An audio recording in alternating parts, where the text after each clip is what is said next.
rent Wolf Park to have this really cool conference here. It's exciting to see a lot of familiar faces back here. So welcome. Please let me know if you need anything while you are here. Our caterer is going to be back and forth in just a little bit if you need anything related to your diet, your food. But I want to go through just a couple of quick housekeeping things before you get started. Obviously, most of you have located the restrooms already, but just be aware that our public tours that we have this morning on site at Wolf Park will also be using those bathrooms. So you will be sharing the restroom a little bit just in the first couple hours. They should be out of the park all by about 11:30 or 12. So after lunchtime, the men's restroom can be turned into gender-neutral bathroom. There is a toilet and a urinal in there. So you can use that probably one at a time to make things easier during lunchtime. And then for your food, you can of course eat it in here, but during lunchtime we can have you guys walk around on the path if you would like. I know a lot of you have already walked around this morning. You can walk on the path or eat on the bleachers. Please keep any food kind of up in this part of the park, but after you're done eating, you can take a stroll if you would like. And then just to remind you, we have a training demonstration from Kaz Brooks at 5 o'clock. So once this is over, we'll direct you either to a wolf habitat or a fox enclosure, wherever they are wanting to begin. And we'll start that right after the conference as well. I think that's all I have for you, so I'll turn it back over to you, Andy. Thank you so much. Okay, so I'm just going to do some general housekeeping before we start the live stream for the folks here. Big things are, thank you so much for your patience as we have tried to settle some of the technical things happening here. We are going to be barreling through this show, okay? So it's really going to be kind of like speaker ends. We get the next speaker suited up. Feel free to, use the restroom and be adults and figure all that stuff out on your own. But know that there aren't going to be any breaks except for lunch. We're just barreling through. There will be time for a brief Q&A at the very end. And when we do that, because of the live stream, we want to make sure that the questions are heard. So before you ask your question, please wait for me to come to you with the handheld so that everyone can hear what we have to say. Is that everything? Yeah, everyone, yeah, okay, great. Did we want to say anything else before we move on? We're good? No, I think where's Chris? Hold on. Yep, hold on one sec, just checking this out before we get on the live stream. And one thing I forgot, if you want to get on the Wi-Fi, it is the free Wi-Fi by Wintech. You can select that. There's no password. Should be good internet.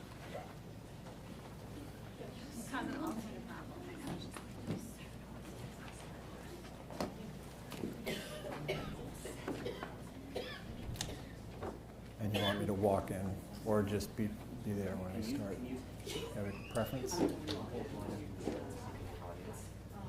Just like that. Yes. That's good too. I actually like the second. Okay. Actually, no. Can you actually draw me in? And I can do you remember the AHA video? Take on me. Yeah. Draw me in. Okay. Awesome.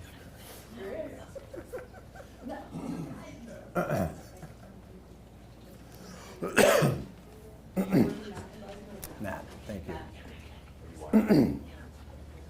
Unless I'm in trouble. Unless I'm in trouble. Yeah. That's serious trouble in my home. That's my mom's side of the family.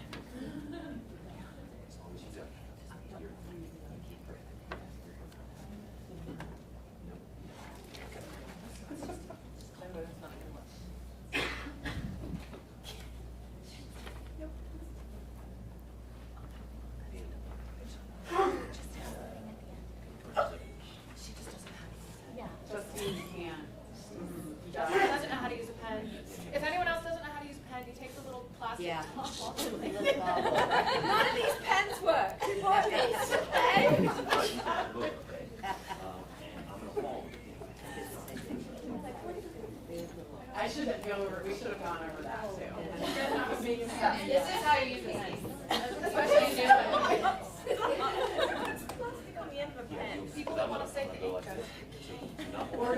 lines to a slowed pace transit. All right, it's a great idea. All right.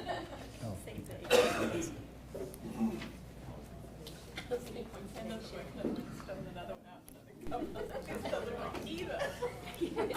user error. Yeah. First one did too. Just seemed wasn't Kim, was that your way of setting up a win for us when Yeah. we learned how to? Yeah. Thank you. You're welcome. This is just about the flexibility of legs. Yes. Okay, we're ready. Ready? Okay. Hello, everyone. Welcome, welcome, welcome to the first Legs in Motion conference.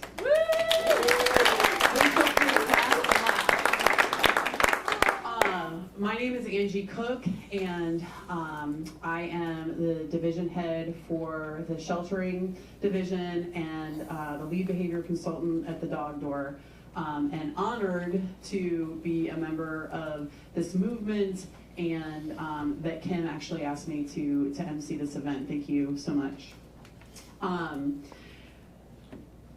We are so excited to have you all here, both the folks in person and the folks on live stream.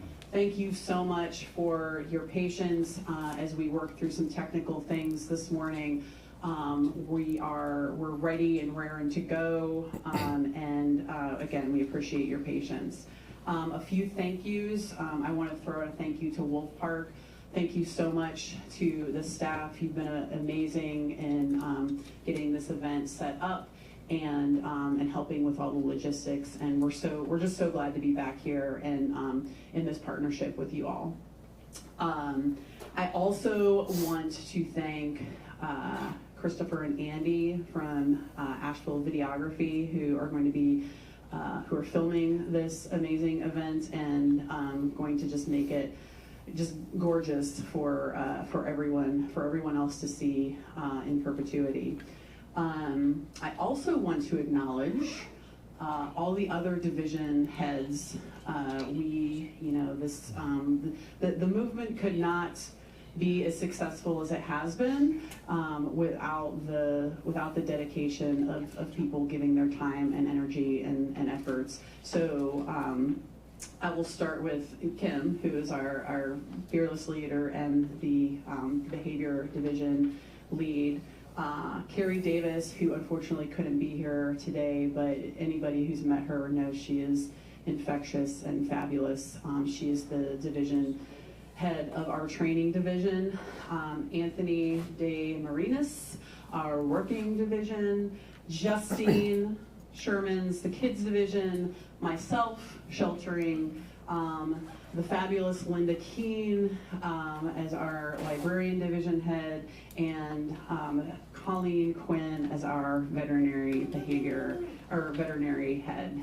Thank you so much for taking on those extra duties and helping facilitate just even more discussion in our movement. I was thinking about, I'm so excited to be here and to see all of the amazing presentations. I was thinking about 12 years ago when Kim and I were sitting on her farm talking about kind of the state of where things are with dogs, and she was just sort of putting all the leg stuff into place, and in our own community, we got pushback, and it was just sort of like, wow, why is nobody else seeing how cool this is? And then last year with Wolf Park and the explosion of just excitement that we've gotten for the legs movement, and the fact that it's all culminated here where we get to sit and watch what you all have gotten out of this is just so phenomenal. I'm so excited and blown away. I'm not surprised that the movement has taken off the way it has, but I'm just if you can't tell, I'm vibrating up here. Yes. Thank you, Jan. I know I can count on you, Jan. Truth. So thank you everybody for being here. Thank you to the presenters, and there will just be many, many, many more things as we move along, and which we're going to do right now. So our very first presenter, I'm very, very excited about this. Oh, no, we're not moving along. I completely forgot the coolest part. Kim would like to come up and say a few things. Kim Brophy. So here you go.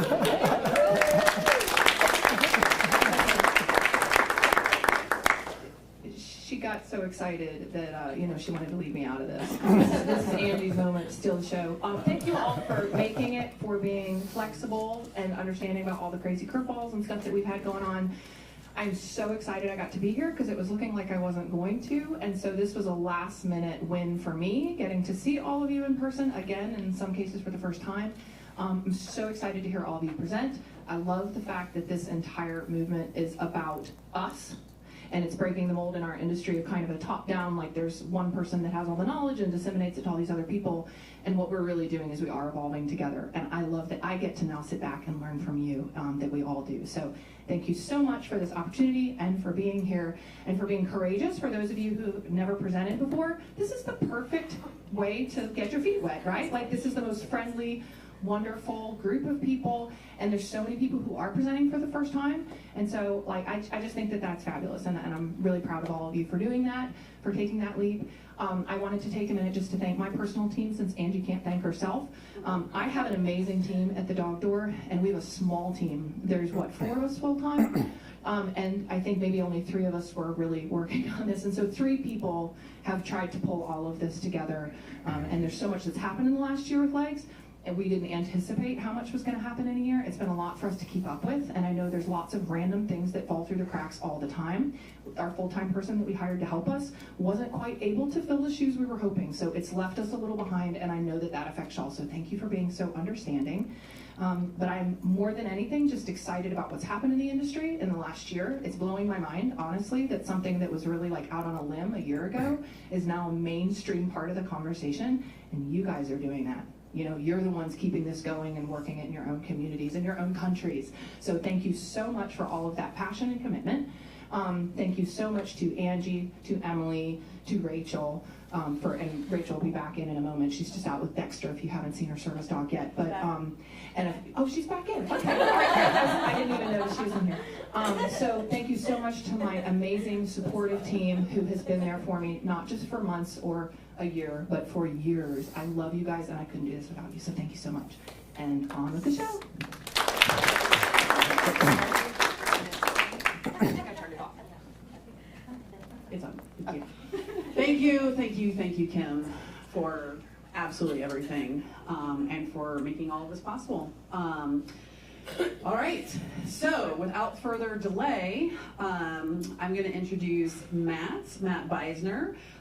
He is the founder of Zen Dog and the host of the popular international show Dog Impossible on Disney+.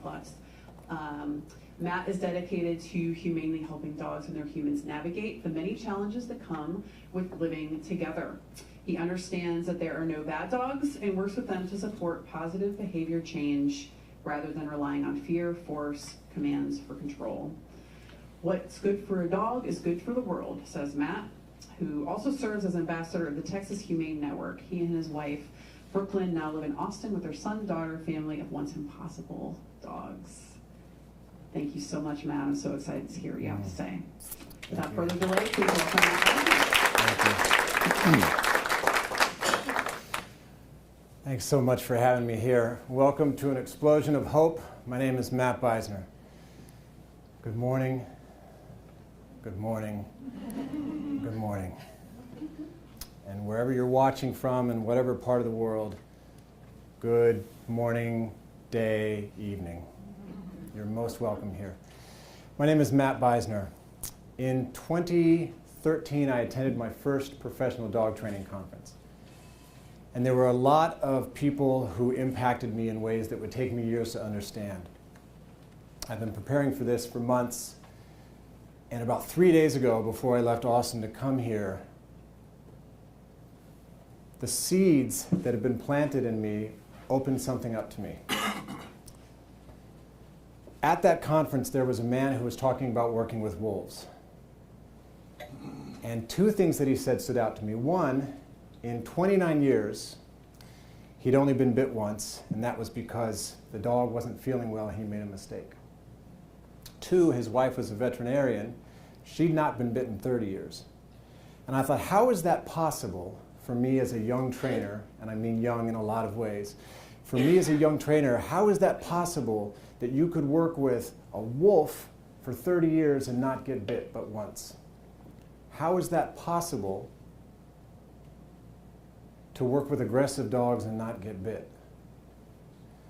And the second thing that planted in me is that I'm getting bit because of my ego. I'm getting bit because I think that it shows that I have courage and that I have control and that I have tenacity. But I don't understand that I'm making it harder on the dog that I'm trying to help.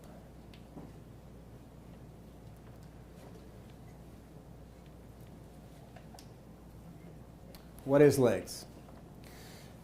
Probably everybody here is familiar with, if not deeply versed in legs, but I want to offer this to people that are less familiar and those who are new to it. Legs is a learning model. Stands for learning, being the L. Not just what is the dog, I would say for myself as the human, not just what is the dog or the human learning, but also how is that individual learning? Because how I have learned impacts my capacity to learn and what's going to stick. The E is the environment. What in the environment is a predictor to the behavior that I'm seeing right now and might continue to see if I'm tracking patterns, for example. The G is for genetics. What's the genetic likelihood that I will behave a certain way? A large guardian dog is genetically inclined to behave differently than a herding dog, which is why sometimes it's a big party if you get a Newfie and a Border Collie and you let them hang out together. The S is for self. The grossly underserved and overlooked self. The self of the sentient being, the emotional, mental, physiological, physical, and for many of us, the spiritual well-being of that individual that's in front of us. I'm going to refer to legs a lot, but I wanted to make sure that I touched on that so that we had something to work with. And I actually want to start with being 6 years old on Halloween being bit by a German Shepherd. My family dynamic was like a tire that always had a hole in it. And dogs were the patch for that tire. Some of us relied on dogs to have a better life, and some of us relied on dogs to stay alive. So I grew up needing them maybe just as much as I loved them. I arrive at 6 years old. I am trick-or-treating. It's dark out. I'm wearing a mask. I'm approaching a German Shepherd who is standing next to its human with a plastic pumpkin bucket to get my cachet. And all of the adults in the room see the dog barking, lunging, and growling. But what they say is the dog's wagging its tail. That means it's happy. In the process of the legs work, what I recognized is that I ignored what I knew to be true for myself. I was terrified, to be honest, but I was too scared to say that I was scared. And I stepped forward, and I reached for that candy, and that German Shepherd reached for my arm and punctured me and broke my heart. And I would spend the next 30 years trying to navigate what I loved most with what I feared most.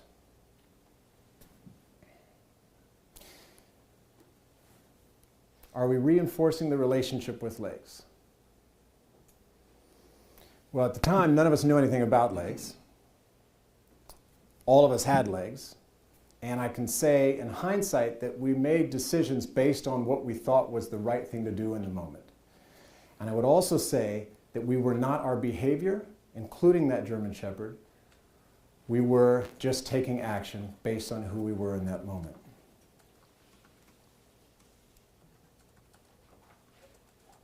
Okay.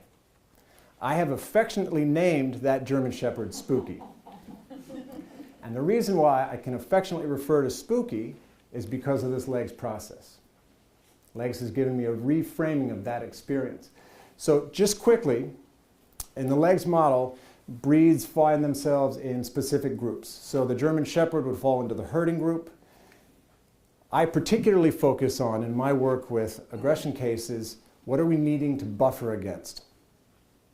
It might have helped if we had buffered against a hypersensitivity to lights, shadows, sounds, and motion, an inclination to be protective of territory and the social members, and threatening behavior towards visitors. None of those things say, bring your little plastic bucket to me and get some candy.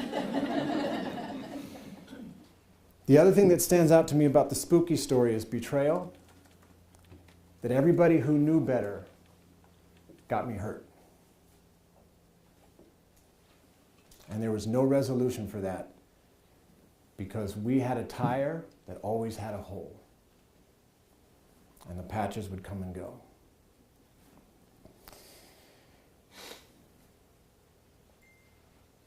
I get out of jail. I have a serious drug and alcohol problem. I can barely put a sentence together. I'm unemployable. I have nothing to offer. I don't know how I can keep putting gas in my car. Magically, the credit card seems to keep working, but I'm not paying off the credit. I got nothing.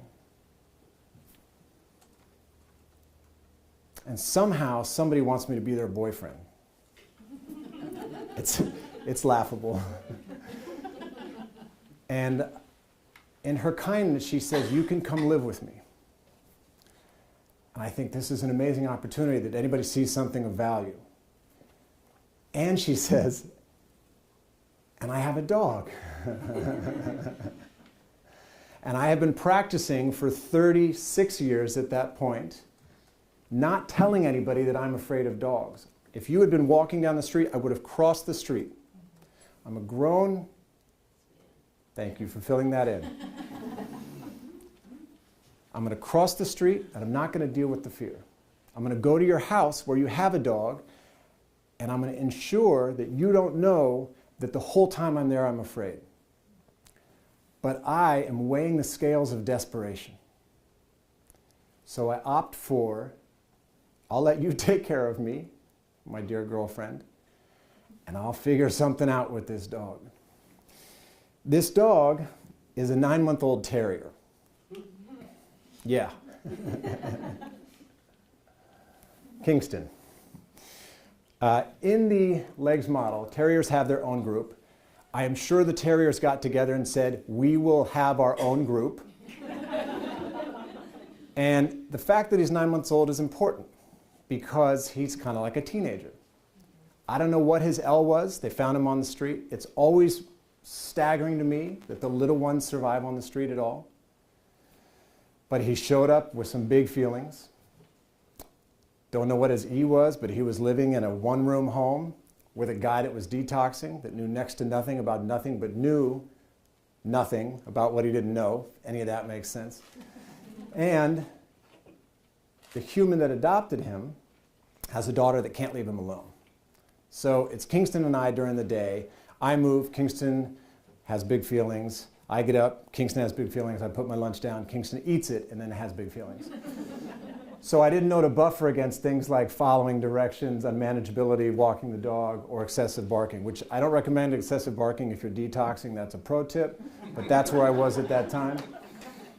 What is true while I'm laying there in my self-pity is I'm watching a TV show, and on the TV show there's a trainer who's working with a man who's afraid of dogs. And I say, oh my God, that's me.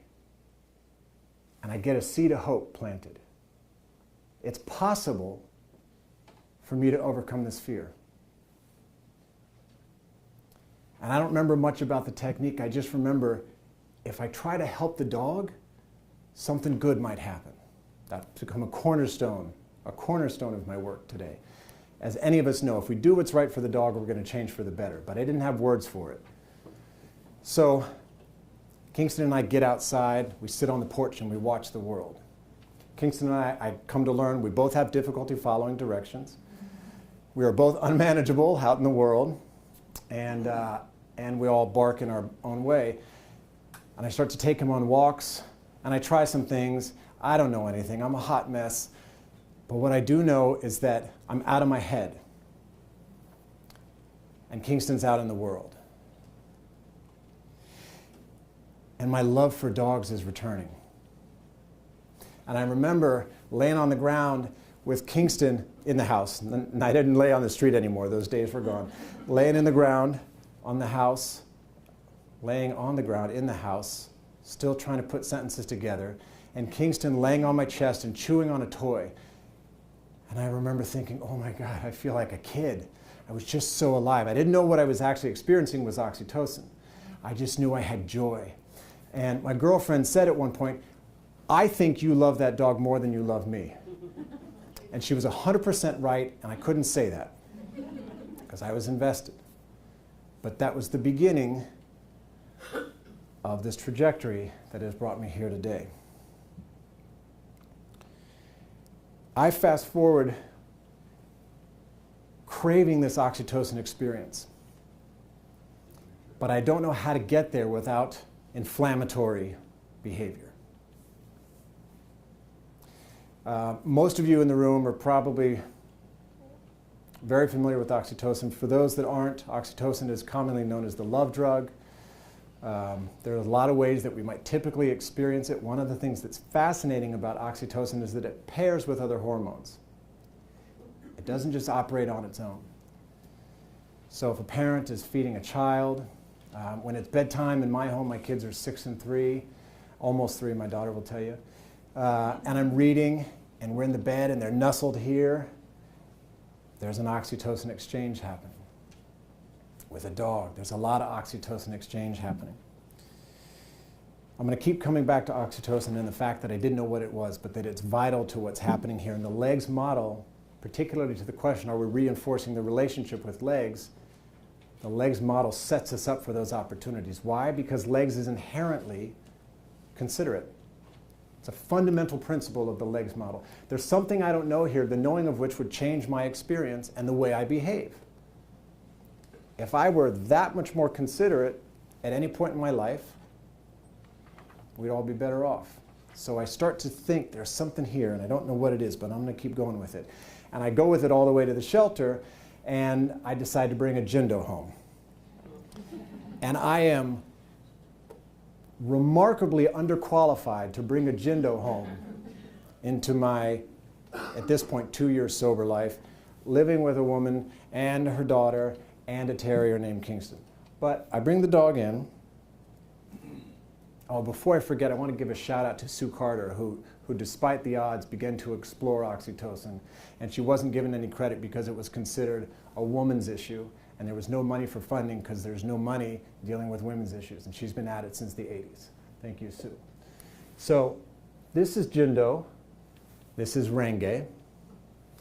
And Renge was 4.5 when I met him. Adopted and returned, serious bite history. I took him in. What should I have buffered against? Well, Renge would have a disagreement with directions. I now know that at that time in my life, and for probably most of my life, my behavior practice had been to meet fear with control. And that was not a good combination for any dog, particularly this dog. And I paid for it by getting bit over and over and over again. And he would look at me like, I don't understand what else you need me to do for you to leave me alone when I take your sock under the bed. How about you don't leave your socks under the bed? Okay. An intolerance of being handled and restrained. So that was a problem, and I kept doing it. Difficulty with confinement. This is particularly important because it's not just the crates, the rooms, and the yards. It's any confinement. And it was a pretty wild beginning. And at that time, I'm making $10 an hour. I finally got a job. I cannot afford a trainer. I want to just dig into that a little bit. I can't afford a trainer. I don't know how many people in the world actually hire trainers, but a lot of people probably can't afford trainers, and I was one of them at the time. So I'm learning what's readily available. I'm not necessarily learning what I would hope now I was learning, but I'm learning what's readily available. So Renge and I are managing that together. I'm walking Renge one day, and this pit bull in my neighborhood, who's always behind the backyard gate, gets loose. And he comes running at us.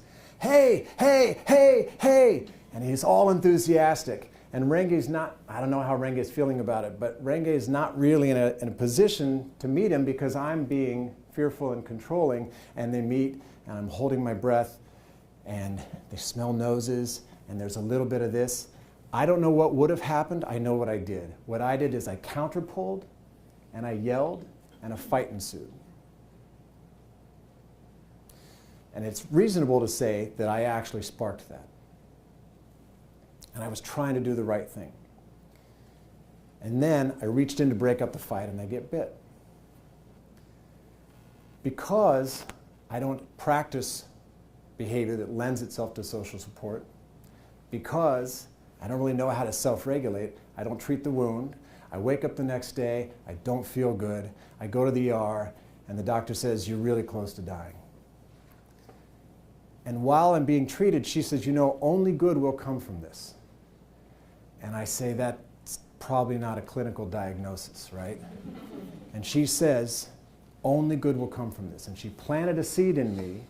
None of us knew anything about legs, but she was able, through the principle of consideration, to meet me where I was at, and she just got right into that small window that I had available, and I thought that might be possible. I'm walking Renge sometime later, and we come up to the corner of a street, and I'm using a chain, and I ask him to sit, and he doesn't sit. He doesn't need to sit. We're stopped. It's not going anywhere. And I asked him to sit again. Why? Because I bought into the idea that if I want respect, my dog has to behave in a respectable way. And I'm a person that has very little respect in myself. And I pop the chain again, and he still doesn't sit. And a woman drives up in her car, and she stops at the stop sign, and what I feel is the hot shame of the judgment I think she has because I can't control my dog. I don't feel the shame about how I'm treating my dog, just what I think she thinks of me. And she rolls the window down, and she looks over at me, and she says, that looks like that hurts. And she met me right where I was at, and she planted another seed, and I had that much room to hear something, and it gave me pause. And I wish I could tell you I never did it again. It takes time to unlearn behavior, but I never stopped thinking about it.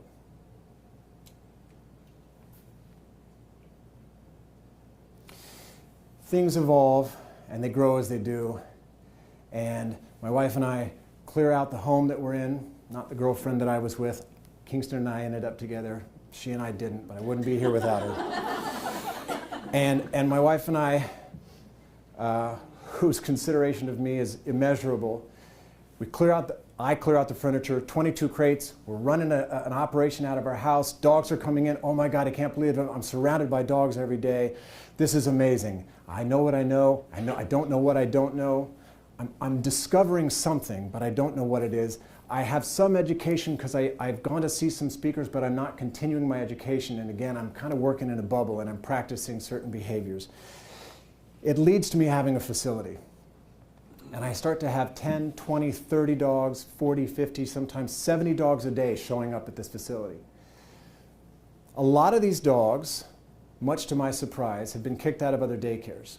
Daycares where they had been since they were puppies, and they turned a year old, or they turn 3 years old and they get kicked out. Why? Because they did the thing that they're not supposed to do.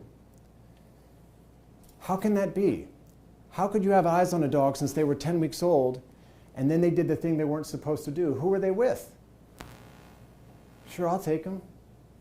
It's like the island of lost dogs. Sure, I'll take them. I'll take them. I kept seeing myself in the dogs. I could relate to that. So there's a lot of dog socialization happening, groups of 2 and 3 and 4. Not a big room with 50, 40 dogs in it.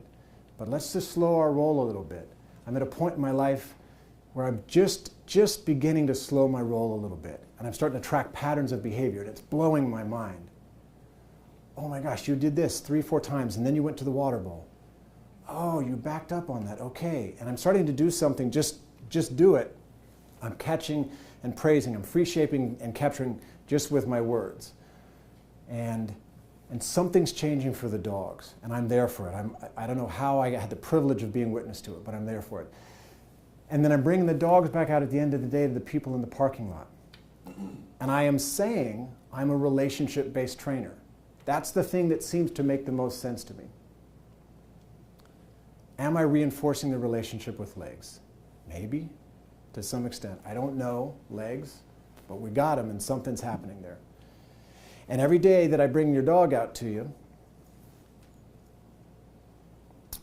I hear you saying, these folks, I hear them saying the same things.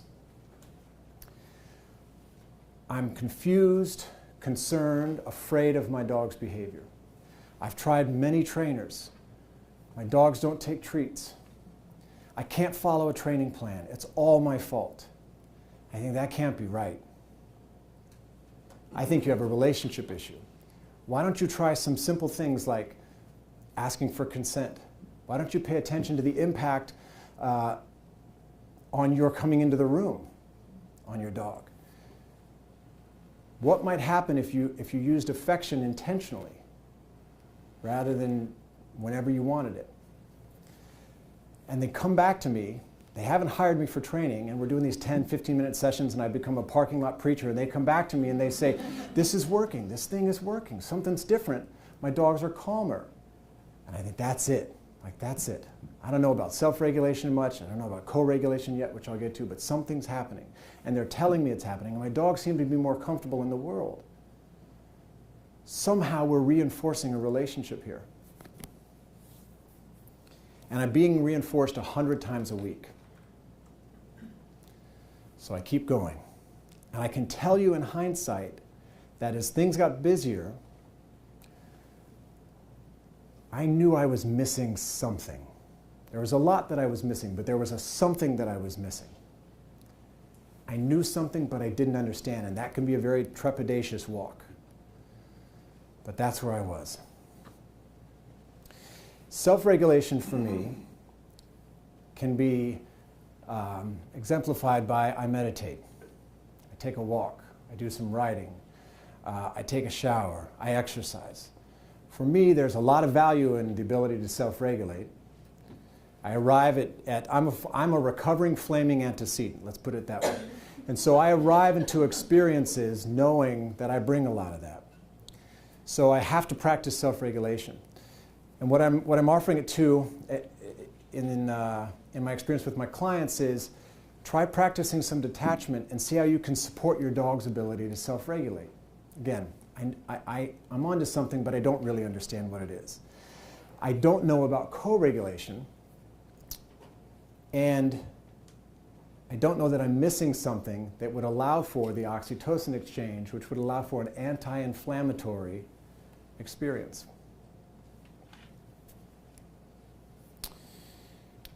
It's relationship almost versus connection. And the reason why I want to jump into connection is because that's actually where the oxytocin is. That's where that is. Anybody that's walked into a shelter and saw a dog had a connection without having a relationship. Anybody that had a moment with somebody at a stop sign or at the grocery store, they had a connection. No, please. Hey, how's your day going? Hey, nice to see you. Without necessarily having a relationship. I would offer that it is possible to have a relationship without having a connection. We do it with coworkers, we do it sometimes with dogs. I'll speak for myself. I can do it in any number of situations that are socially acceptable, but I don't think it's possible to have a connection without the immediate affordance of a relationship. I watch it with my son and my daughter. Hey, let's be friends. Okay, that's it. And they don't do that with everybody, but they do it. And when they do it, that's what they're doing. If you do dog training in LA long enough and you're doing something different that seems to work, somebody's going to want to give you a TV show. And that's what happened. And I would like to tell you that I got a TV show, but the reality is that a TV show got me. And I'm watching, before it goes public, the episodes of the first season, and I'm seeing things I wish I had done differently. They don't feel right in my heart. They don't feel right in my desire to connect. I'm a relationship-based trainer, but I'm missing something. I don't know who to talk to about it. I don't know how to get help. I don't know how to change it. And then it goes worldwide.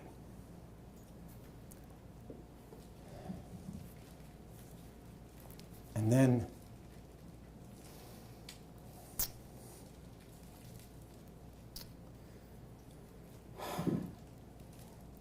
the first of my dogs pass.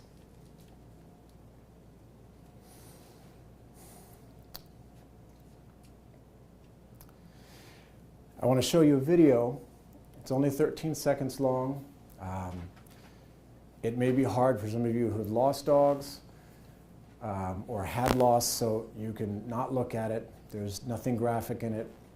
What you'll see is my husky wolf dog Pierre and my then 3-year-old son together in a beautiful moment I happened to capture.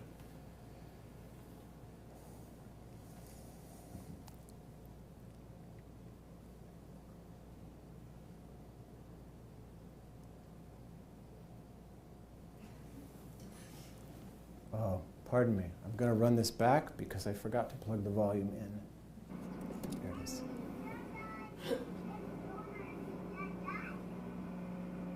All right, I pressed the wrong button, so I want to run it back one more time. What do I hit to get escape? Thank you. Oh, I could have used that button in my life. Thank you, Angie.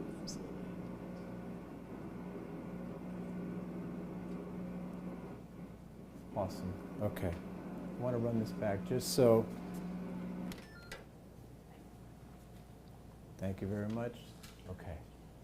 Sorry, Christopher, you told me not to do that, and I did what you told me not to do. I'm trying to make as many of your mistakes as possible right now. If you could make some of mine, that would be great. Okay, this is Pierre. There's a really important difference. I recognize in my legs process, and this is right around the time I had begun to study legs through a course that somebody offered. And I don't mean Kim. There's a somebody that brought me to Kim. So I'd always want to be the kind of person that had a husky wolf dog. That's very different than being the kind of person that a husky wolf dog needs.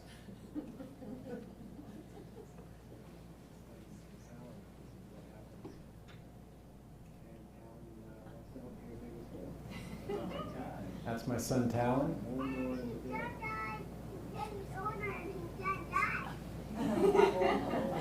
He's getting older and he's going to die. So that's all legs there. At about 3 weeks prior to Pierre's passing, he began to dig in the backyard. And I thought, oh my God, I've heard about this. Shall I unplug? Nope. Okay. I should plug back in. No, you could continue. If you're going to continue the video, you can keep it unplugged. Okay. There will be another video. Just keep it unplugged. You're good. Okay. You're fine as Copy you are. that. Thank you. You're very welcome. Pierre started to dig, and I thought, this is really happening. And my mind still was in, this is real, you're crazy. And so I couldn't quite square the two. And I still didn't have enough social support to go to somebody and say, can you please tell me what I'm seeing? So I went where I would go as a public figure. I went live on Instagram. And I was filming this, and my son comes into it, and I posted it. And that might sound bizarre, but that's what I did. And to this day, it's the most highly watched video I ever posted, and people flooded me with comments. I know this, I've seen this, thank you for your vulnerability, thank you for sharing this experience with me. And I started to understand, because of the community that was around me that I had stepped into, what was actually happening. And the reason why that's important is I didn't get Pierre's legs until those last 3 weeks. And then I saw him doing the most natural thing he could do. It wasn't an L thing, I hadn't taught it to him. There was an E aspect to it. And I think about what was afforded him. What if I had lived in a home that didn't have a backyard? What would the impact be for him on his self? And how would I even know that?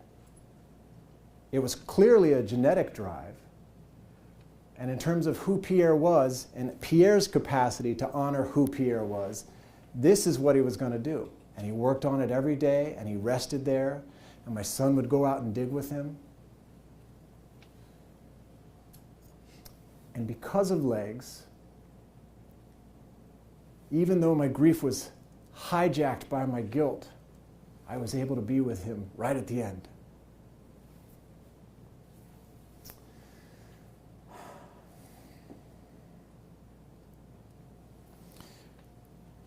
Are we reinforcing the relationship with Legs? My life's gotten bigger and bigger.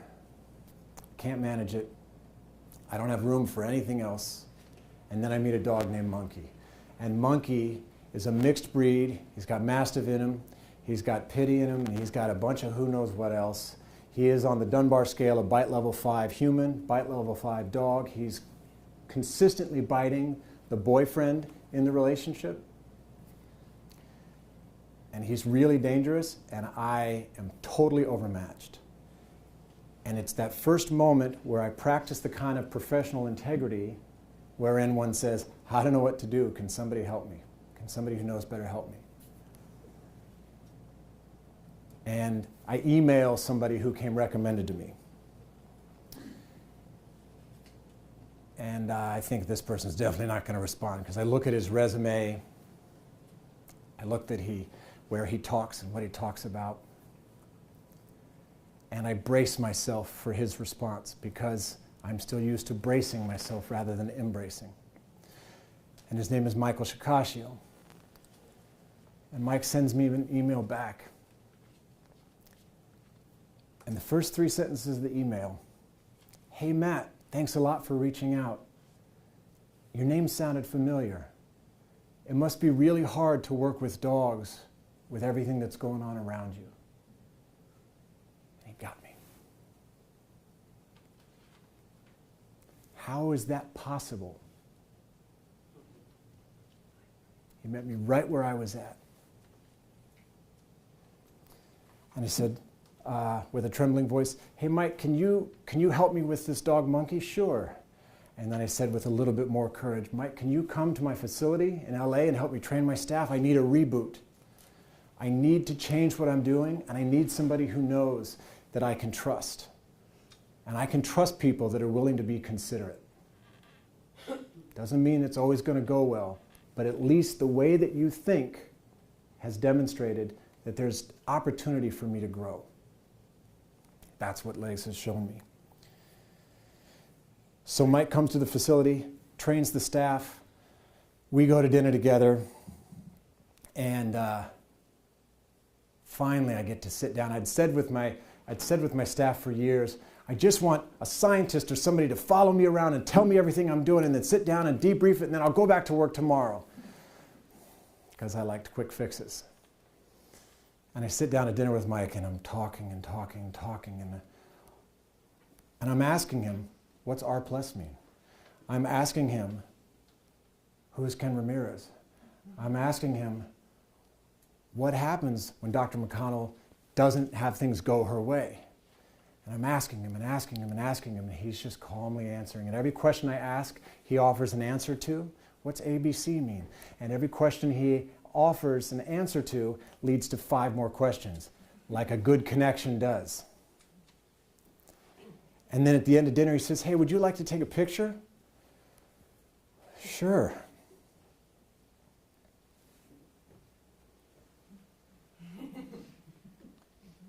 You can even look at my body language. Hope this is okay. Right? I hit pay dirt. I hit professional pay dirt. I was taking a beating professionally. I was being hailed publicly. But Mike was taking a huge risk, and I didn't even know it. And he posted this photo, and he reached back out to me and he said, I want to let you know the response is overwhelmingly positive.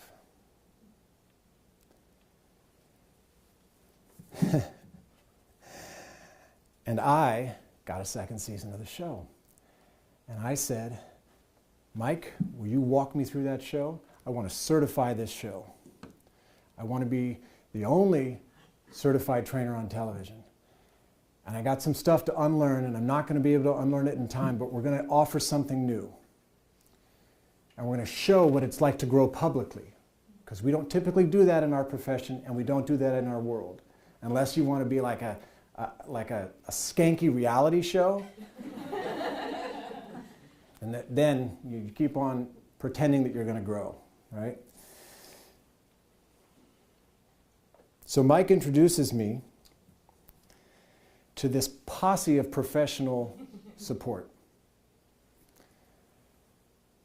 And every day I'm filming, I'm studying. My mind is just blown. It's like somebody took my skull cap and everything fell out, and every morning I get up and I got to put it back on and get back on the screen. And I'm texting Mike, and I'm doing Marco Polo with Emily Strong. Emily taught me about graciousness. I get a chance to talk with Trish McMillan. She taught me about forgiveness. Kathy Sadeo taught me about kinship. Kim Brophy taught me about honoring humility. Dee Holt taught me about humor as a perspective. Beth Berkobian taught me about loyalty. Richard Gonzalez taught me about fierce advocacy. The Lima Beings community taught me about community. And I'm growing exponentially. And we're putting it all on television. Dr. Chris Pockle taught me about coaching to principle. And I remember the first time I was sitting on my son's bedroom floor with my pen and my notepad in hand, bracing myself. And I didn't know then that Chris was coaching me to principle in that first conversation. Coaching to principle, for those that might be unfamiliar with it, it's something along the lines of this. If I'm in your home and my job is to help you take care of Sparky, and the principle is keep Sparky comfortable, then when I leave, you can ask yourself, what might I do or not do to keep Sparky comfortable? What it does as a training is it puts the power back into the guardians. You don't have to rely on me for all the answers, because Lord knows I don't have them. And I don't want you to practice dependence on me at the risk of your own ability to build your relationship and connection with your dog. So Chris taught me about coaching to principle. In my early exploration of James French's trust technique, I'm staggered by what I observe to be fading the trainer. How can I be as little present and impactful as possible? And what can the result be for that animal? Oxytocin exchange. A colleague of mine, Sega Worku, who is an equine therapist, as I'm explaining the legs model to him, particularly in anticipation of this presentation, he says, what you're telling me, Matt, is that it's not that we love, it's how we love that will make a difference for the animal. And Sega does something with the children that he works with. These children have been terribly hurt in many different ways. And he asks the child to choose a horse that the child most identifies with. And he says, Sega,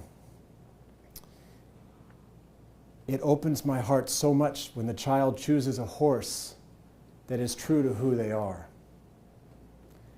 The child sees the legs in the horse, and then the legs reflect back to the child, and the child can see themselves because of the connection.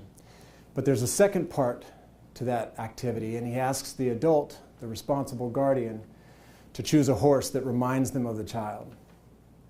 And he says it breaks my heart every time that the adult chooses the horse that they wish their child was, rather than the horse that their child is. That's the relationship. This is the connection. There's a film called To Be of Service on Netflix, and because of the platform, I have an opportunity to speak to one of the veterans. An independent study has shown that there's a 40% reduction in PTSD for veterans that have a dog with them, particularly a service dog. I'm not professionally qualified to talk about service dog training. I have an opportunity to speak with this man, And he's telling me in our Zoom call that he has a girlfriend, which is an amazing, for him, that's an amazing life change. And then he tells me that his girlfriend has a dog. And then he says, my dog loves my girlfriend's dog. And they play and they have so much fun together. And my light bulb goes off and I say, sir, would you say that your dog is happier? Absolutely, he says. Would you say that your dog is performing its duties better? 100%, he says. Oh, because your dog is being met for who it is, not for what it can do. I'm going to file that one away to explore. What if we could offer support to the veterans by way of offering support to their dogs?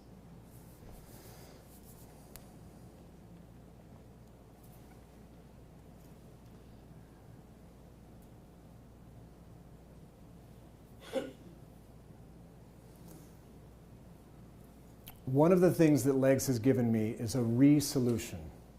It's a resolution, but it continues to allow me to reframe experiences that I've already had and reframe the experience I think I'm about to step into. It's the +1 in any given situation.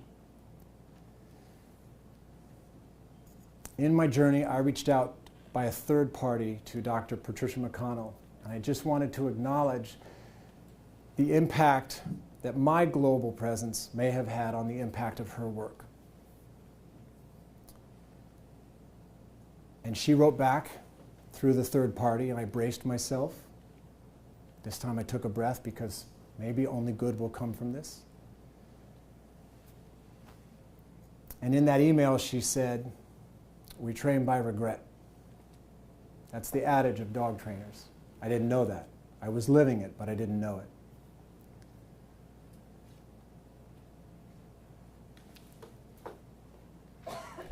And she went on to say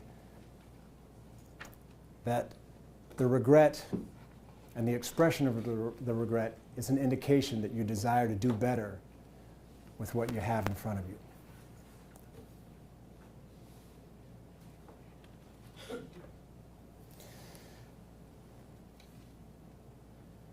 We are in an industry of happiness. We contribute to it, we collaborate with it, sometimes we're cogs in it. And happiness is an easy sell.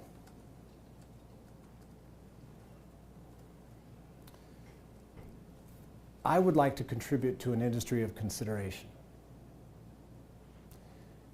And what I have learned and what I have been taught and what some of you in this room have shown me and demonstrated to me is that if I'm willing to take all of my mistakes to be of service, then nothing I have done will be wasted. I'm in a unique position to help somebody who's done things they wish they never did. Doesn't make me better or worse, it just makes me qualified to help somebody that might need that kind of help. What if the pitch from the marketing command center wasn't, if you do this, your dog will be happy and you'll be happy? What if it just was, hey, how do we help the two of you connect and meet each other where you're at?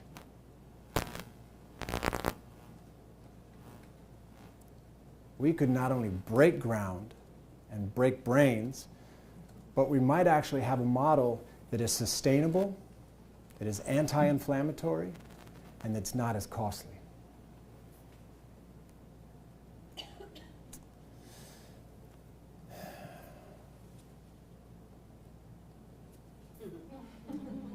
That's Hess. Spooky broke my heart. Hess, my German Shepherd, has offered me a re-solution. Sometimes I look at her. She doesn't always look like that. But just when she's really hungry. Sometimes I look at her and I think, oh my God, I'm living with a German Shepherd. She's like, yes, Matt, you are. Can I eat? Can you scratch my bum? Can you throw the Kong once? I won't bring it back to you, but can you please throw it once? The legs model changed my relationship with my Jindo.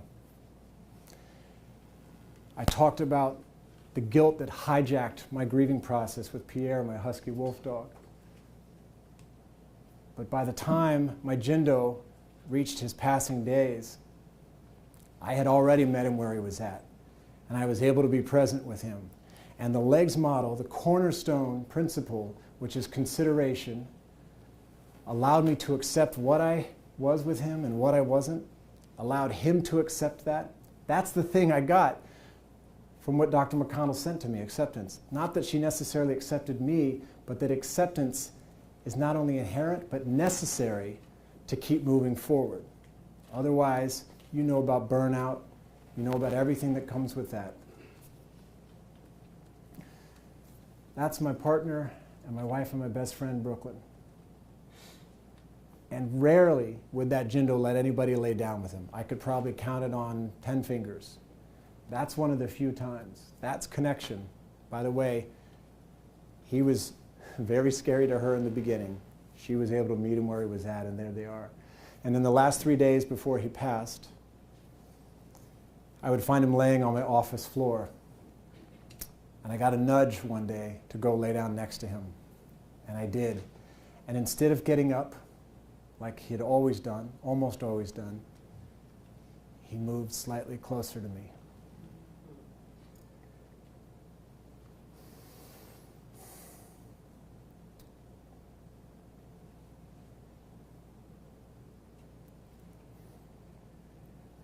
And I owe that to consideration, because I wouldn't have been able to be present in that moment if you hadn't given me the thing that I was most lacking and that I was most afraid of.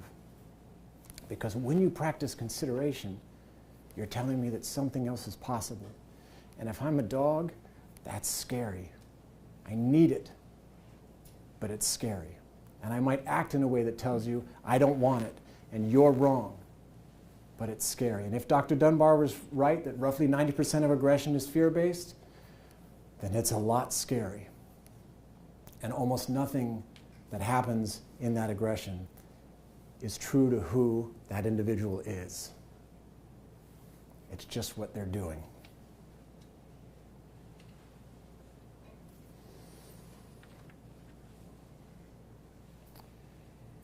I would like to continue the conversation with you. I want to hear what you ask. I want to hear what you know. I want to hear what you consider. I'm particularly drawn and driven by what would happen for you if somebody afforded you more consideration. How can I do that to support you? What would happen for the dogs and the dog guardians that you take care of? It is not acceptable for me to say, I'm a dog person, I'm not a people person. I get that. I know what it was being on the top bunk in jail, wondering why the 4 guys were coming to me to offer me their sandwiches, thinking I was about to get knifed. It's not acceptable for me, because if I'm not a people person, I can't help the people that have to help the dogs. So I have to keep stretching. So I want to continue the conversation with you here, moving forward, and anybody that's watching. I want to continue the conversation with you. I don't know, but I know that I don't know. And I have to keep asking. If we can show each other that the legs model affords us consideration and the opportunity to see and think and feel and behave differently, if we can show each other, then we can show the world.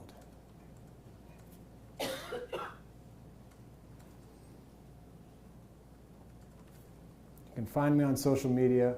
My typing skills are terrible. Marco Polo is great. Let's do it that way.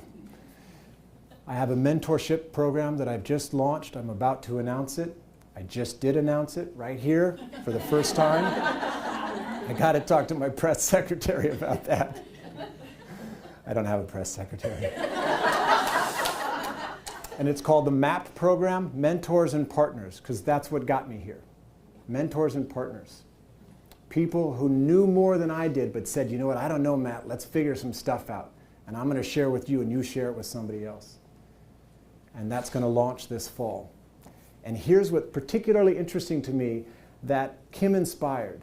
I'm not going to focus on training, I'm going to focus on how we show up for the dog. For anybody that wants to recover from flaming antecedents. And then I have a growth project that will be launched this fall called Anonymous Dog. And I'll be happy to talk with anybody about that as well. And I would love to have everybody's thoughts on that when and if it's time.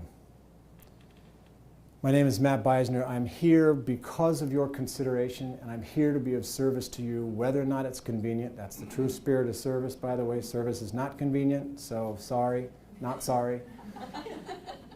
And if there's anything I can do to help you help yourself, to help you help somebody else, so that we can reinforce a relationship and we can get to the connection. Thank you and bless you.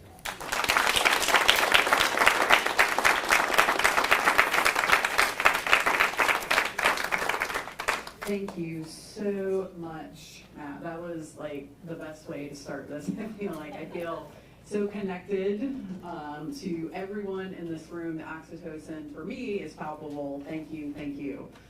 We have a little bit of time for Q&A. So if anybody has a question, please raise your hand, and remember, wait till I get to you. Questions, comments for Matt.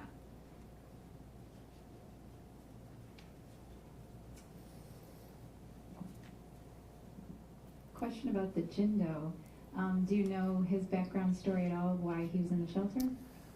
Oh, he was 4.5. Thank you for asking. Any Jindo questions are super welcome.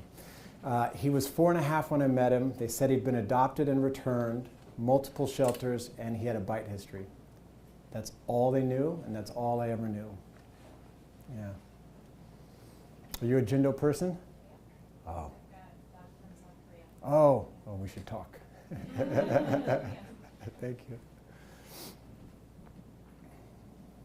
Anyone else? Sonia. Just liking making you more run around. This is the only reason you're asking this.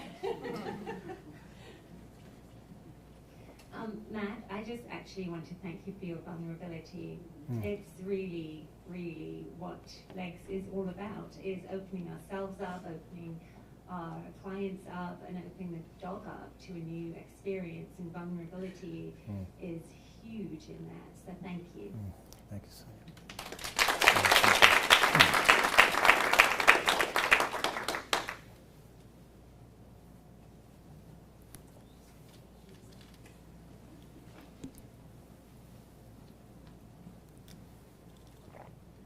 I just want to second what Sonia said. I think all of us felt. I do have a question. I'm not just being like, hey, I have my friend. It was a very emotional talk, and I think we all felt like our hearts kind of beating outside of our chests during that. So thank you very much for bringing the warmth to the beginning of this. I wanted to ask you a question about your emotional side. Did you feel at any point that you experienced imposter syndrome having a TV show before you felt like you had all of the answers? And how, I want to say how brave it was to reach out to somebody in the middle of an experience like that, because I can imagine that was really...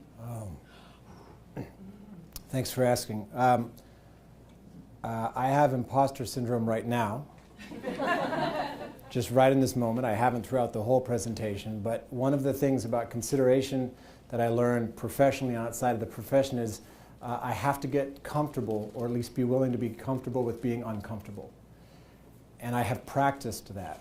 I have actually stopped practicing making myself uncomfortable as the antecedent to getting some oxytocin, but it's a practice, and it's messy. But if I stay around the right people, they don't mind that it's messy, in spite of what I think or feel about myself. So thank you for asking that. And we're not in a place generally where having difficult conversations is possible, let alone practiced. And so I think that not just for myself, but at large, it's a skill set that we're going to have to practice if we want to get the things that we say are most important for ourselves and each other.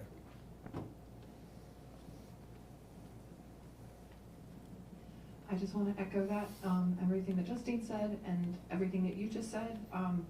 this was my hope for this whole thing, and this being the tone setting, like I'm gonna burst into tears, but you have been so influential on me with your courage to grow publicly in terms of my journey with this whole thing. And it's just something that we're sharing and doing together, and it's just growing. And I just really want to honor the role that you're playing in all of this, and thank you for starting us out.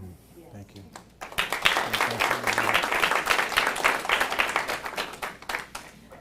So, and kind of tag teaming on, because during your presentation, I was thinking that I think you'll love every presentation, and there are many things in yours that connect to mine in some ways. So, so make sure to talk to all of us. Yes, please. At the same time? It might get a little messy. That's like an old theater improv exercise. Great, thank you, everyone. We are just gonna take a few minutes here to get our next speaker set up, and then we're gonna dive right in. So let's give Matt another round of applause.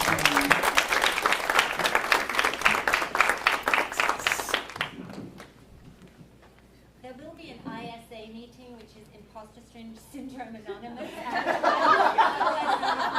So just, I'm heading up. So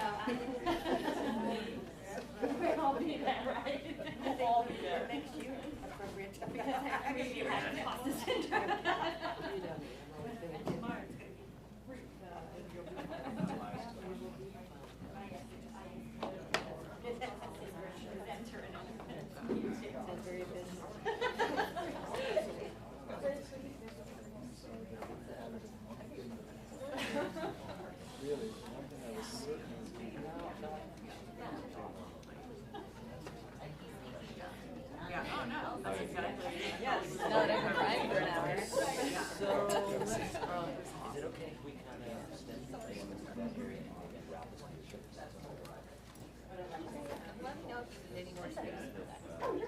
No, yeah, this is perfect. I know, let me dislocate my shoulder really quick. Well, let's see if anybody else can top that. No pressure. No pressure. I mean, I'll probably just cry. That's fine. Okay. It's on.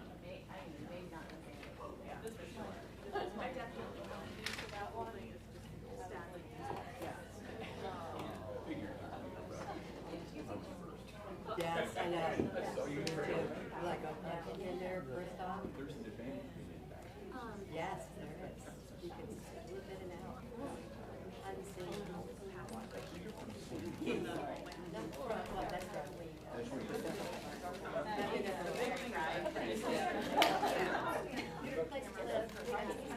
yeah, lately not so much, but for the most, too hot. Really hot and humid. It has been so late. This is so weather. Yeah, so basically, I know you all watched it in your presentation, so don't worry about floodgates. What's that? Sunday night? Like, just go through your video. Wow. It That's should, not- it'll be, no, it should be fine. I've got an 8-month old daughter, that's all. But is your first video? She's out in Kennel. And I'll be in a thunderstorm. And I'll be picturing Yeah. I've got 6 Labrador retrievers. Oh, you're a Labrador. And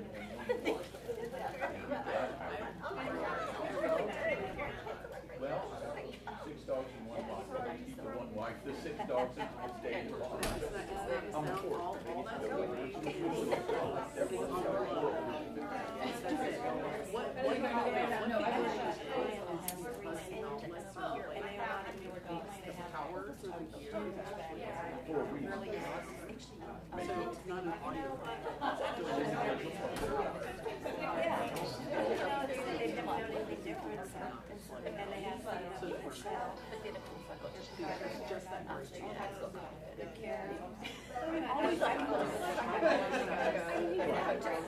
Well, I've got 6 laps that they ran. I noticed too, but I didn't want to. So I did some spots, so I think that's why I just think she was but I said, Compared to the previous generation. in the meantime, like, my dad did what's sort of I don't wait. I don't want to make any You know, not only the few breads,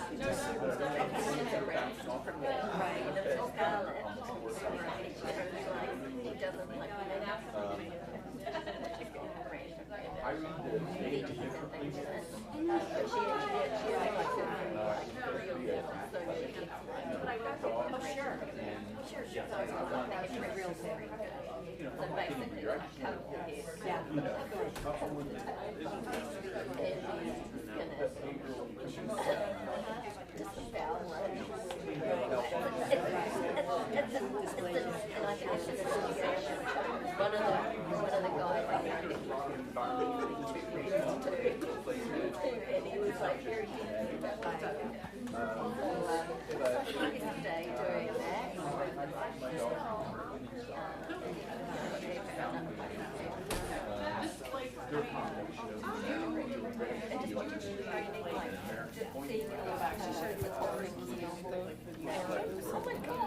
I don't have any videos or anything, so I think I just like hit the button. Yeah. I think it's okay. Yeah, it's fine. I never do. It freaks me out. Yeah. And I have notoriously bad internet at my house, so whenever I am playing a video, then it's like jumping in the Zoom presentation or whatever, so I just like, it's okay. I'm just talking about me for an hour, so it's fine. I got this. It's fine. I can't wait. Are you ready? No, there's mic stuff happening.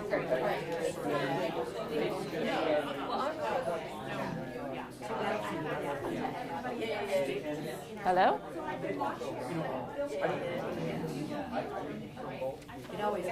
Is it like too wadded up in my pocket?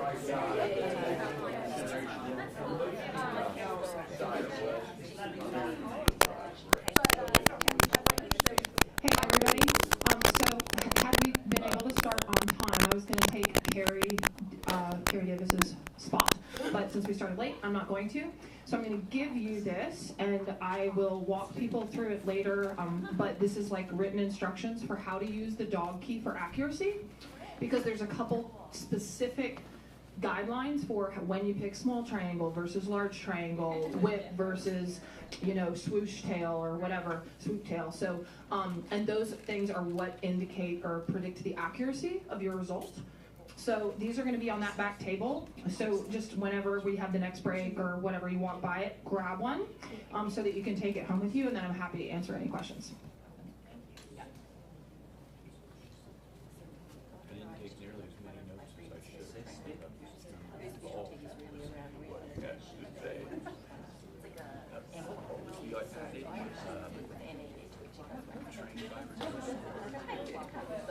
Those of us that don't make mistakes. We talk about all our different training things, while we're doing that, we're looking for us. But it's just, Yeah. Well, that's one thing I'm working on is, Speak again. Hello, hello, hello.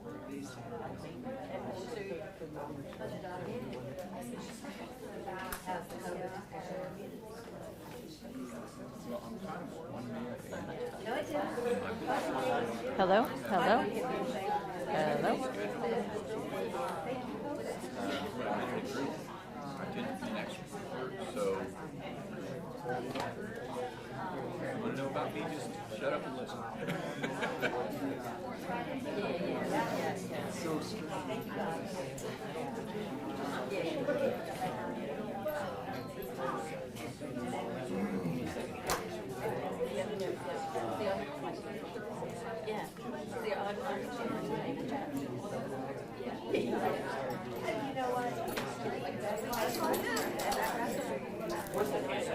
Complete change of Right now, no, I'm like, the party, yeah, I'm done.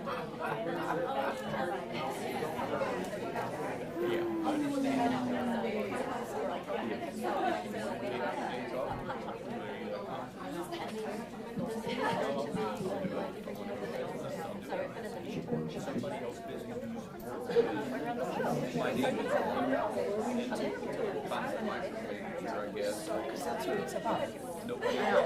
So I'm like, oh my God, I really need to go back. You know,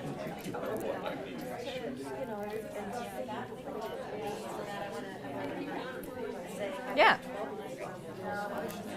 My mics aren't working. So, we're saying I might be holding the handheld, maybe?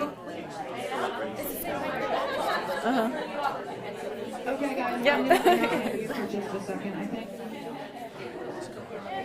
I can get out of here. Do you want to like unhook everything and try again?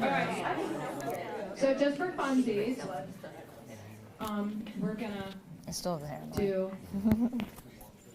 a couple. This is really a weird exercise, by the way, like not being able to see what your mouse is doing on here. That's fun.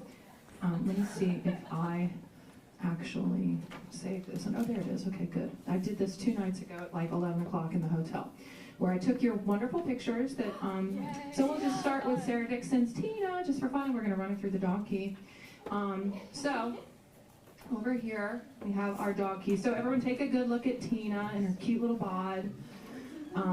Sarah, we'll need to know how much Tina weighs. Can you tell us that? 19 pounds. 19 pounds weighs little Tina. 15 inches tall. Okay, so we're gonna go over here. I ran Dexter through it right beforehand. We all know what Dexter is. So, okay, so we will go through and we first will do the weight. 19 pounds, so she falls into the extra small category, right? And then on the ears, so this is where a lot of people first, kind of get into a little bit of trouble in terms of the selections. Now with Tina, I think it was pretty clear we're dealing with these ears. Is that right? Would you all agree? We had erect ears for Tina? Am I remembering? Check. So but you'll notice when you go through the dog key, you can hover over the different options. This doesn't work this way on a mobile, so I always suggest using the dog key on a laptop or a desktop. And then you can see different examples, because there's different styles and versions of each of the potential selections. So for Tina, we would select this one. And then for tails, same thing. You would hover over them, see all of the, oh, you know what? I wanted to show you guys something really quick. Let me see if I can figure this out. With the ear shape options, one of the most common mistakes or easy errors to make when using the dog key, if we weren't looking at Tina's ears and we were dealing with a dog that had triangle ears, is between the large triangle and the small triangle. So this is the most common mistake here, is between these ears here and these ears here. It's like, how do I know whether they're large or small? And the trick is, if half or more of the ear is below eye level, then it's large triangle. If the majority of the ear is above eye level, straight off from the side of the head, it's a small triangle. So that's just like, and all these things are written in the handout that I provided back there for you. Okay, so we had selected that one. And then, okay, so for tails, she has a curly/foxy tail, right? It's foxy. So we hover here. I just want you guys to see the different examples. Oh, no, it moved up. Never mind. This is just weird using it this way. So anyway, so we've got the curly tail we can select for her. And then a body style, I will kind of ask Sarah her opinion, because she lives with her and she knows whether that's her ideal weight or whether she's overweight, because that can play into whether it's block or basic, because obviously an overweight dog's going to look kind of blocky, even if their healthy weight would be basic. So you kind of want to imagine, what's the healthy weight for this dog? Like, does the dog seem overweight? So for her, would you say she's more basic or block? Well, she's pretty trim. Okay. And she's pretty big chested. Yeah, so I'd say basic. Yeah. Right? Yeah, so she's got a waistline. Yes, she does. Yeah, that's kind of how you can select between the two, is if there's really a definitive waistline or not. And actually, if you hover over the options for this, like you'll see it more clearly. Like it's not that they don't have a waist, but there ain't much of it. It's pretty blocky in the case of the block body, versus these guys have a more pronounced waistline. So we would select basic.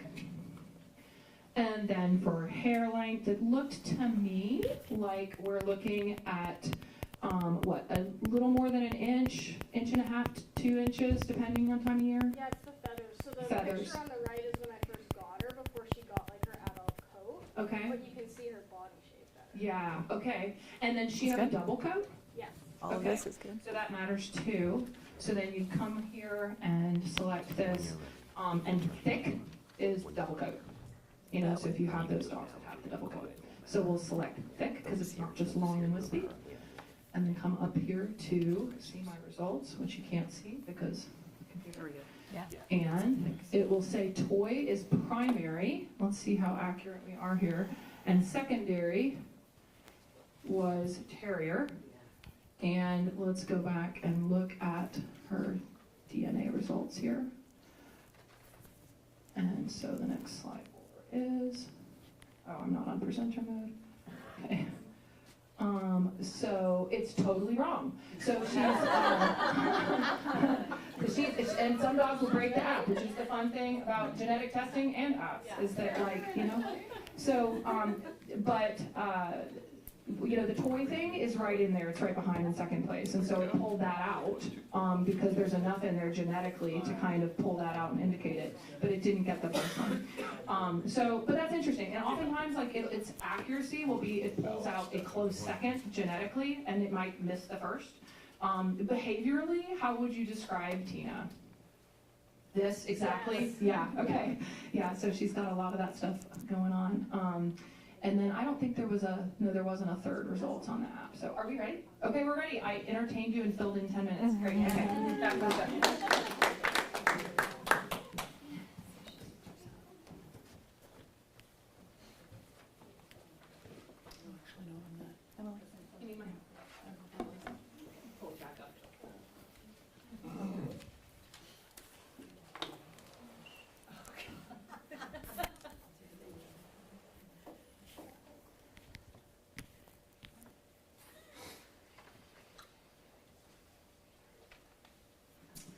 Okay, awesome.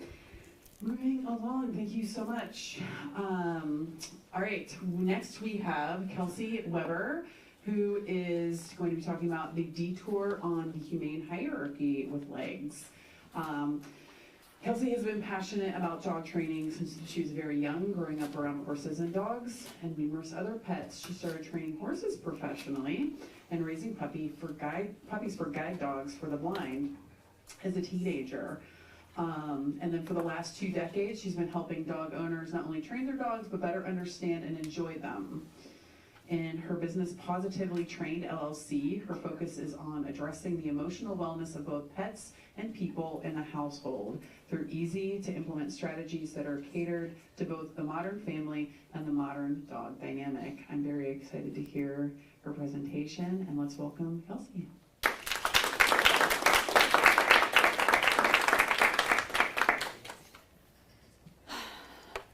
Hello. Now that I've been crying for the last hour after Matt's presentation, I'm going to jump in here and try to do mine. So yes, we're going to talk about the detour that I would like to take on the humane hierarchy. So I'm just going to dive right into what that actually means. If anyone is not familiar with the humane hierarchy, this is a standard that's used in a lot of different certification programs. It was created by Susan Friedman, Dr. Susan Friedman. And basically what her, I have to read my quotes sideways here. What she said in one of her original articles when she released the hierarchy is, without such a standard, we are likely to intervene on the basis of effectiveness alone without due consideration of humaneness. And that's a big part of this, is we want to make sure that we're not just doing things kind of to get the job done, to get the dog to behave in a certain way. We want to think about how we're doing things and what that means for the dog. The humane hierarchy, I'm just going to really quickly go through this because this is something that you guys can reference on your own too. It starts out with wellness, nutritional and physical, antecedent arrangement, positive reinforcement, differential reinforcement of alternate behaviors, extinction, negative reinforcement, negative punishment, positive punishment. And the idea here, she maps it out as a roadway, and she has speed bumps set up, yield signs, stop signs, all of the traffic signals to help you kind of slow down a little bit. But what I find is these first 3 exits, and I'm going to speak solely from personal experience as I talk through all of this, because obviously This is a really big topic, and there's a lot of discussion here, and there's a lot of people that actually argue endlessly over the hierarchy. It's a really controversial topic. But what I find is I kind of blow past the first three. So the fact that there's no speed bumps on those initial turnoffs, I think is problematic, and so I want to slow down a little bit there. And I promise I'm not just going to read you quotes the whole time, but I do want to say one more thing from Susan Friedman. Everything is nuanced, and we know how complex dog training is. Obviously, human behavior is very complex, dog behavior is very complex, and then we stick them all together in a household, and we try to mediate all of that. So what she said in a more recent article, as the hierarchy has been challenged a little bit, as there's been a little bit more pushback for this, is hierarchies are too often misconstrued as recipes, when in fact they are guidelines. To use the hierarchy as intended requires judgment calls, a nuanced understanding of behavior change, and a giant step out of the cultural fog. And that cultural fog piece is something that she's really well known for too. I could listen to Susan Friedman talk forever, so highly recommend going and checking her out too if you want some more information there. So I just want to talk about me a little bit. Like I said, this is all going to be just my personal experience in dogs and in dog training. I resonated a lot with what Matt was talking about earlier today because I do feel like dog training is a really isolating industry to be in. I was fairly self-taught. Obviously, I went to I listen to webinars and I listen to speakers and I've read books and stuff, but it's all just me gathering random bits of information and trying to weave them together. And that's been most of my experience over the last 20 years that I've been working with animals professionally.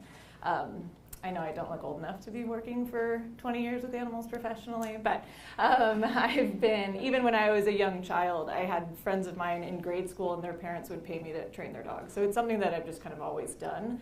But I definitely kind of made it up as I was going along. And so it took a long time before I started actually understanding that there are education opportunities that we could go through for this. I am in the process of co-authoring a book called Everybody Needs a Timeout, Self-Care Strategies for People and Pets. I think that that'll be kind of a fun thing to play with as it gets more completed. I'm going to talk a little bit more about that as we go through. And as mentioned in my bio, I really am focused on the emotional wellness of everybody in the household. I think a lot of the time that's going to be the more important piece than what the behavior actually is, because the behavior is going to follow what is happening emotionally.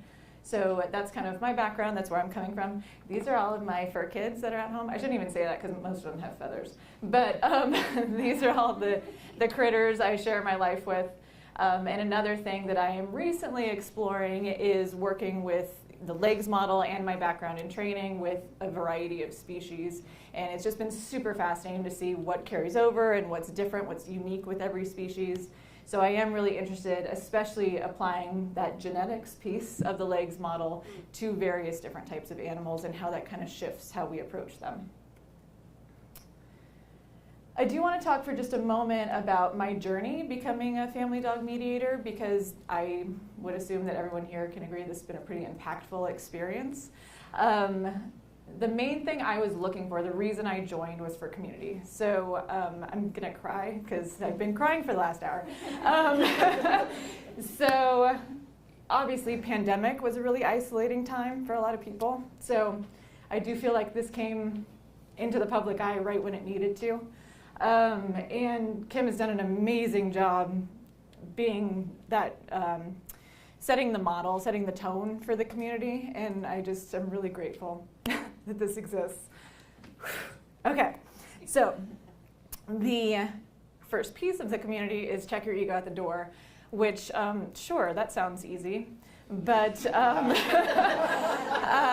my experience, even just going through the LEGS course, I did it online. And I literally binge watched the whole thing in a couple of days. And all of you have gone through the LEGS course, and that's a lot of content to just like purge through, but like a good millennial, I'm good at binging things. So I went through the whole thing, and what I realized afterwards, and I'm also part of the Lima Beings community, which if you haven't checked that out, it's amazing. It's another good community opportunity. It's been causing a bit of self-reflection as I kind of navigate that. And what I found is I binged through the whole thing, and I'm looking for validation. right? That's the whole thing. It's like, what am I already doing? What do I know? What do I feel confident with? What are things that I'm like, oh yeah, I know she's the expert, but look, I'm already doing this with my clients. Like, that's what I was going through. And I didn't realize that until way later. But checking your ego at the door is hard because that ego is your armor when you come into these situations.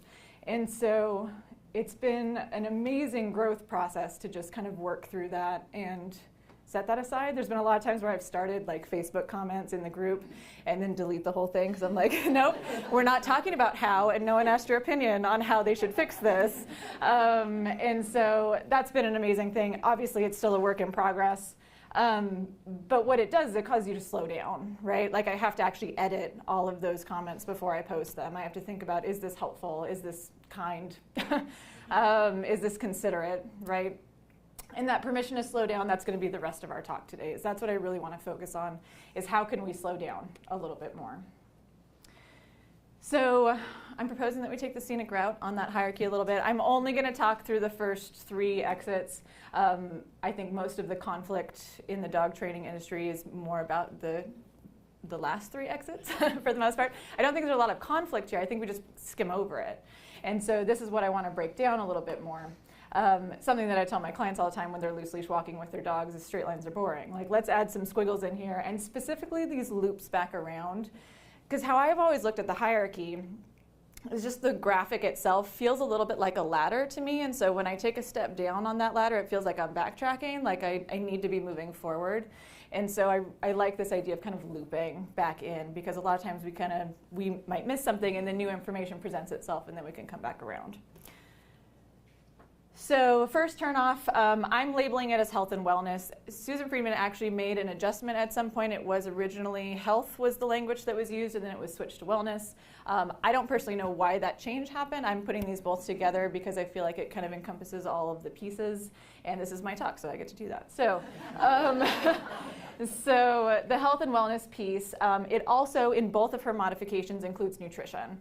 And nutrition is something that is really important and fascinating, and I think we're just barely on the cusp of really getting to know what that's all about, and I am not qualified to talk about that. So I always think about whenever I go to conferences or webinars or read these, all these amazing books and things, and as I'm binging through, I kind of file away these little nuggets of information. I think about it like, we're just gonna put those little ideal granules in these various jars and these various bottles on the shelf, and I think about it kind of like a spice rack, basically, and I just kind of filter through those as I need to. I was thinking about the other day, when I first moved into my first house, my mom bought me a spice rack with the hopes that I would learn how to cook things, and I married someone who could cook, so I didn't need to do that. But I do think about as you get more experience with, let's say, cooking, meal prep, you learn which spices apply to certain foods, which ones are going to make them better, which ones you definitely don't want to add to this particular meal, what might be too much. And so I do kind of think about that as we are filtering through all of that training knowledge, is what's going to apply the best in this scenario. And that kind of goes back to that quote by Susan Friedman of, it is nuanced, and these are guidelines, and sometimes it is going to take a little bit more of that one spice versus this other one. And something, quick story I wanted to go over is I actually have a client that has a little mini Australian Shepherd, and he did puppy class with me, and so we knew each other loosely, and he was kind of asking questions via text, and I was giving short answers, so it wasn't like, we should set up an appointment for this. So we kind of had that relationship already. And he had sent me a message like, everything is going bad on our loose leash walking. Like, he's all over the place, he's pulling like crazy, he's not able to focus. And my default trainer brain, before family dog mediator brain, is like, oh, here's a recipe for you, here's a list of things that you can go do with your dog. Here's all my loose leash walking games, and he already had all the video access to that, so I'm like, just go watch the videos, work on this a little bit, let me know how that goes. He comes back and he's like, yeah, not working. He's not able to focus. He's not able to eat food while we're out. We're not getting anywhere with this. And those games primarily are probably exit 4, maybe a little bit of 3, maybe a little bit of 5 sprinkled in there. They're kind of higher on that hierarchy. And so when he comes back and he's like, yeah, this isn't working, the dog's all over the place, not able to focus, then my brain goes, okay, let's jump down to antecedent arrangement. So where are we? I'm thinking he's like walking through a circus or something. Like, it's too much going on. And so I'm like, let's practice just in your house, in your living room, nothing going on, really high value treats, right? It's like, bust out the chicken, like, what do we need to do here? And still, a couple days later, he's like, nope, he just wants to run outside and go sniff. Like, he doesn't care about me at all, he doesn't care about the food at all, just wants to go outside and go sniff. And so finally, I'm like, is there anything health related going on? Which, according to the hierarchy, should have been the first question, probably. But I finally got there, and he's like, he's had chronic diarrhea for like 3 weeks. Do you think that's impacting anything? And I was like, probably. Let's go to the vet. Let's talk about this. Let's work this up a little bit. They ended up doing a diet change. Within 2 days, great on leash. No problem. Done. Because he was frantically looking for a place to go potty when he was outside. That's why he wasn't able to focus. And when we look at like these basic needs not being met, we could sometimes just gloss over those and we throw training at it. And so that's why I want to really think about, okay, you know, nutrition is a bottle on the shelf. Sometimes that's going to apply to a situation. Sometimes these various things we want to reach for. And I think sometimes we forget about them. So I want to talk a little bit about self-care because I'm literally writing a book on it. We're talking about in the book self-care for people and pets. So we talk about it for adults, but primarily the focus is on children and animals because they have a hard time meeting their own self-care needs. We need to provide opportunities for them to do that. And the thing with captive dogs is they're not able to meet their own needs in many situations. And so we have to kind of set this up. Like, how can we make sure that they're in a situation where they can do those or they know how to? And what's interesting, this is a quick sidebar, as I was kind of gathering information for the book, I wanted to know what other people thought of as, like, what is self-care for you? And I think that was how I phrased it. I was looking for like examples, and what I got was a list of adjectives, and it was challenging, hard, time-consuming, too complicated, not worth the time, like just all of this feedback that was like, wow, we don't even do self-care for ourselves, which obviously, like, I don't do self-care for myself. I would way rather do that for my dog than for myself in a lot of situations. And so it makes sense that a lot of people are struggling with how do we look at this through another lens, right? Through the lens of our kids, through the lens of our pets, and make sure that those self-care needs are being met when we're having a hard time just doing that on our own. So what we've defined it in our book, I'm co-authoring this with Sean Davis, who's a psychologist, and Charlene Derby, who worked on bringing wellness into like corporate environments. And so our definition of self-care is it's the intentional act of attending to one's physical, emotional, social, and spiritual well-being with or without the help of professionals. And the spiritual piece is what we're going to just like barely touch on first because that's a big can of worms. So it's definitely like, that's definitely a jar on the shelf that I am not at all qualified to talk about. My like Kelsey logic here is if we think of spiritual health, a large component of spiritual health in a lot of the works that we've read through has been a sense of purpose. And we just already happen to have this language in the dog world of purpose-bred dogs. So I'm like, we're just going to go with that. And that's the little crack in the can of worms that I'm going to open today. But mostly this is thinking about the G component in legs of what is the purpose of that dog as we've defined it with all of our artificial selection and whatnot in the dog world. But what are the normal and natural behaviors for not only this dog, but this specific dog, right? These genetic combinations that came together. And how can we accommodate that? Because again, going back to self-care for animals, it's how can we set up opportunities for them to meet their own needs? Because for the most part, they're going to try to do that on their own if we kind of get out of the way. And so that's going to be the G piece. And the other reason I bring this up first is because it's the first thing that I now talk to clients about since being a family dog mediator, is this is where our conversations start. And so I don't necessarily frame it as spiritual. I might lose some people at the door if I do that, but that's kind of how I think about it is, you know, what are we looking for? What does this dog need to just fulfill some of those really basic genetic requirements? The next big one is physical health. I already shared my story earlier about gut health being a major factor in training. This is not an exhaustive list by any means. These are just some of the things that I've noticed having a major impact on training fairly frequently in my training program. So just kind of going through the list. obviously various types of health. If there's any sort of pain, I know a few other people are going to talk about pain a little bit more today. Again, I'm not a vet, so this is something that I'm usually kind of tag teaming with someone else who's more experienced in this area. And another thing I recommend doing too is bring in other experts. So there's been a few different cases where we've had like 3-way Zoom calls with another professional that has more experience than I do, because I can't know all the things. So it is nice to be able to refer out. But I think when we send clients, like, go to the vet and then let me know what they say, I think there's a bit of a disconnect there, and it feels like we're not kind of helping them through that journey. So collaborating with other professionals together, I think, is important. I did write appropriate exercise and appropriate sleep. Like, what does that mean? Obviously, it's going to be different for every dog. When we're looking at the physical piece, there's a big S component there, a big self component there. And so every dog is going to be different with what they need exercise-wise and sleep-wise. I find that, and again, just personal experience, and probably has to do with where I'm located. I'm from Portland. It's a really outdoorsy, dog-friendly kind of area. I would say most of my clients, their dog is getting plenty of exercise, probably too much. Maybe not the right type. So then again, we're kind of looking at what does appropriate really mean for them. But appropriate sleep I do want to touch on. So this is one of my dogs. This is Katya. She's a Black Russian Terrier Rottweiler mix. And I'd never heard of a Black Russian Terrier when I got her. So, yay on me for breed research before getting a dog. So with her, very, very, we'll be really labely here, very guardy of mom. And no one else is allowed to touch mom or do anything remotely threatening or interesting around mom, which is okay when I'm out on a walk by myself at night, not okay when my husband wants to sit next to me on the couch. So we're working on that a bit.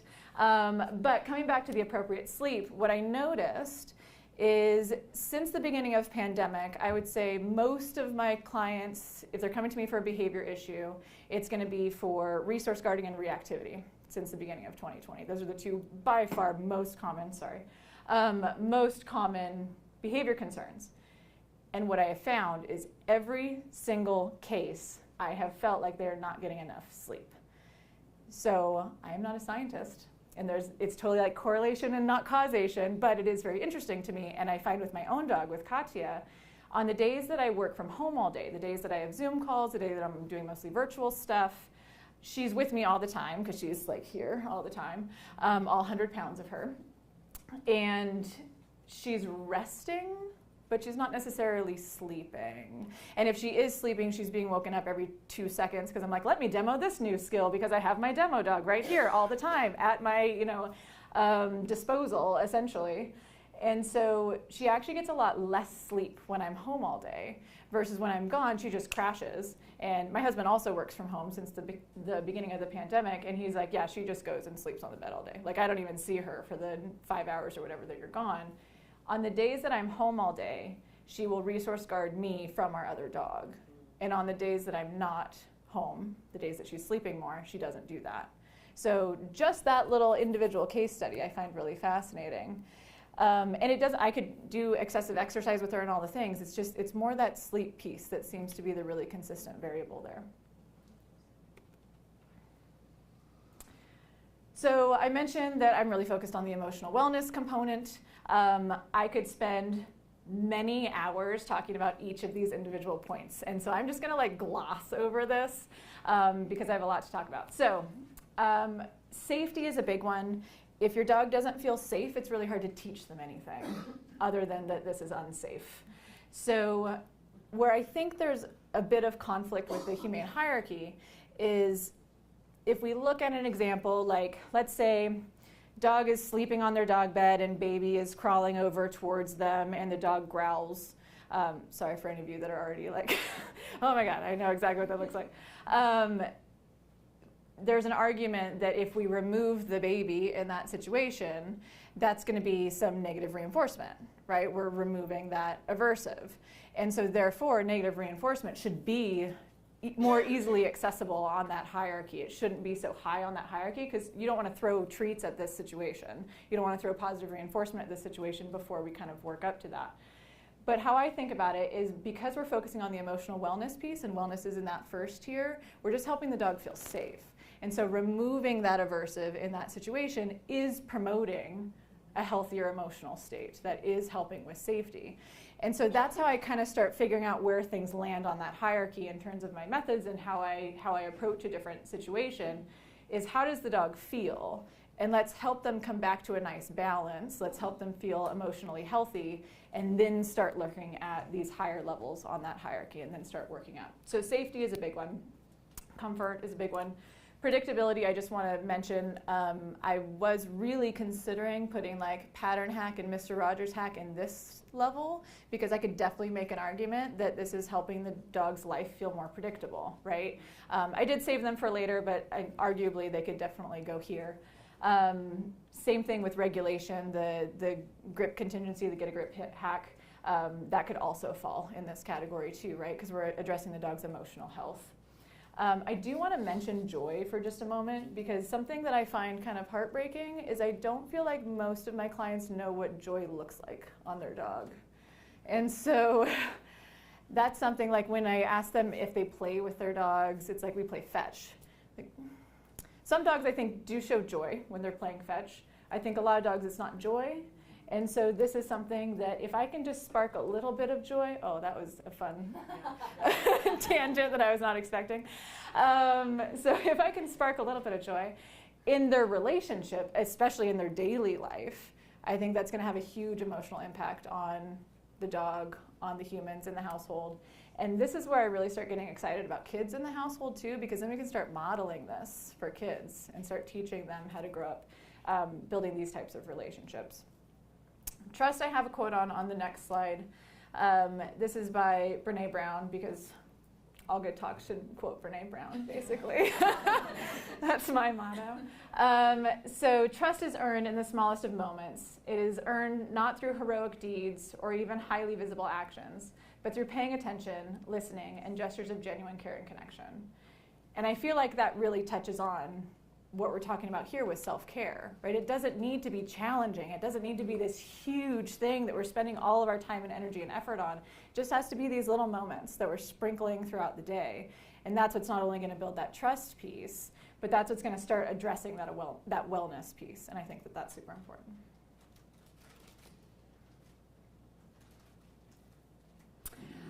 Social health is going to be our last component here in the wellness section.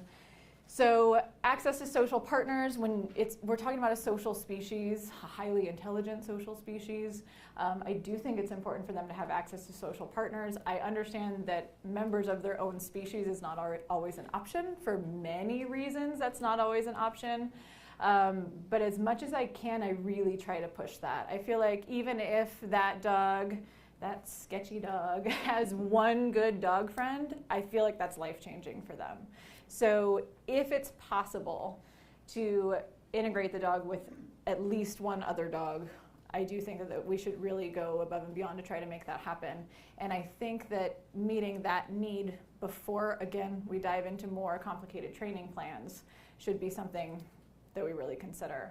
The fun part is that the Carl hack can help with this.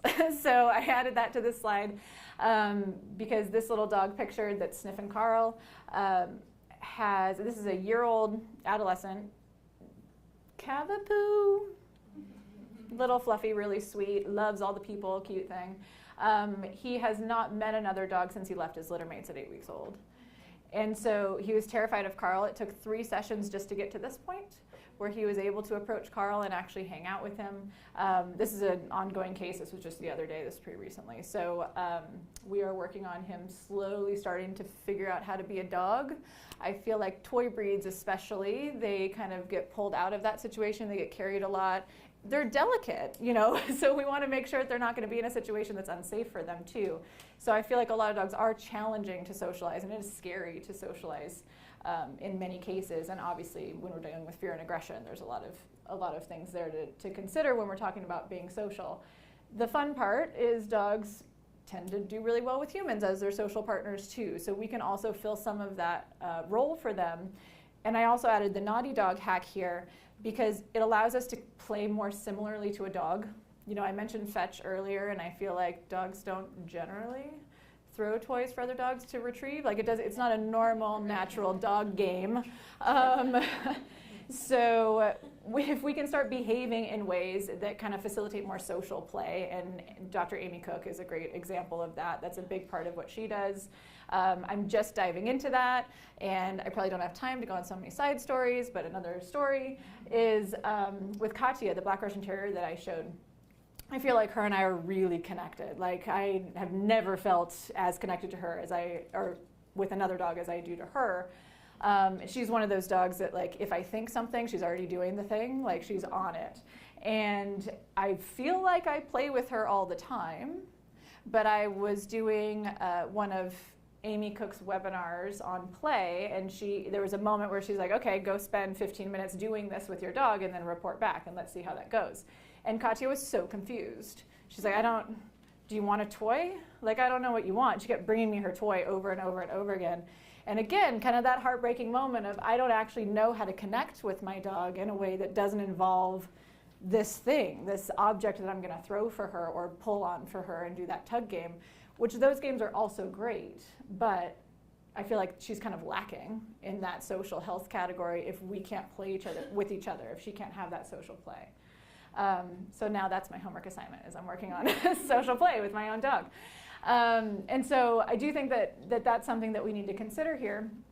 And just like with human relationships, we want to make sure that they're trustworthy relationships, whether that's with other dogs or with us or with any social partners. Obviously, a lot of dogs play with other species too, cats and horses and all kinds of fun things. And we want to make sure that boundaries are respected on both sides. Just because a dog loves to play doesn't mean that this is appropriate for everybody else that is subjected to their behavior too. So I think teaching play skills is something that we can kind of fill that role of a little bit and be the guide and the mentor for the dog. And whether that's us being the guide and the mentor or having another dog that can serve that role too can be super helpful. I've worked with, in a lot of like board and train situations. I don't do that anymore, but I used to take on dogs a lot, specifically so they could hang out with my dogs. Like I'm like, it's not really about me. Like my dogs are gonna do a much better job teaching all of these appropriate social skills, teaching self-regulation, teaching communication than I actually can. And I actually stopped doing board and train because I realized that my dogs were burning out. And so again, it kind of goes back to, I need to make sure that we're respecting the boundaries of all parties involved. Okay, turn off number 2. So health and wellness is going to be the bulk of it because I do think that self-care is super important and that we gloss over it, like I mentioned before. But as we kind of start going through, the next turnoff on the hierarchy is antecedent arrangement. And there's a couple ways I want to talk about this. I shamelessly completely stole this graphic. I think Justine made this for Kim. Yeah. So I just threw this up here because there already is a conversation going on about this, and Kim has a great presentation on how all of the legs are part of that antecedent. They all come to the table. Thank you. They all come to the table in every situation, right? You can't get rid of the dog's previous learning history. You can't get rid of their genetics and their self that they're showing up with in that moment. But in antecedent arrangement, I do want to talk a little bit more about the environment because I do think all of these apply to the antecedent part of it, but when we talk about the arrangement part of it, I like to think about that in terms of management, and I think a lot of trainers use that term management, and I think clients have no idea what that means. And so I break it down into a couple categories here just to kind of give an overview of how I look at it. Generally for clients, I'm going to cater a management strategy that works for them. I'm not going to like show them this slide and tell them good luck. But that management piece is something that is really going to help the dog and the client in a lot of situations be successful. So I look at it as passive versus active. This is kind of my language and my labeling on this, so you may have heard different ways to categorize management. But passive management I think of as like the set it and forget it kind of style of management. So like putting the dog behind a baby gate. Like we don't have to worry about anything past that point. The dog is put away. Now you can do the things over here. The dog is not able to be involved. So I look at that as different from active, where I think of as more like equal time. Like we're spending time doing the management together. We are participating in the management together, and I'll give some examples in a moment. The setup for success part I have in the passive management category, obviously, always we want to set up for success. That should be our goal most of the time, is to set up the owner for success and the dog for success. That's the whole point. We're trying to make progress. But I really feel like it lands on that passive management category more than in other places, because we're setting the dog up so we're avoiding the failure. We're avoiding that situation where they might have a really big emotional feelings about things, or they might act behaviorally inappropriately, or whatever that context is. So example would be like the box fan hack. Like, we're not teaching the dog anything when we're using the box fan. We're just setting that up so they don't lose their mind. Like, we're setting it up so they can cope with that situation. So that'd be more of a passive management strategy. Off-duty hack I use all the time. Absolutely love the off-duty hack. This I also look at as, for the most part, a passive management strategy. How I use this hack is I set up the dog before the guest comes in their off-duty spot. So the dog is already doing their thing, and then I can go work with the guest. If we're looking at things like active management, I think of that more in the moment, like, shit is already hitting the fan, and so we need to address the situation. We need to run interference right now. And so those are going to be more like Mr. Rogers or Step Up, where it's like, that trigger just entered the environment.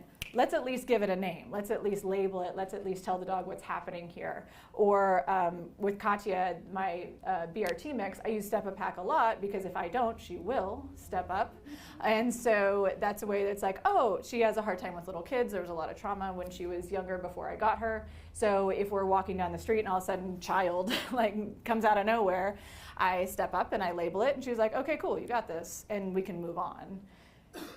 Yes, there's some learning happening there, absolutely, but I'm also preventing the situation from escalating, right? I'm running that interference, so I still stick it in the management category.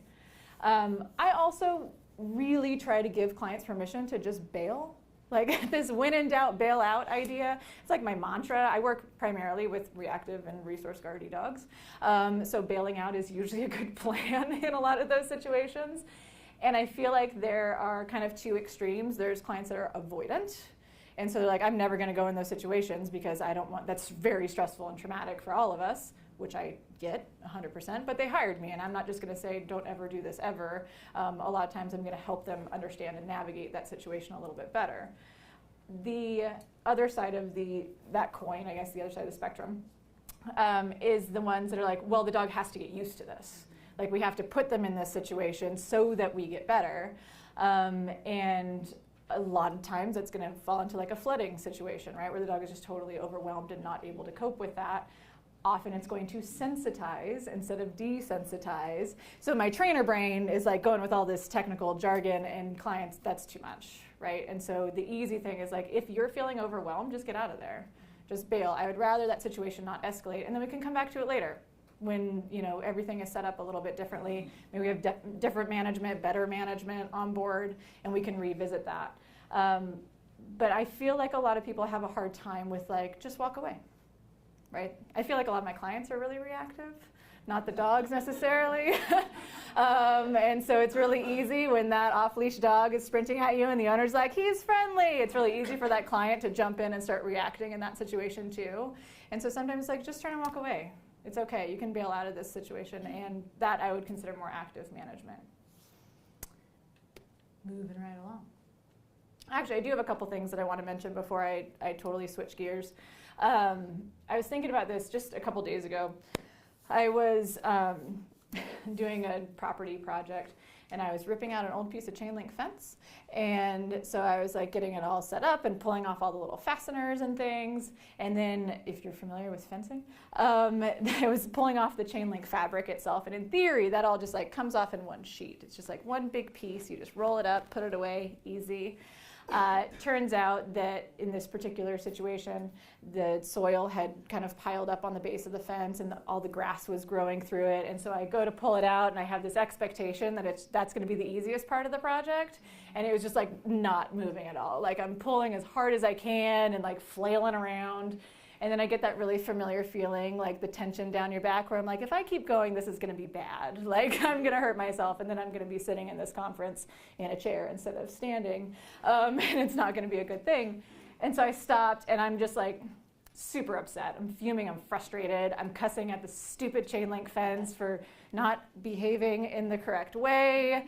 And I'm getting really, really annoyed with this. And it was all directed at the fence. Like I was so mad at the fence. And then I go, this isn't about the fence, this is about the soil. Like that's the issue here, is that the dirt is in the way for me to be able to actually do this thing that I'm trying to do.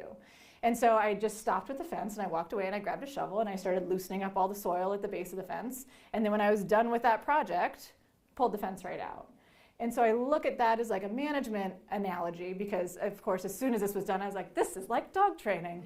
And so I was like, this is addressing the environment, right? Like the fence was not able to do the thing that it's supposed to easily be able to do. And I need to adjust the environment so that this works a little bit better. And so I always find that bringing these like random analogies into my sessions can be really helpful too when talking with clients, because they're so caught up in their stress, right, with this dog, with their frustration. This dog is XYZ, label, label, label. And often it goes back to that E piece, like let's reevaluate the E before we work on the L and all those other components. Okay, now I'll move on. So the exit number 3 is where we're talking about positive reinforcement. What I find interesting, so I mentioned I've been training for a really long time. It's kind of all I've ever done. I more recently, in the last 10 years, is when I started going through actual like formal education for my training. So I probably heard about the hierarchy about 10 years ago or so. And I've been referencing this in my training program. I'm part of Lima Beings. Like we talk about this all the time, even when we're talking about people and how we interact with the world around us. And I didn't know until I was preparing for this presentation that positive reinforcement and differential reinforcement for alternative behaviors are 2 different turnoffs. So, point is, imposter syndrome sucks, and there's no way to know all the things all the time. So, like, this job is really hard, and if you don't know all the things, or at any point you feel that imposter syndrome kicking in, it's okay. Like, one of the, I think, most impactful things I heard is I was listening to a podcast with Sarah Stremming and Hannah Brannigan, and they were talking about imposter syndrome. And one of the things they mentioned, and I don't know the direct quote now, but it was basically, you don't have to have read the whole encyclopedia in order to help your clients. You just need to be a chapter ahead. And I was like, oh, that is like such a load off my shoulders. Like, I at least can help this person because I know a little bit more about this than they do. And so I just always want to like emphasize that to not only new trainers, especially because imposter syndrome is huge if you're a brand new trainer because you're like, I don't know anything. But especially with trainers who have been doing this a long time, because sometimes we stumble across weird things like this and it's like, wow, I've been not thinking about that for this whole time. Like I subscribe to the hierarchy and still I've been missing this point. I've just been lumping these things together. So slowing down is a good plan. Like we should slow down a little bit more. So positive reinforcement, a couple things that I want to dive into here. Again, this is how I set up my consultations with clients. So I start with that self-care piece, and then we dive into the management piece. Generally, if there's a safety issue, we jump into management a little bit faster. I don't start talking about any sort of reinforcement until I get to many sessions down the road. We're looking at like 3-4 sessions down the road before I even mention anything past that self-care and management component. So this is where I go next. With capturing behavior, the big thing is like if the dog is being good, let them know that they're being good. Like that's a good starting point. Kathy Sadeo coined SMART x50, see, mark, and reward training, and then do that 50 times in the day. I think that's fantastic. You can definitely check out her work. She has a lot of amazing resources as well. Kathy Sadeo is cool. So capturing good behaviors as they show up. The Hangout hack works really nicely for this. Kim does a lot of capturing during that. Game show hack is another kind of fun one because I was like, I don't know where to put this because I feel like we have maybe some negative reinforcement going on in here, and that feels a little higher on the hierarchy, and that my positive trainer background is like getting a little glitchy over that and over putting that in there. But I also look at, again, I can justify a lot of it when I start looking back at the emotional wellness of the dog, because I really try to keep that as like the foundation for my training. If my dog is making bad choices, if they're not behaving appropriately, there's a big difference between me grabbing them by the scruff and dragging their ass out of there and scolding them and throwing them in the pen versus me being neutral and just kind of removing them from the situation. Like, okay, we're just gonna get out of here. You're gonna go spend some time there because you can't handle all this fun that's happening. And there's also the bailing out concept that we talked about in the beginning. Like, the dog is unable to handle this because they are not in an emotional space. They don't have the emotional capacity to process this situation and to be able to cope and to be able to be successful. So when I'm looking at that game show hack, a lot of times that's how I think about it, is we're removing a dog from a situation that they can't handle. They're struggling in this situation. It is more humane to just get them out of there. And so, thank you. And so I still put it in this because in the very beginning I was like, ooh, where do I put this one? And then the more I thought about it, I'm like, absolutely, we're addressing the emotional wellness of the dog. So if they do it right, we reward that. If they're having a hard time, there's a reason. So let's evaluate what's going on there. Let's go back to that management. And that kind of goes back to like, let's loop back around on that hierarchy. Let's come back and revisit some things. I have what I call my lazy trainer games, which is all about teaching clients how to train dogs without putting any effort into it. So, like, can you sit down and watch TV and train the dog, right? And that kind of falls with that hangout hack a little bit too. If you can't drink a beer while you're training, then like, why are we doing this? This is stupid. Lazy trainer games I'm big on, but it is about making it easy for the clients. That's a big thing that I try to stress. Because I work with a lot of clients who have gone to other trainers, even like really skilled, amazing positive reinforcement trainers that I have so much imposter syndrome when I'm around, because I'm like, wow, you do some really cool stuff with your dogs and I don't even know where to touch on that. But still, they're struggling just hanging out at the house with their dogs. They're struggling to just be able to exist with their dogs and for their dogs to be able to regulate and be calm in those situations. And so that's what I really like to focus on, and that's how I kind of niched myself into this emotional wellness piece, because that's what I want to work on. Can we teach the dogs how to self-regulate? Can we set up the environment so that the owner and the dog can relax together and just enjoy spending time together? And then if you want to do the fancy stuff, go do the fancy stuff after that, absolutely. But we need to do this first, because ultimately you're living with the dog more than you're competing with the dog. Right, and so for me at least, so I want to build up that foundation, and then Premack is another big one. I kind of played with Kim's color changes here with Beyond Food training. Again, my background, well, I'm actually a crossover trainer, so my way background, when I trained for guide dogs, it was all choke chains, and then I actually developed my positive training experience with Petco as Petco was transitioning to a more positive approach. And then I just kind of went down that rabbit hole. And so then I got really kind of swept away by the R+ community and like how like purely positive, kind of getting on that side of the spectrum, and that didn't really resonate with me either. And so I've kind of gone through this whole interesting pendulum swing in my training process, my training journey. But back in the beginning, when I was introduced to using food in training, I was like, absolutely not, that's stupid. I can get the dog to do that without food. Like, why would I don't want the dog to love food more than they love me. I don't want the dog to work for food and not work for me. It's that respect thing and that control thing. And then once I started training with food, and I was like, wow, this works really well. And so then it was like all in, and it was all food all the time. And then I started hearing other trainers talking about not using food in training and using toys and using praise and all this stuff. And I was like, absolutely not. Like, we need to use food. That's what we do as positive trainer, treat trainer. Like, that's my hashtag. Like, that's what we do.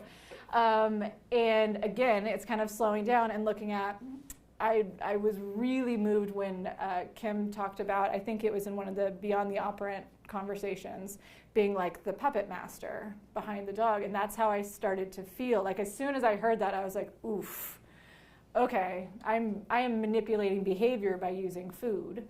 And sometimes maybe we should question that a little bit. So I absolutely still use food, like all the time, but I don't only use food. And so that's what I want to kind of look at a little bit, is sometimes, I think a lot of the time, and I would say most of the time for adolescent dogs, freedom is actually more important than food in many, many, many cases. That's probably my main preaching point when I have a client with an adolescent. Like, they care about freedom almost always more than they care about what's in your treat pouch. They might do something for what's in your treat pouch, but freedom would be a more valuable reward for them. And so doing things like sniffy walks, right, or Sarah Stremming calls them decompression walks, like letting them get out and go be a dog and have that freedom of motion. Let them have access to things that they want. That's where the get a grip hat kind of cycles back around, is if you want to be able to go outside, like, can we emotionally regulate first? Like, are you in your body enough to be able to do this right now? Or are you already having big feelings and then we're just going to add more feelings and then your brain is going to explode? Like, we need to kind of work on that a little bit. But we can use access to that good stuff. And it doesn't have to necessarily be food. It can be access to outside or their friends or whatever we want to kind of play with there. And they might actually want that more. So kind of paying attention to what does the dog actually need in that moment. And here we kind of cycle back around, because if we're talking about needs, then we're back to health and wellness. So when I'm looking at that detour concept, I really want to think about those loops. I really want to think about coming back around, because again, I mentioned that I don't do this until many sessions in, and then even as I start going through this, we start going, oh, let's come back. Let's come back and revisit that self-care piece. Because I find, just like with people, like I might have a really good self-care day, but I don't have really good self-care habits. And so I need to recycle back around to those things too. And so it's just a nice reminder of, like, let's go back and revisit. What does your dog need right now? Let's evaluate their physical wellness. Let's evaluate the emotional wellness, that social wellness piece, and then that spiritual wellness piece. Because I think when we talk about freedom, especially, what is the dog designed to do? If I have a Labrador, and I've raised a lot of Labradors for my therapy program, they probably just want to go swimming. Like, ultimately, that's probably all they really want to do. And if you walk past a puddle, there's a good chance they're just going to flop in it. And let's use that. Like, give them those opportunities to go flop in puddles. That's what they need right now. And obviously, there's a time and a place, and your dog has to live in a modern world with real life schedules and families and rules and stuff. So we have to kind of integrate this in as often as we can. And that's what I think is going to be the most important piece, is, again, coming back, looping around, looking at that wellness piece, looking at that self-care piece, and making sure that we're meeting all those needs for our dogs before we really focus on the training. Okay? Oh, maybe. So that's all I have for you today. Thank you. Thank you, thank you.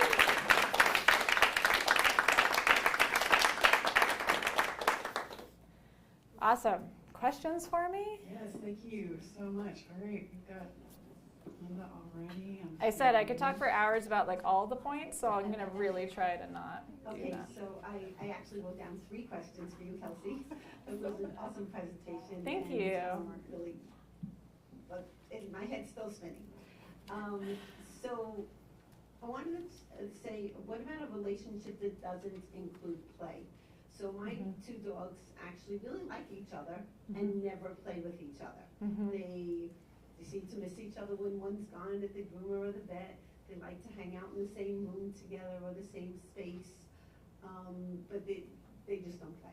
Yeah, it's a good question. I'm not the expert in play by any means. Like, I'm just touching the surface of it.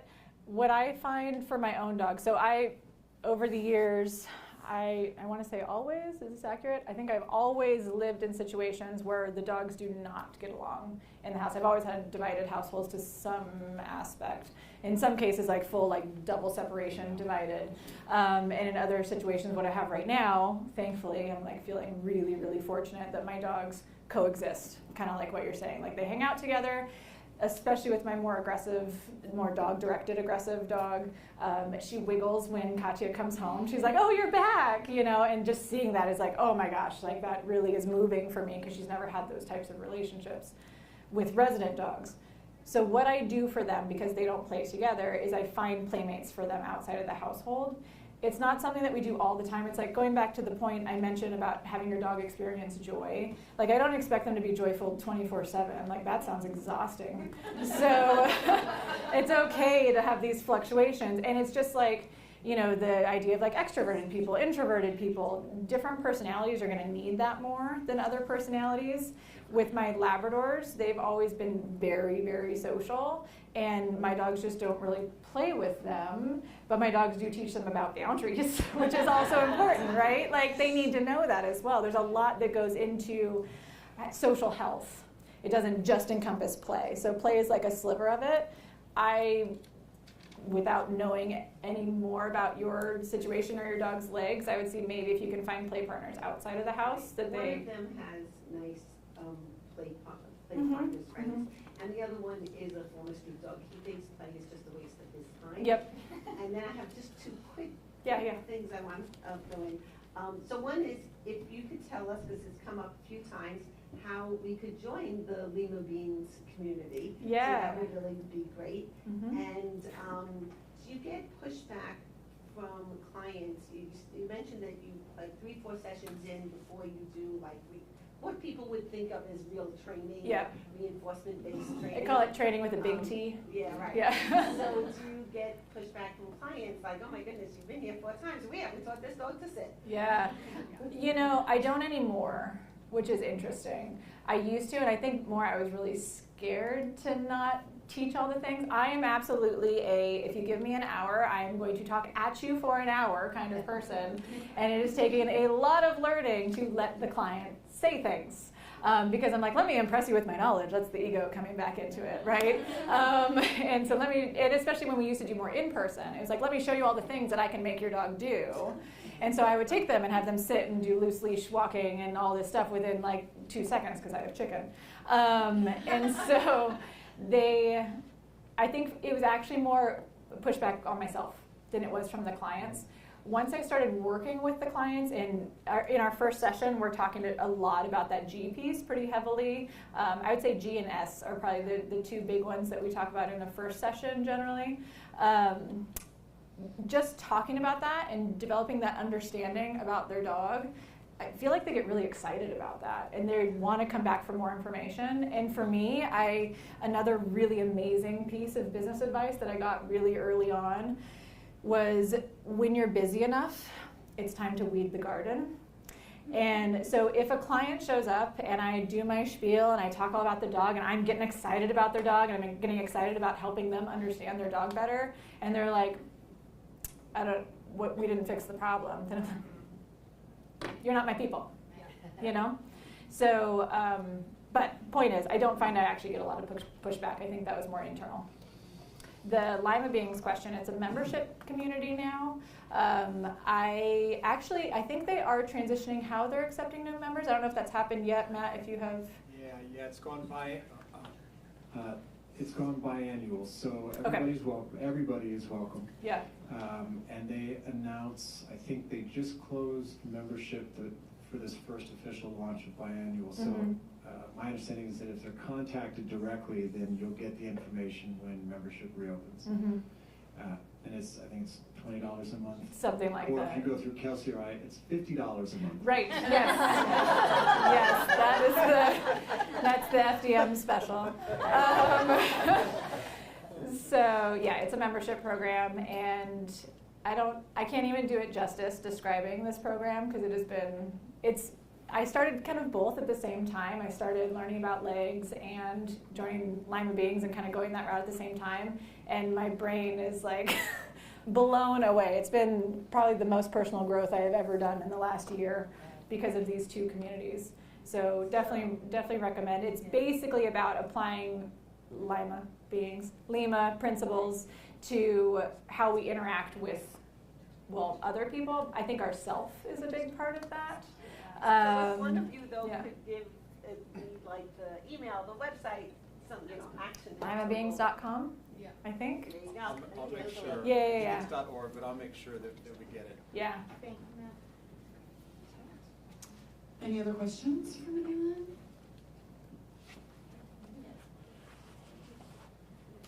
So I was actually really interested in what you were talking about towards the beginning about sleep and wellness. Obviously, like you said, correlation doesn't always equal causation, but the fact that there was, clearly some sort of relationship between the two in your experience interested me. And I was just kind of wondering, for puppies / adolescents as well as adult dogs, what is around like the average amount of time that you've seen sleep be an appropriate amount of sleep as opposed to not? Yeah, this is a good question. So I was going off data that I don't remember where I got it for many years, and then recently I just like Googled how many hours dogs should sleep, and it was like way less than what I've been telling people. So I don't actually know the number. What I've been recommending to clients is that they should be on like a 2-to-1 sleep to awake ratio. Okay. So in a 24-hour period, your dog should only be conscious for about 8 hours or so. I'm not the research brain that determined that, but that's what I've been recommending. For puppies, I say 3-to-1. For adolescents, I say really try to get them to sleep 3-to-1 if you can, because they're teenagers and they don't want to take naps. But there is a big difference, and actually on Michael Shikashio's podcast with Dr. Kathy Murphy, they touched on sleep, and he had actually a previous episode too where they talked about sleep as well. And a big part, or a big takeaway for me of what they discussed was the type of sleep, the quality of sleep. So it's the interruptions. And so that's what I've noticed with Katya is she's sleeping. She's still resting for that, random prescription that I created about how much she should be sleeping. But I'm waking her up every couple of minutes. And it's that interruption that's actually causing the issue, less so the number of hours in total. And that I actually am really interested in talking to people that have service dogs about that, because how do we facilitate that in a working environment? I have my other program, Pause for Responders, is where I raise therapy dogs for emergency responder facilities, specifically for police departments. And so we're working on the dogs being able to support the emotional wellness of people within the department, because I think that that's severely lacking. And so that's been an interesting journey as well in current times, in all times, working so closely with police officers. It's a very different experience, and they have a very different relationship with dogs. And so my whole focus has been bringing Lima practices into how the handlers work with the therapy dogs that I put in those settings. But with the facility dogs, they're there for 8 hours a day, and people are just coming into the office all the time to see the puppy. And so we have a really strict nap time. And so there's signage on the door, the dog goes in the crate, they have that like dedicated, we actually do 5 hours during the day. So in an 8-hour workday, the dog actually sleeps for 5 hours of that. And that's a hard rule for me. And we facilitate that from the beginning, so that's just kind of part of the process. I don't know if that really helps or not, but that's what I'm sticking with. Yeah, I think it does. I think it helps. Yeah. Awesome. Any other questions for me? Actually, we are gonna we're done? just to move things along. We're gonna get moving on to lunch. Thank you so much. It's just like last year when we were here, sitting with everyone, and it's like, wow, we're in a room with all these people who like get it. This is so neat. And then like now I'm sitting in a room and I'm hearing things reflected back and like, yo, get it, and it's so cool. It's just so cool. I know I'm gonna say that over and over again. It's gonna be like the tag. It's just so cool. I just can't articulate it any other way. Thank you so much. Please, let's give Kelsey.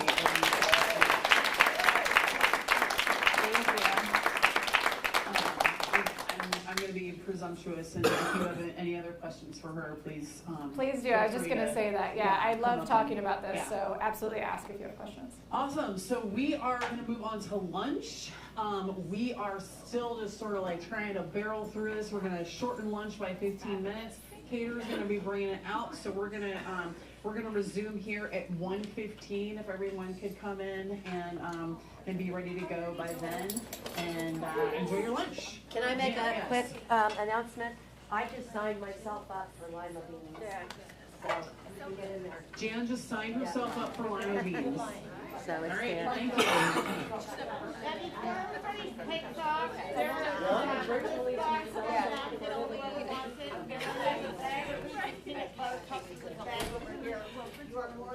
Sometimes I find that things are more valuable. And I prioritize that to be honest personally.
I mean, I think it's because it's full of entrepreneurs, and so we're all doing our own things. And part of it is like you're just so tunnel vision on your own thing. But then it is a really big global deal.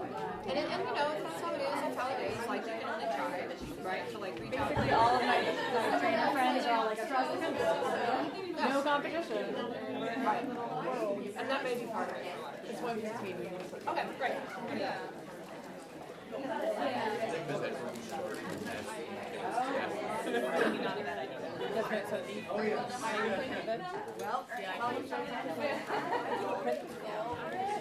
Oh no, I need that. Sorry. Yeah, because I like having notes. Yeah, who does it?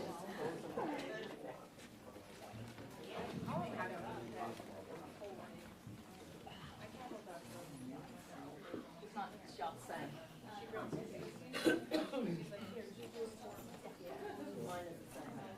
Just let them know someone left their water outside. That's her child. Is this anyone's water? It's mine. No, I swear we good. Okay. It was in the mental processes, weeks and months.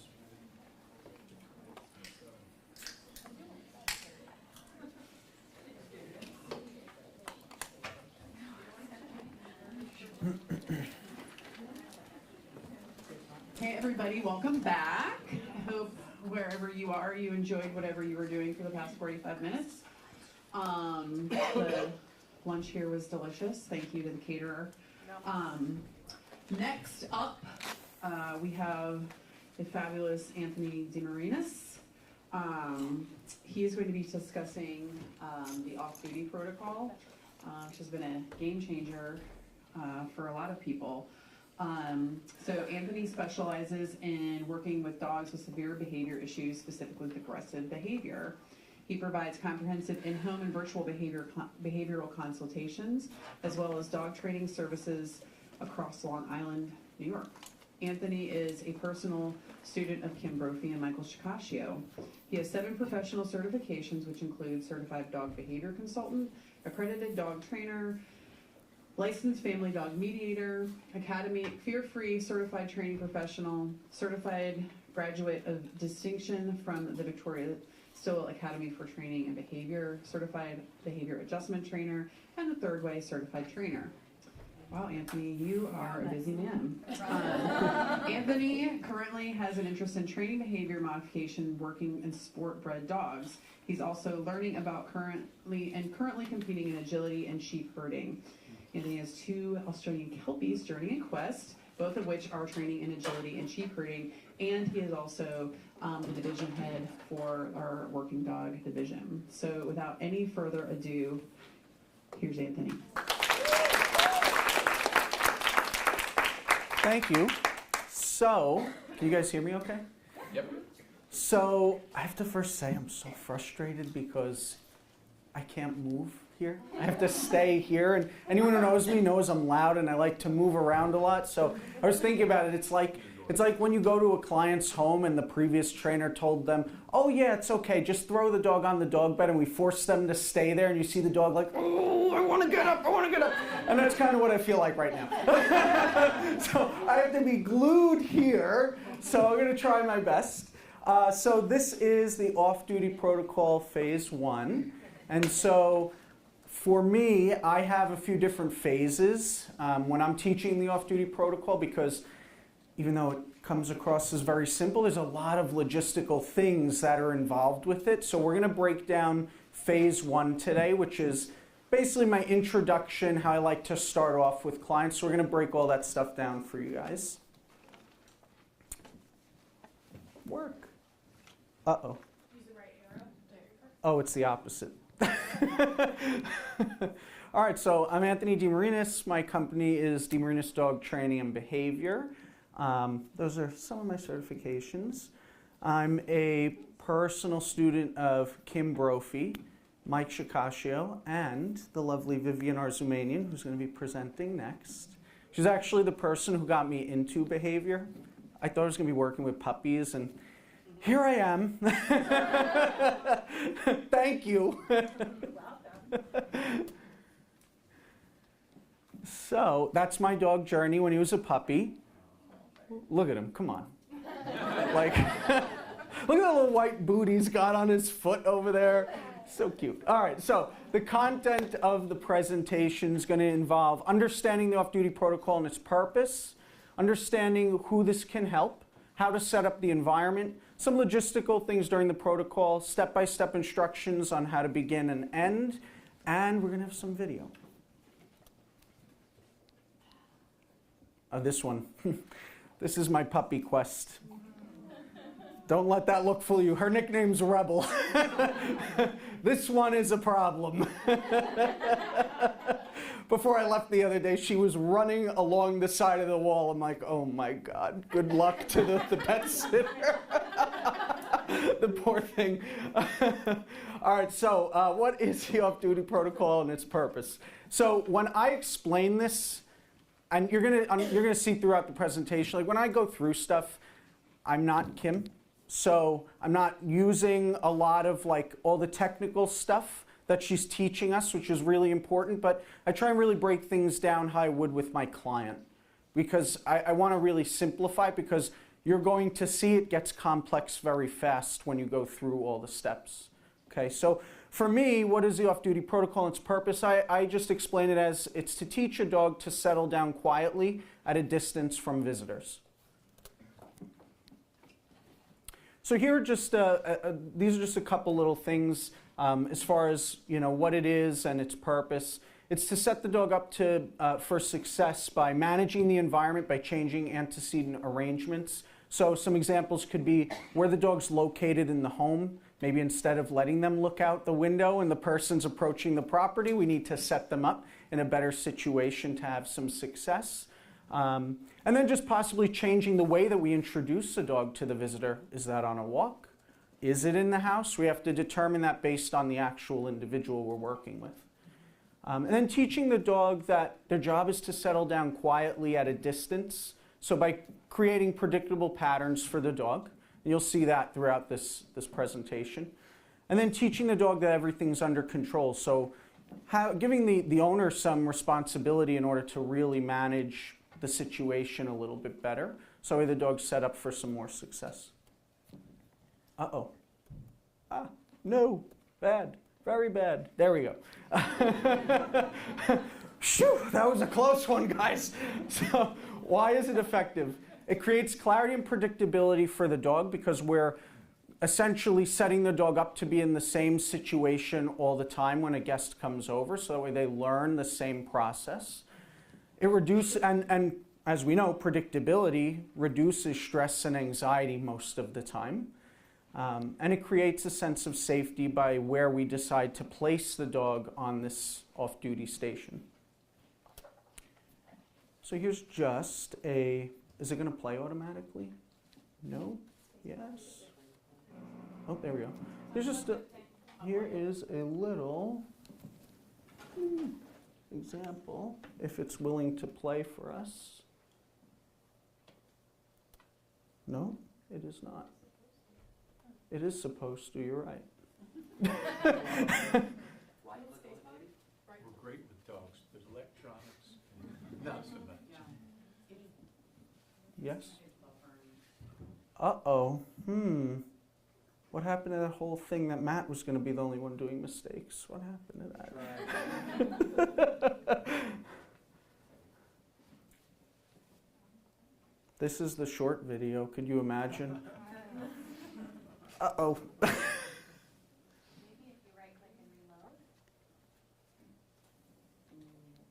I don't want to screw anything up.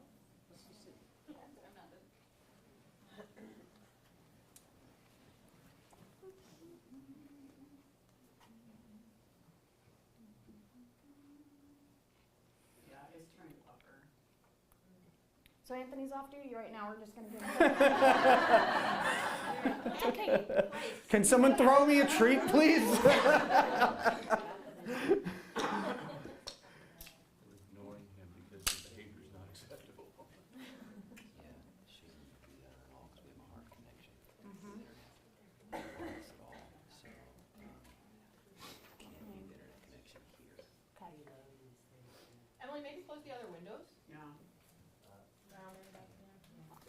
one. Especially the dog key, because it's software based and has all the others.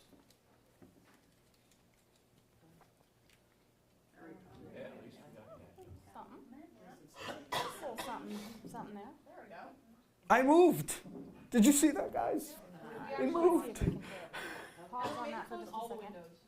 Just jump back out real quick and close all the other ones. Okay.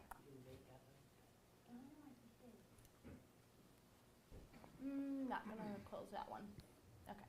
All right. I closed what I definitely can.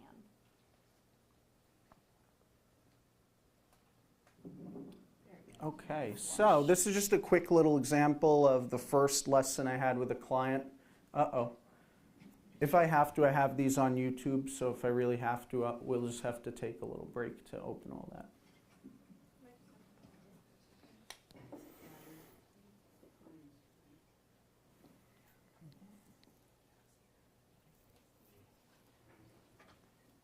Hey.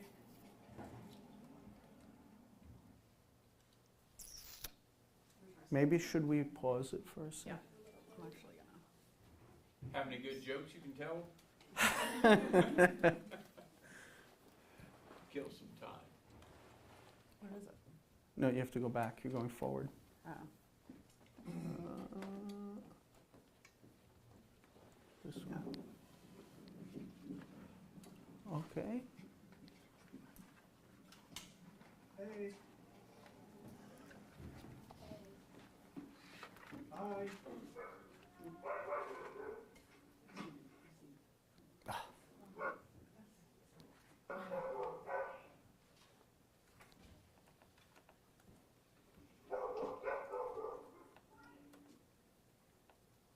As I said, this is the shortest video. We got a problem.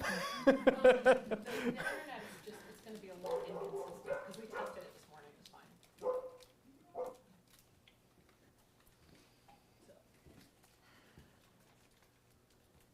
If I pull it up on YouTube, do you think that it'll be a little easier? Do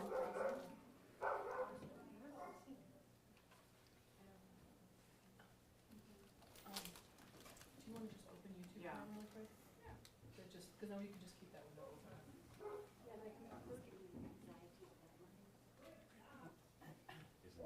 Try playing it just not in presentation. Through is the presentation. I don't know, I thought you read it. It's going to be the same, you think?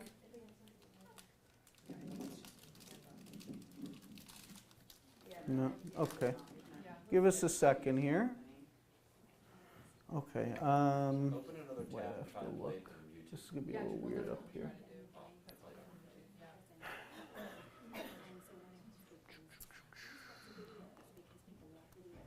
Wait, let me just see. To go to Gmail.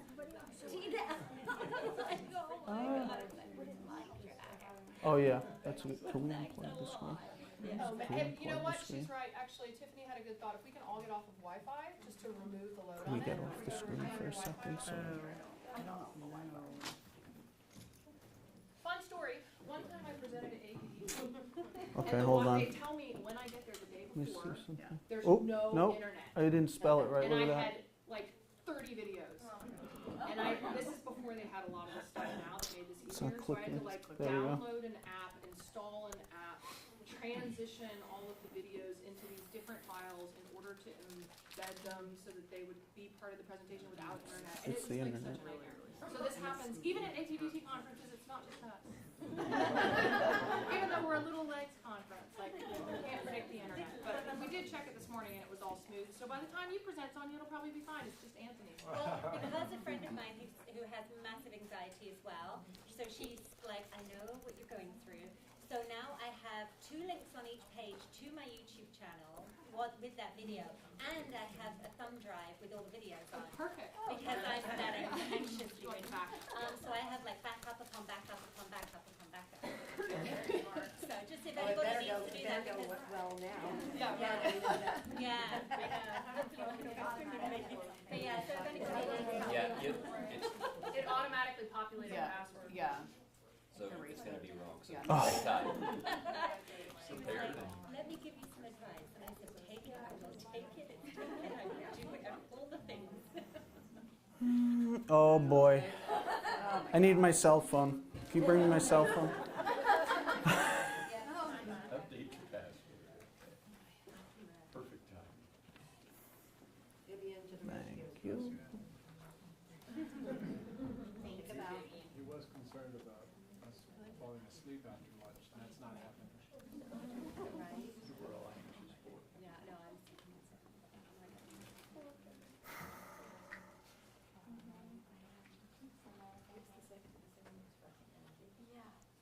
Well, the internet's very slow because I haven't gotten my little password yet. That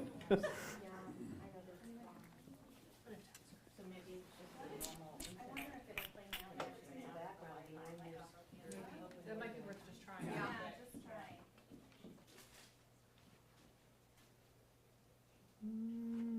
I'm sorry, it's so weird to do it from here.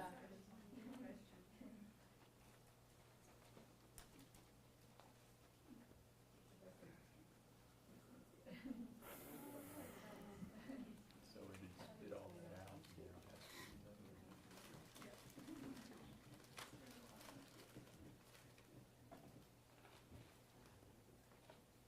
Can I ask can I do a Q&A while this buffers? Could I ask you a question, Anthony?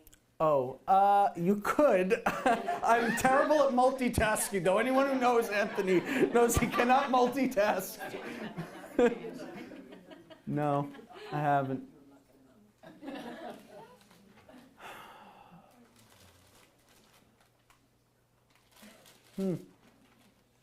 Google is no longer my friend.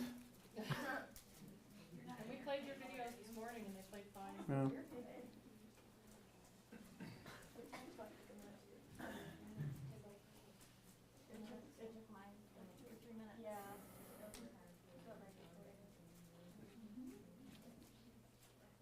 Unfortunately, they're all private videos, so that's why I have to log in, because I can't pull them up.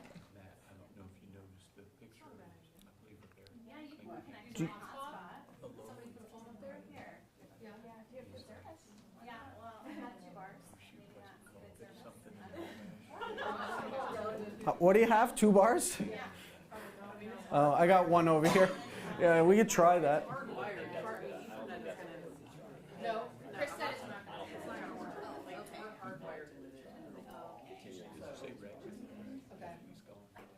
Do you think if we try getting out of Canva and going back in it?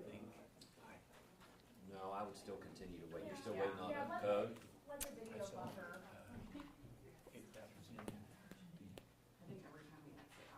Yeah, every time we restart, it starts buffering again. We gotta just let it. I think he's like 80.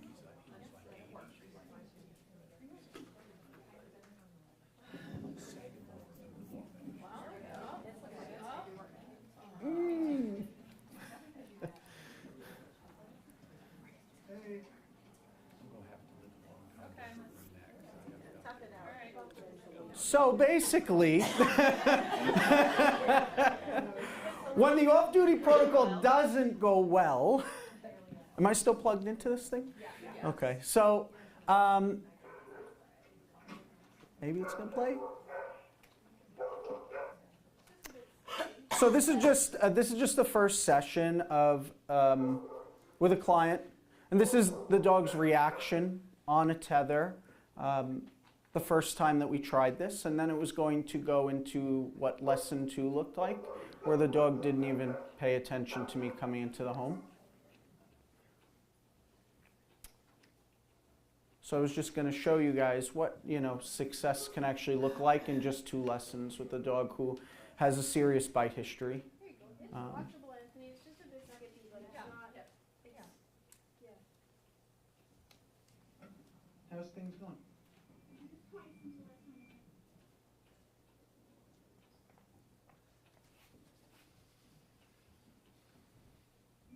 Okay. Okay. So nothing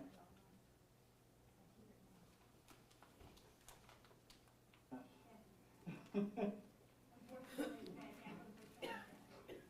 So like the dog hears me talking to the owner right now, and then the husband is actually upstairs just Father? Okay. hanging out with the dog. Hello.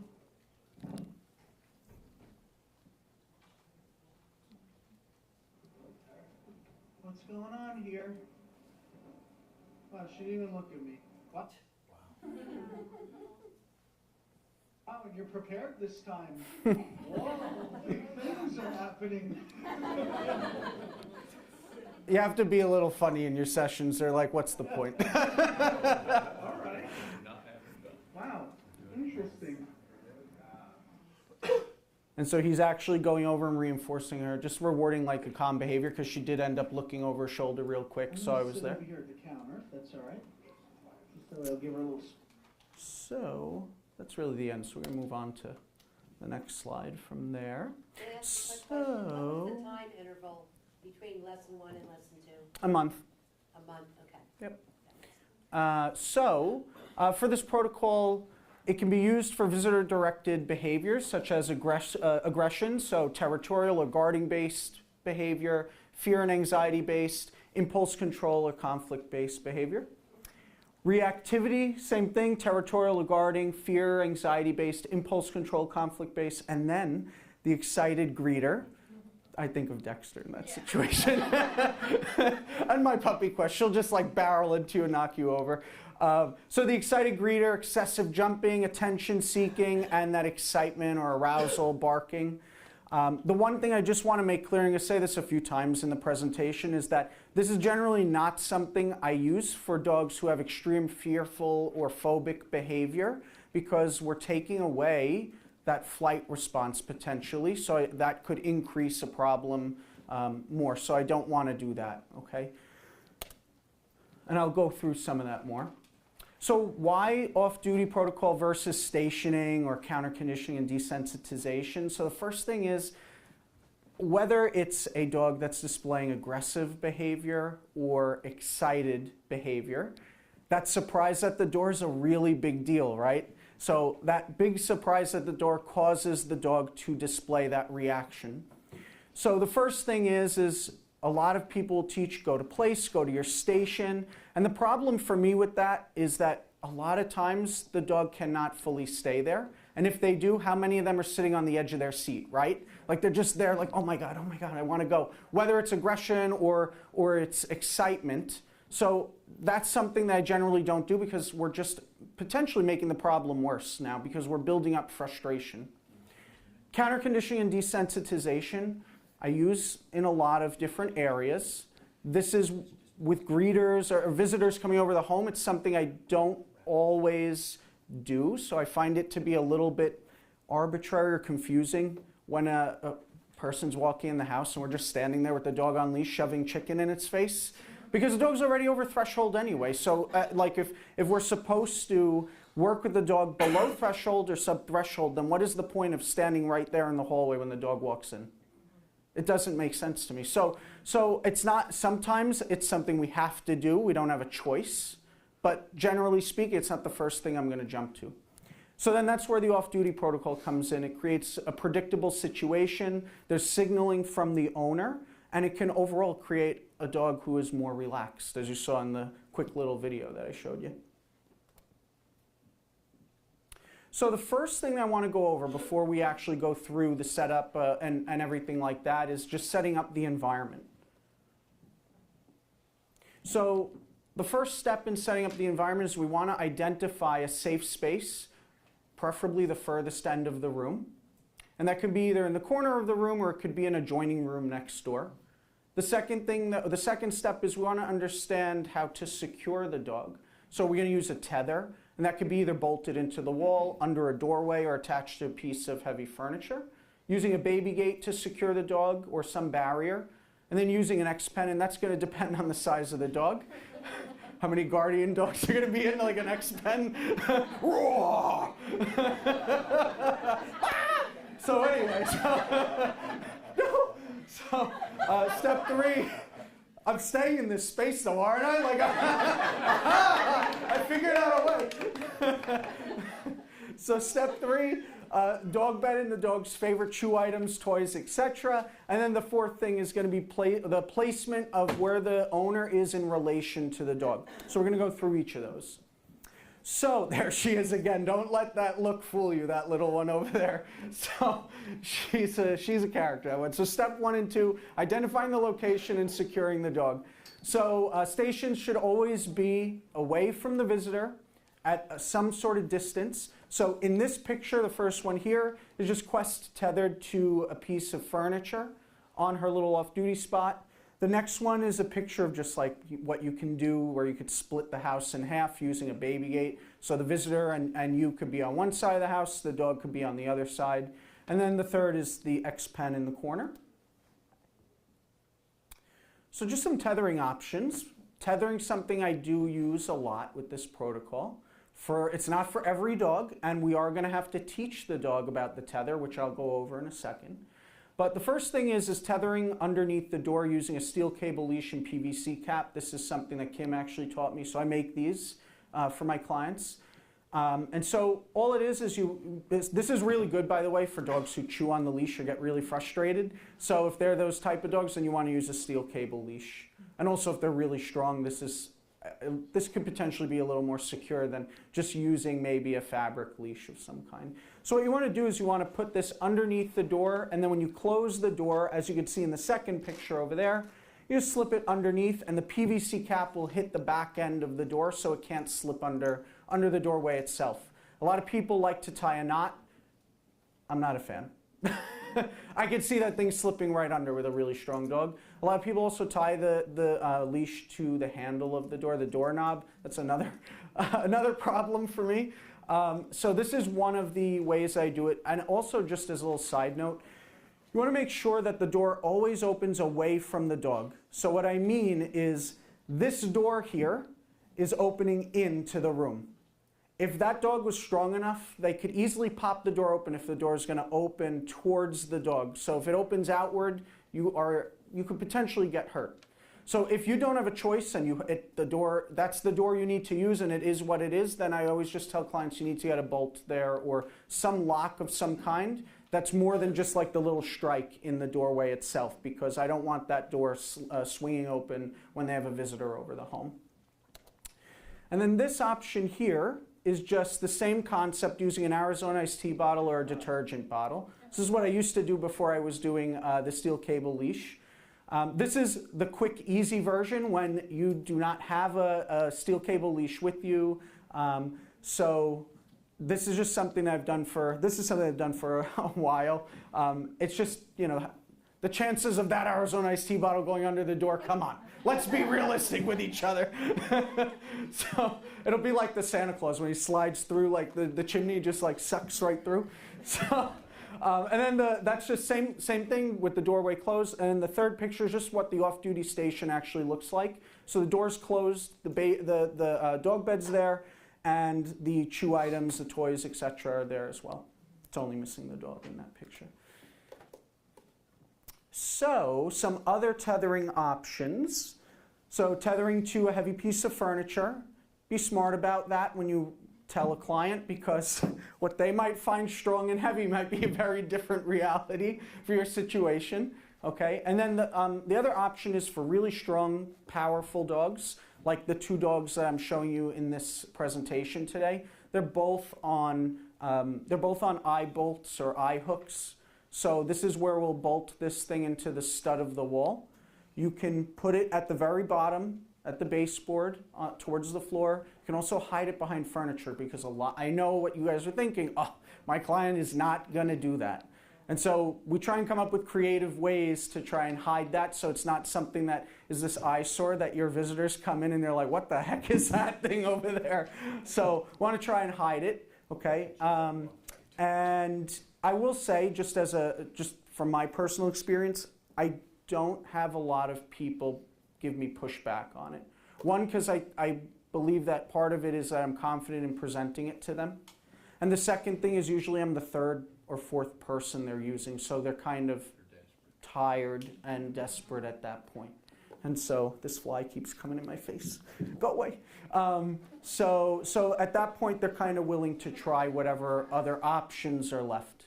Okay?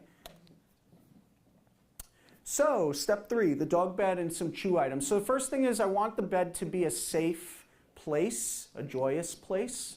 I don't want it to be this horrible place we're forcing the dog to be at. So whether you're using a tether system or you're going to have the dog behind a baby gate, I always want the dog bed set up somewhere.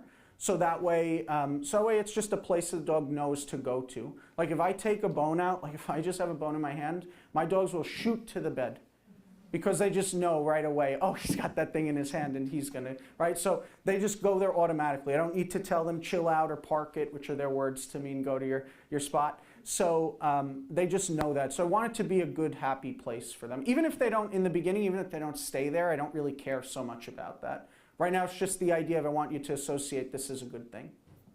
The other thing is the chews that you choose to use need to last a long time. So for me, I love using frozen marrow bones or knuckle bones because most of our clients don't even know what that is. They don't know what a marrow bone is. So for me, that's something I really try and take advantage of because it's something really valuable or exciting to most dogs.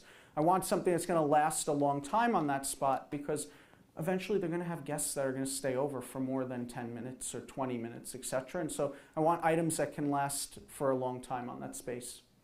You could also use their favorite toys. You could always bring a couple of toys with you to that spot if you want, just to create that positive association between that space. And these special things I use when the dog is on this spot specifically, regardless if we're doing this when a guest is actually over the house or when we're just practicing this on our own. So even if we're just practicing this exercise on our own randomly during the day, I'm going to give them that special thing at that time because that's the spot that this is going to happen in. And then just a couple little things as far as caution's concerned. Just make sure if the dog is a resource guarder, you use caution because sometimes that could obviously become a big problem, whether it's the bone itself or the space that they're located in, especially if they're tethered, because now you're taking away that opportunity to move or leave the situation. If children live in the home, this is a big one for me because I have to really decide if this is the safest option because I don't want the child to get hurt.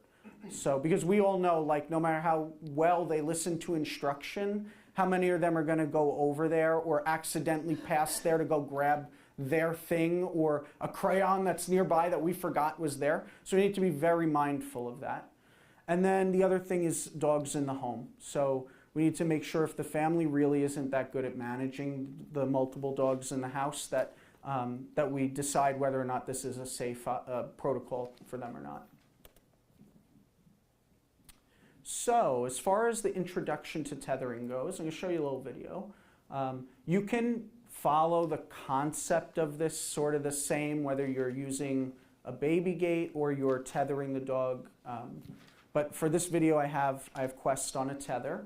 So I always tell my clients practice having them get comfortable in the gated off or tethered area for 1 to 2 weeks before we actually introduce a visitor to the home. Because I want this, like I said before, I want this to be something the dog can tolerate, is comfortable with, and maybe even enjoys being in that space. Because that's what's going to help us create that safety piece for them. So let's see if this will work. Bum, bum, bum, the real test. So I have 2 options in here. The first option is introducing the tether just by rewarding calm behavior frequently. So if your dog doesn't know how to stay or anything like that, then we'll just reinforce frequently.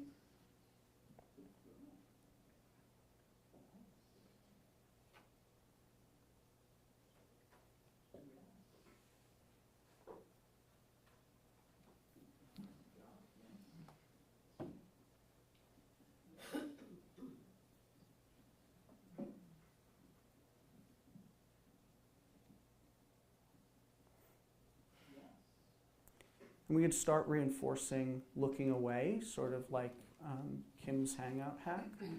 So that's something that I'll go over in a second. Then over time, we're just going to, second step to this is just reduce the frequency of rewards.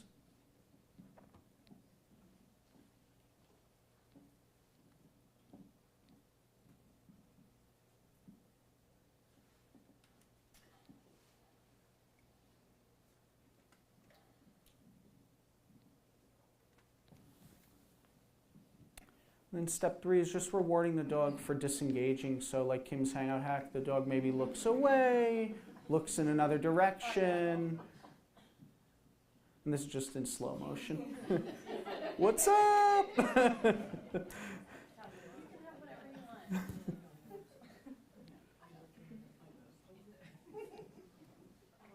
And then the other thing, I just want to put this in here, so this is me moving the camera. I'm a few feet away from her. So this is just some distraction I added into the situation, right? So I want to reward for staying with distractions occurring, because when a visitor's over the house, it's going to be a distraction. So I just want to practice that. And it's not like we're telling the dog to stay when we're practicing this exercise, but I want the dog being able to just learn to stay with some distraction in the environment. And then this is the second option. Woo! I told you, they know when they see that bone. This is option 2, just introducing the tether with a chew, which is really what the off-duty protocol is going to look like.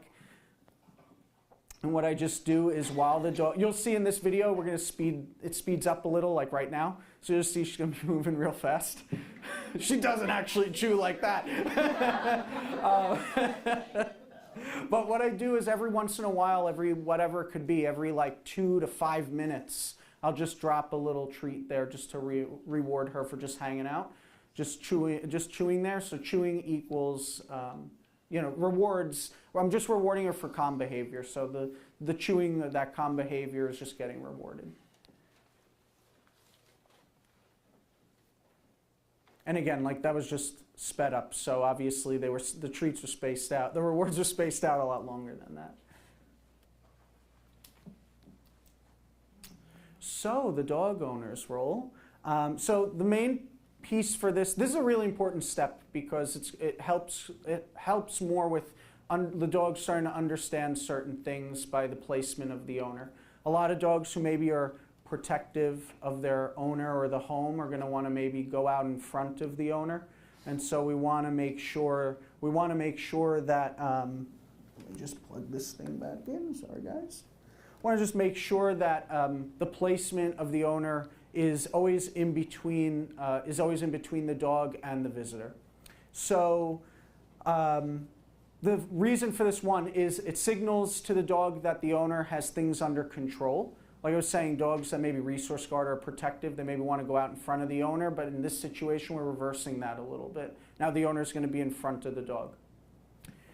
The owner's body creates a shield, is kind of what I always say, so like a little shield or force field between the dog and the visitor.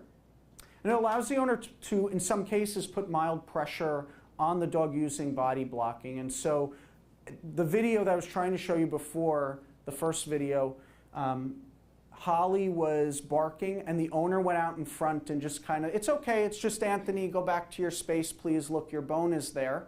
She was doing that in the video, so that's just a little bit of pressure. And so for me, just to explain it real quick, pressure is just kind of like stepping into someone's personal space a little. You need to be smart about that because for some dogs who redirect, it could be a problem. So you just need to be very mindful of that. And I always use the example, like we go to the supermarket and someone's on their phone while you're trying to go get something off the shelf and you say, excuse me, and they don't hear you because they're too invested in what they're doing. And you ask them again nicely and they still don't hear, and then you step into their space. Oh, sorry, I didn't realize you were there, right? That's pressure. So that's what this is for this type of situation. And then the other thing is, while we're doing this, the owner's job is also to reward calm behavior every 1 to 5 minutes. And so it varies depending on the dog and the situation. So we're going to be rewarding during our sessions while we're doing this with a visitor. Okay. This is just some examples of like the owner being placed between the visitor and the dog. Uh-oh. It froze. These are just a couple. I just have a couple little clips here just so you guys can see what it looks like.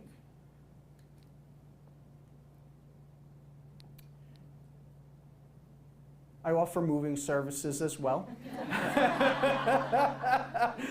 So you'll see the owner goes over and reinforces her for that calm behavior. She looked at me, she went back to chewing. He decided at that point he felt it was important to reward his dog there. I wasn't giving him instruction in this.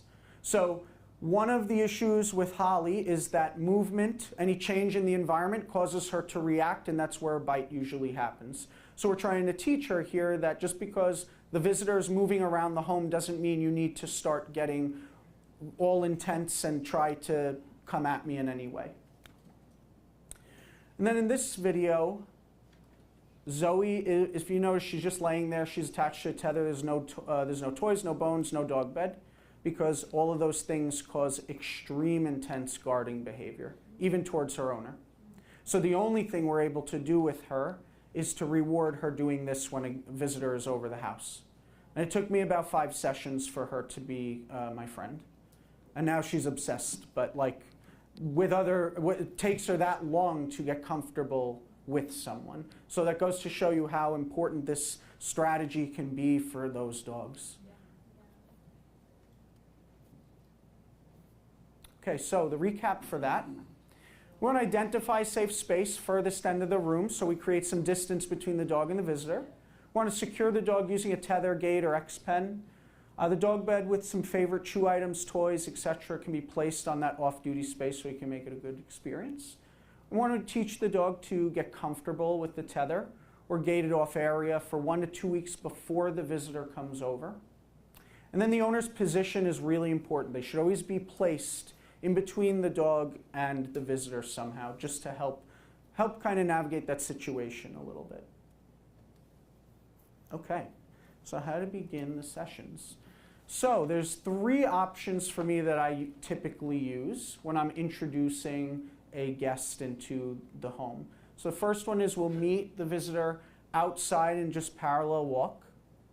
And so for some dogs, meeting outside takes that surprise out of the situation, and it removes some of maybe the pressure occurring from the environment, because if like the person comes into the house and now the dog gets surprised and starts reacting, there's some pressure there because all of a sudden now the dog is enclosed in the home, and no matter how big the space is, even this space could still cause a problem for a dog, right?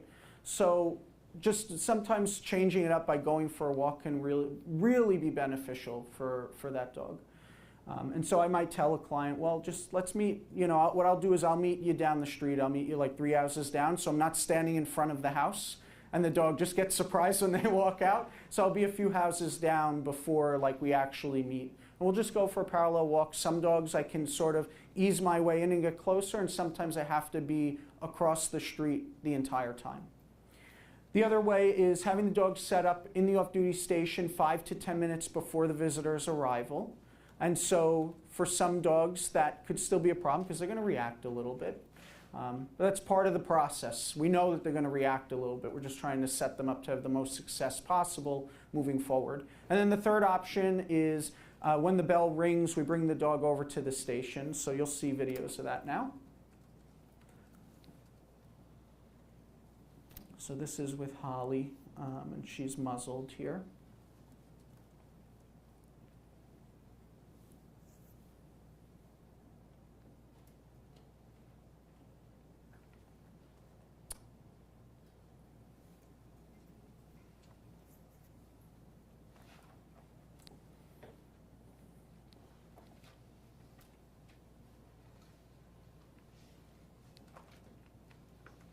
Maybe what we can do is have we can somehow give them access to this so everyone can kind of see it a little bit.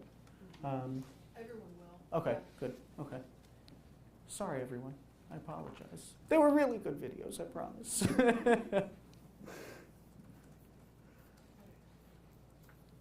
So over here, I was probably about 15 feet away from her. It was the setting on the camera, just kind of had it like on that setting where it looks like it's a little closer, but that you could get the space. And then here's just another little example.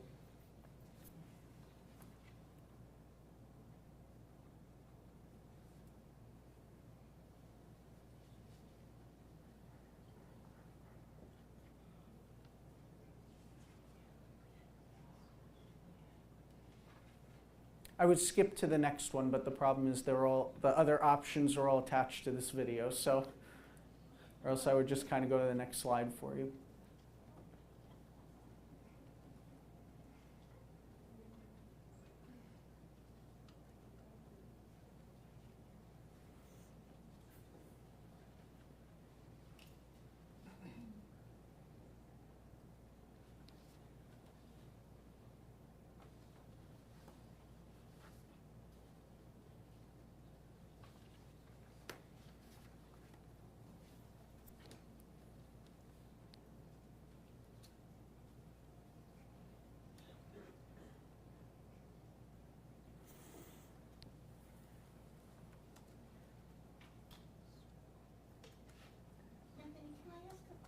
Yes. When you do this walk outside with these specific dogs, and you meet them outside a few houses away, do you actually continue on the walk with them, or Yes. does the That's a good guardian question. stop and greet That's a them? good question. So I don't let them greet me because most. Oh, sorry. So the question was, when you're meeting the dog outside, do you go for the walk? Do you go for the walk with the dog, or do you stay in position and the dog either passes or even maybe goes to greet you? The clients I'm generally doing this for. Oh, maybe it's not on the same slide, so we might be lucky here. The clients I'm doing this for generally have bite histories towards people they don't know. So most of my first and second sessions, I'm meeting them outside, and we'll go walk together. I just may be across the street while we're walking. For some dogs, I can ease my way in and get closer, and we see how the response might be at that point. If I'm too close or the dog doesn't show any interest, then I'll just kind of move away slowly. Right, but there's no cause of the client stopping with you saying, hi, I'm Anthony. No, I call my clients about 5-10 minutes before my arrival to let them know how we're setting it up. And the reason for that is even though I send them instructions ahead of time, I want to hear their voice and make sure we're on the same page. And I always do it 5 to 10 minutes prior to getting there rather than the night before, because someone's always going to forget something. And I don't want an accident happening. Because I want to make sure, like, at the end of the day that even if the dog, let's say, oh, well, the dog just bit the trainer, even though that may be the case, the reality is that that's still another bite on that dog's record now. And now that dog has just practiced another response that I'm trying to help them with. So, all right, option 2. So this is just where the dog is already set up on the station. I'm knocking on the door, and then the owner lets me in, and the dog's already like set up. I don't know that this is going to work. I apologize.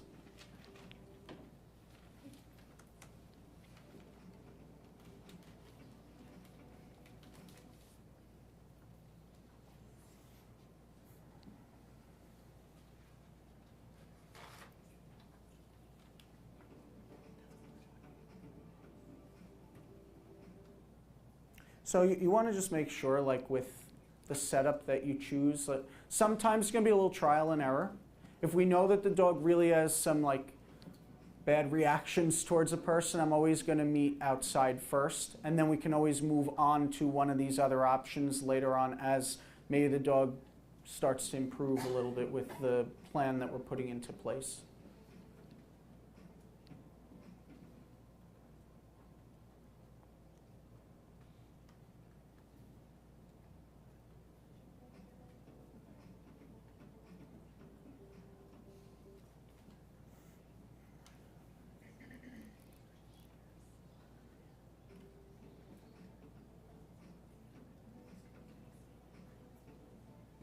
And so for some of these cases, like in this one, the owner, this is one of my case studies I'm going to actually show you guys. But this owner hasn't had guests over in the house in 2 years because of the danger level. And so with him, and for that owner, because she was very anxious, I was having her just throw treats at the dog. I need the owner to do something sometimes just to like make them just keep busy. So that was what was going on there. And then this is just the same thing. I'm going to skip past this one because you guys saw this already, so just because of the buffering issue. This is option 3. So this is where we're waiting for like someone to ring the bell. Because he's starting to learn the routine a little. So I was there already, and my staff trainer,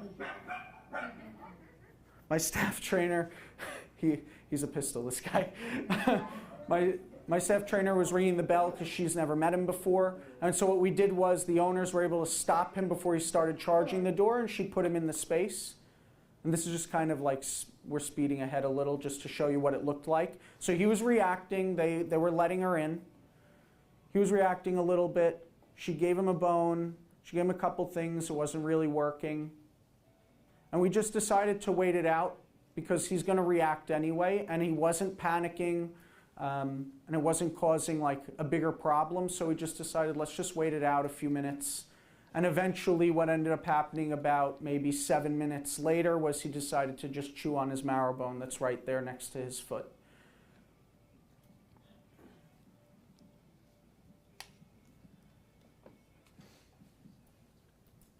We almost had it there. It was going for a little bit.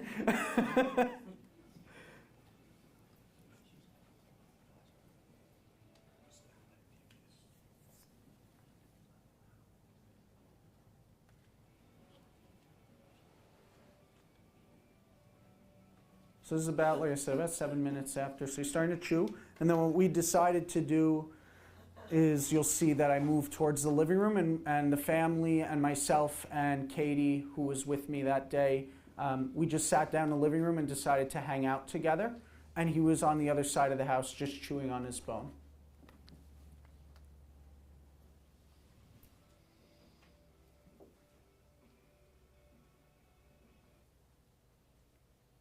All right, so you get the idea. So the gate's all the way on the other side of the house. So we sat down together, and he's just over there hanging out chewing.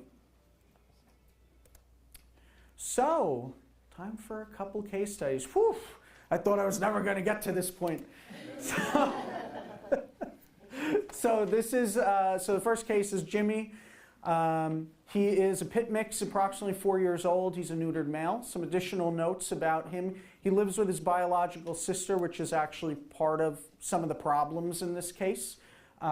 It's a husband and wife. They have no kids, so the dogs are their children. They're very obsessed with their dogs. There's no bite history, only because the owners are very seasoned dog owners who have had dogs with issues in the past. And they really manage the heck out of this situation. There have been many, from what I understood, many close calls, but because of management, they were able to avoid that stuff. When I met this client, we worked over Zoom, partially because I was away and it was the only way I could work with them. And I wouldn't have been able to go into the home anyway because of the problem. So we actually worked together for a month or two, just teaching like how to relax on a mat, how to settle down on the off-duty station, identifying where that was going to be before I actually went over the house. And there is behavior medicine on board. That was the other thing I was going to say. So during the initial consult, because as you see, there's a few things under presenting concerns of what the dog displays, I decided it was going to be best to get some help from a veterinarian. So some of the presenting concerns here are stranger-directed aggression, extreme barrier frustration, especially at the window.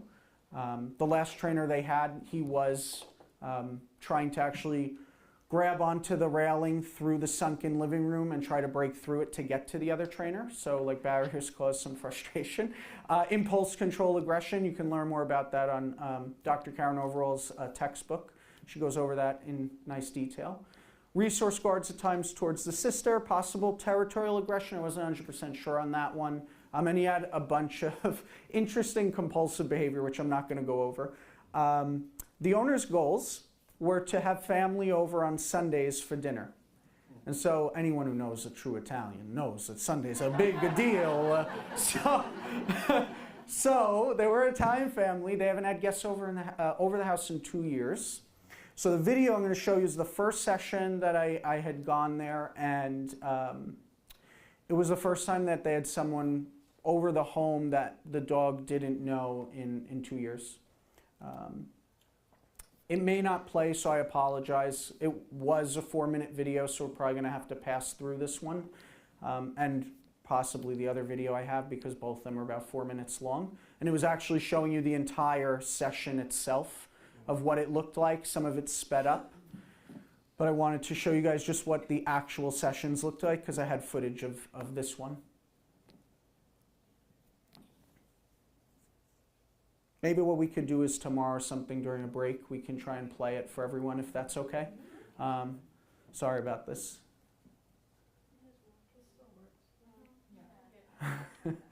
So this is again the owner. I told you before that I wanted her to just keep busy and throw some food. And then he starts to react, and he reacts for about, I don't know, 5 minutes or so.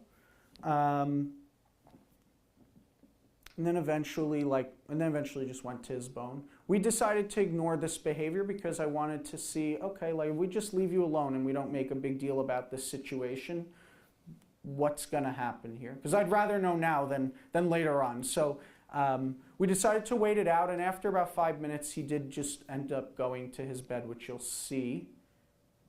And this is actually a good example of the tether behind the couch, bolted into the stud of the wall.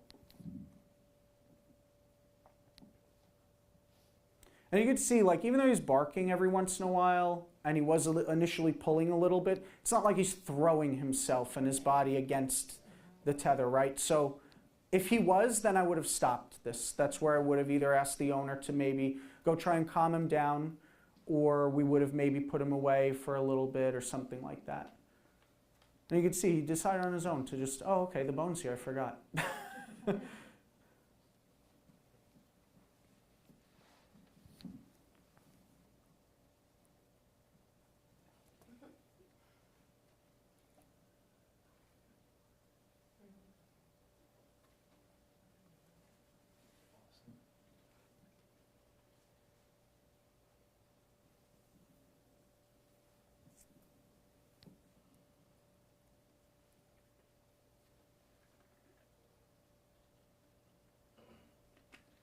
And then at a certain point, the owner goes over. This is sped up a little. So he was chewing, because he was reacting, I decided let's just leave him alone and let him chew on his bone. And that was about 10 minutes. And then the owner went over and just reinforced that calm behavior, and she went back to come hang out with me. The reason we didn't reward sooner was because, if you saw that, he got up and decided to kind of look for mom. So some dogs, I have a feeling that they may be that way. So I don't want to reinforce them as much because it may distract them a little too much. And then he started to react again after he was done with his bone. So the owner, I believe the owner right here, comes in with another bone to just give him, just to kind of keep him occupied again. So I mean, considering this is the first time they've had a visitor that he didn't know in 2 years over the house, so I'd say this is pretty good. You could disagree, I'll tell you you're wrong, but.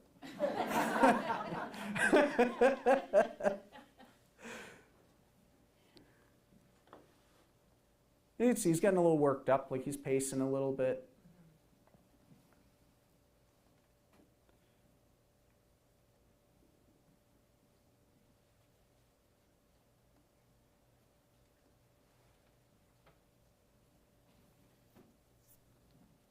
And even though he's concerned here, he did stop barking and reacting.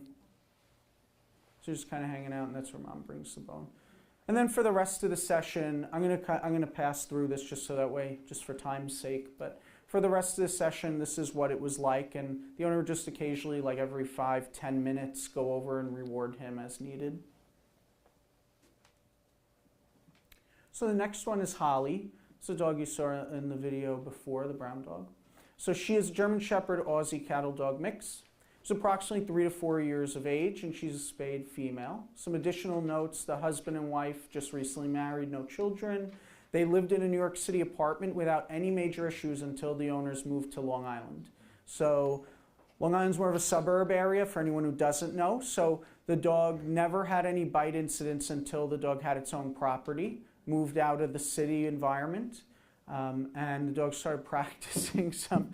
So this was a very interesting case because this was actually true territorial behavior for this case. There were a total of 8 bites, level 2 to 3. I believe 2 of them happened after they had hired me. I believe it was a month after our initial consult, and that was partially because the owners saw such progress right away that they decided to listen to their friends and let the dog go say hello to one of the children. So there was behavior on board. This was a referral from the veterinary behaviorist, so they were working with the vet behaviorist prior to bringing me in. And then some of the presenting concerns: stranger-directed aggression, territorial behavior, conflict-related aggression, resource guarding with bones and space. It used to happen a lot towards the wife, but the medicine seemed to help reduce some of that. And she was very protective of the owners, especially the husband. And their goal was just simply to have guests over the home comfortably. So this is just that video. And then after this slide, if someone could just raise their hand and tell me to plug the computer in, please. Because this should be the last video.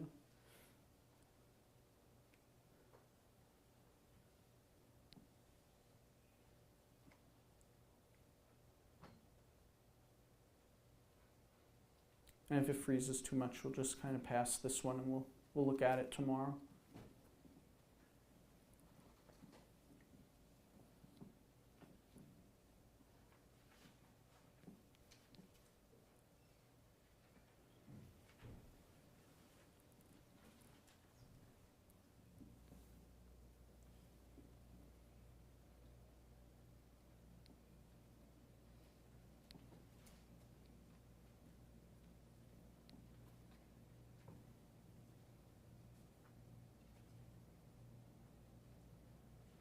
So this was the second session. So this was her response when I walked in.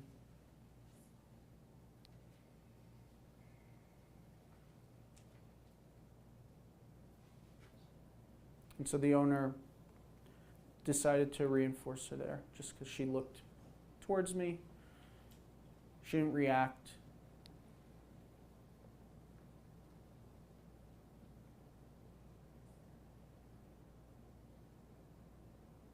So just sped this up a little so you guys could see it. This is another video from the entire session.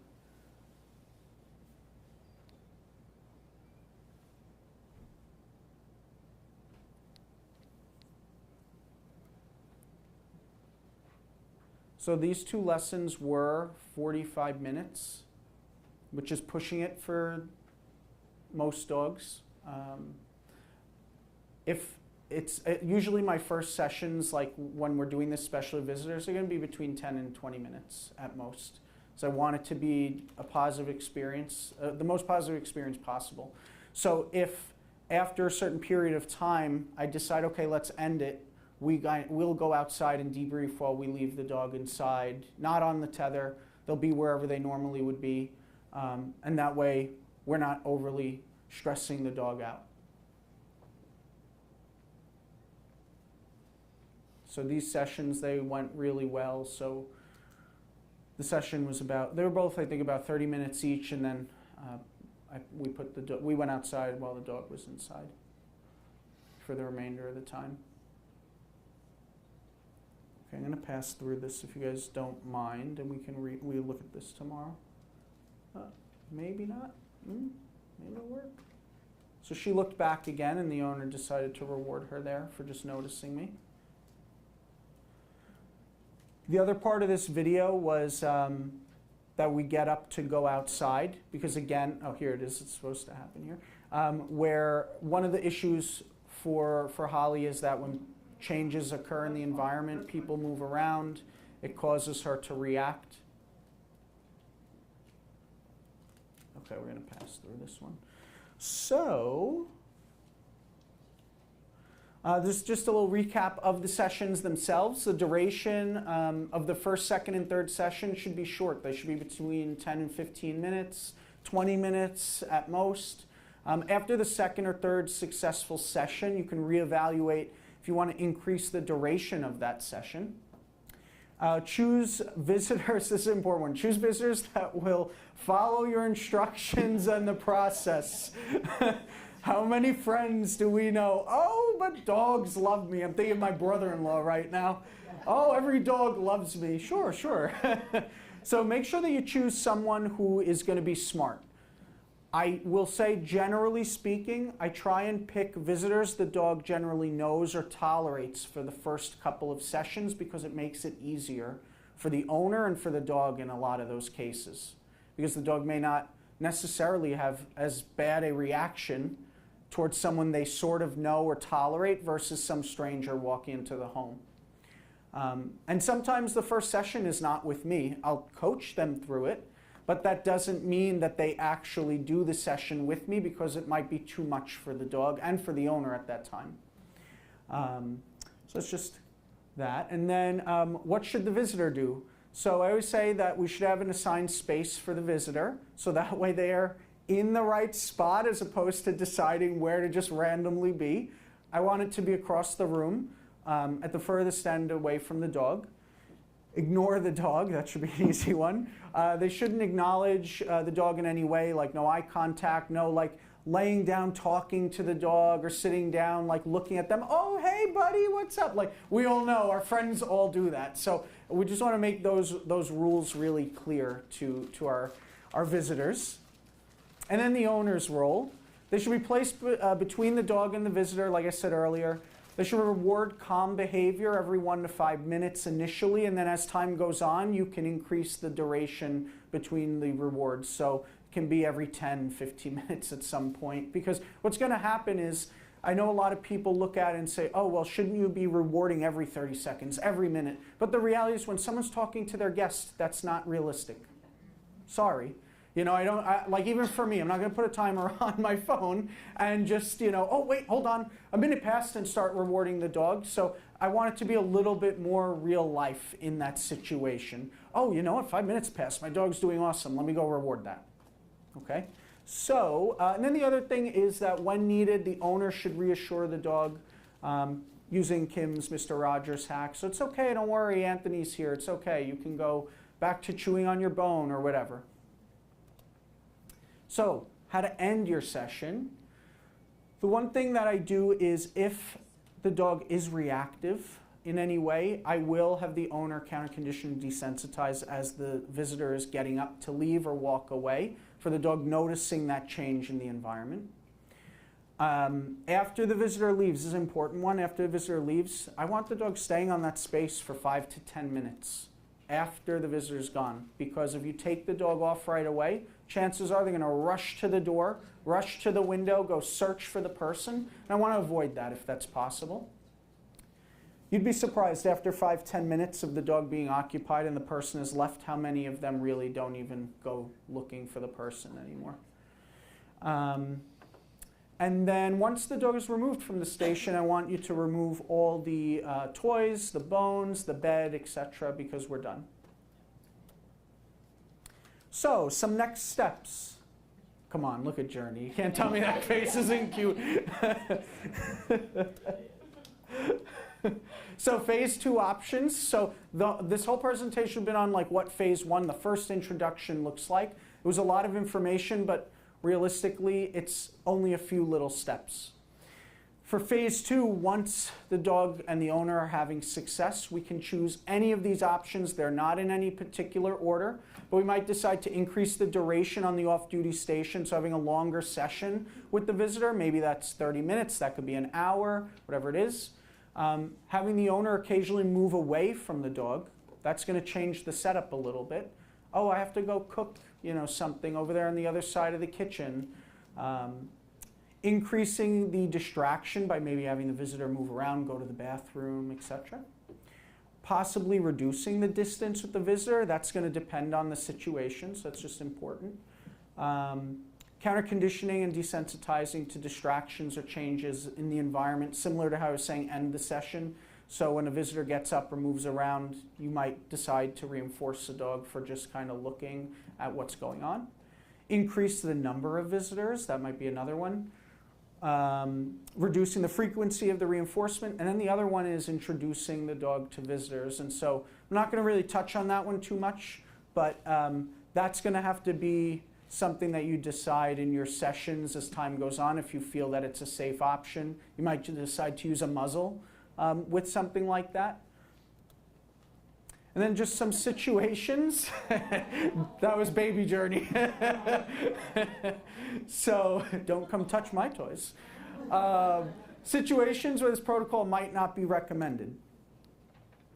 So some dogs may feel trapped when tethered, gated off, etc., because their flight response may be removed. So as a result, some dogs may feel the need to defend or protect themselves, their items, or their space. So discussing these concerns with the dog owner is very important because we want to make sure that this is clear to them. Some situations that this may not be appropriate is if it's a dog who guards or severely guards their valued treasures from the owner. You might decide that maybe we have to do the off-duty protocol without a high-value item of some kind. And then also if the dog is a space or location guarder, that might change whether or not you feel this is appropriate for them. The next one is homes with children and other pets. So like I said earlier, it's very important that the safety of the children and the other pets in the home are a priority. So if the dog is possessive of chew items, toys, space from the children or the other dog, we want to just make sure that they're in a space that they're not going to cause harm. And we have to decide, like I said, if that's appropriate at all.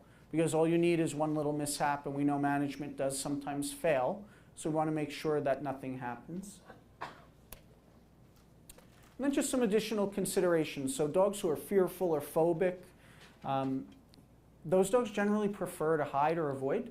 And so it might be better that you just gate half the house off and let the dog go to their safe space, or maybe put them away in a room with the door closed.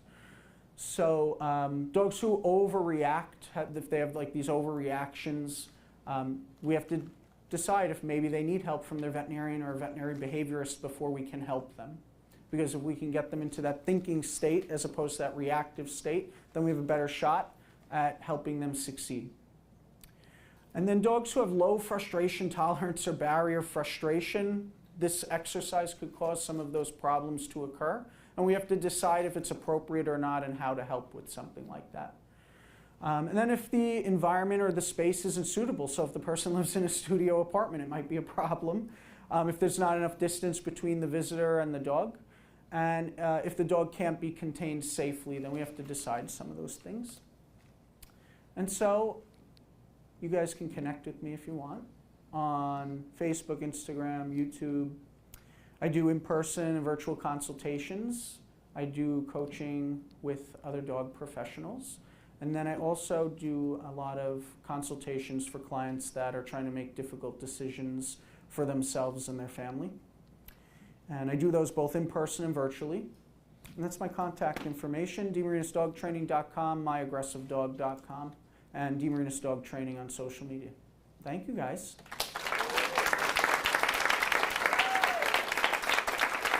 Thank you so much, Anthony. We are not going to have time for Q&A for Anthony right now. I think what we're going to do with Anthony is cool with it, is offer a point tomorrow. So we're going to send the videos out to everyone, but offer a point tomorrow during lunch where we can view the videos, and if you do have questions for Anthony, we'll be able to do that then. But we kind of got to keep this train moving. Thank you so much for dealing with all that, Anthony. Vivian, if you'll go back and see Christopher and get all mic'd up. Yeah, the off-duty hack is definitely one that a lot of people have questions about implementing, and that was a really, really just comprehensive deep dive into it, and that was really fabulous. And Anthony's kind of the king of the off-duty hack, so thank you.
very, very clear and straight.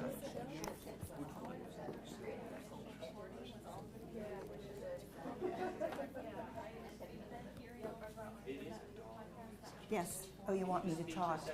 Yeah. How is this? Can you hear me? Okay. Again, talk again. Here I am talking.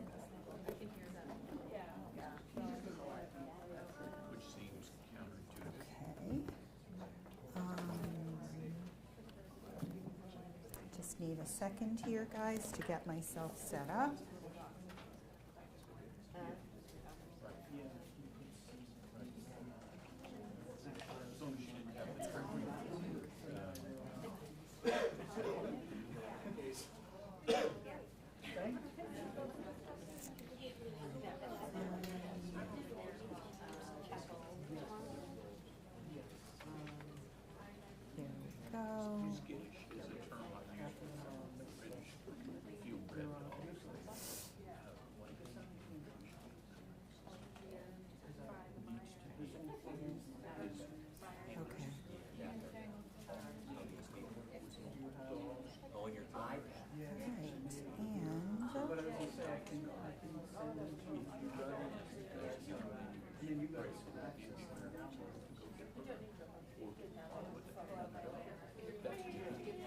So hi everyone.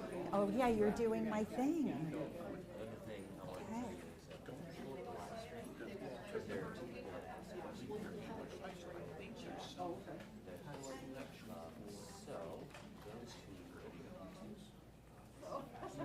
Okay. You might have gotten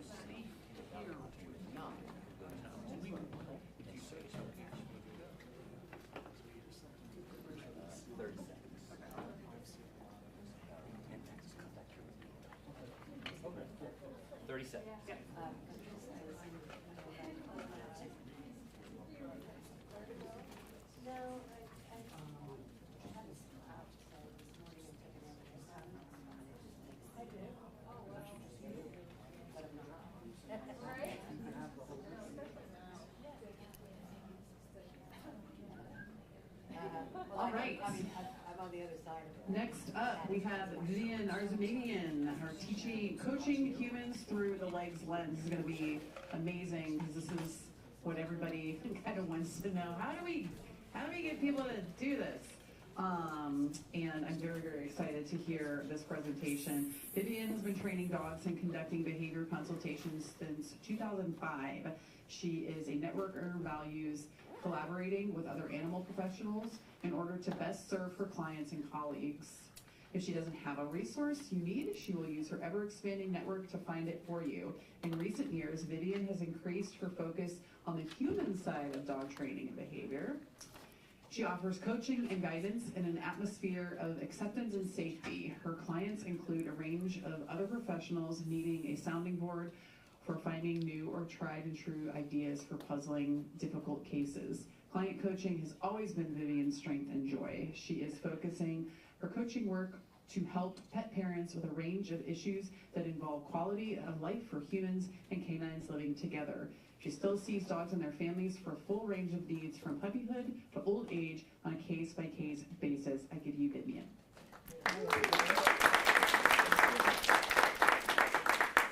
So of course, I want to start with a huge thank you to Kim. Her presentation at the Aggression in Dogs conference in 2020 kind of catapulted me into this amazing community. And it's a lovely thing after many years of being a dog trainer. And I just want to thank everyone for being here today and watching virtually. And, well, let's see. And though I still work with clients, I most enjoy coaching and case review with other trainers and behavior consultants because behavior is endlessly fascinating, and that's what brings us all here today.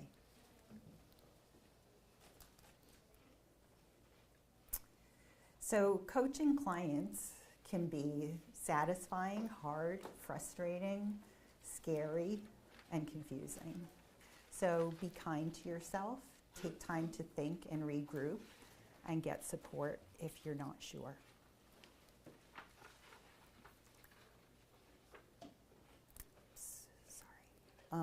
Behavior change can be hard for humans, yet it's critical to the success of our cases. Using the LEGS model to understand our human clients can help us to better aid them in working with their dogs. Our agenda today will include a look at human LEGS, building a relationship with the humans while gathering information about the case, helping clients hear uncomfortable truths, which we are often in that position, and it can be really hard. I have 3 case examples that I'll share with you today. And to be most successful, we have to build a trusting relationship with the client. Understanding the human LEGS can help us get there. This starts from our first contact with our clients, and I'll talk more about that later. But how do you move the needle when the client's goal is not in line with what you see with the dog in front of you? The case studies later in the presentation will give some concrete examples of understanding human LEGS to help our work with clients. One of the cases is very emotional for me, and it may be for you as well, because it ended in humane euthanasia of the dog.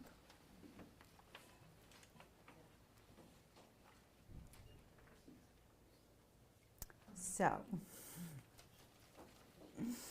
a look at human LEGS. I want to take a moment at this point to identify a little bit about my legs, pun intended. One of the things I was reminded about in preparing this presentation about myself is that doing something like this is really way outside my comfort zone. And I much prefer being asked questions and answering them than thinking of the questions and then answering them. I've created a work and life environment that builds on that strength. And it's worked really well for me until I had to prepare this presentation. Luckily, my environment includes many people who know me well, who stepped up to support me. And as to my learning, my lifelong learning process, I am very often excited by new shiny objects that grab my attention. And that means I'm learning all the time. The things that grab me most are those that lead to my greater understanding of the emotional underpinnings and of humans and animals. And I love health and medical type stuff as well, which can be really helpful working with dogs.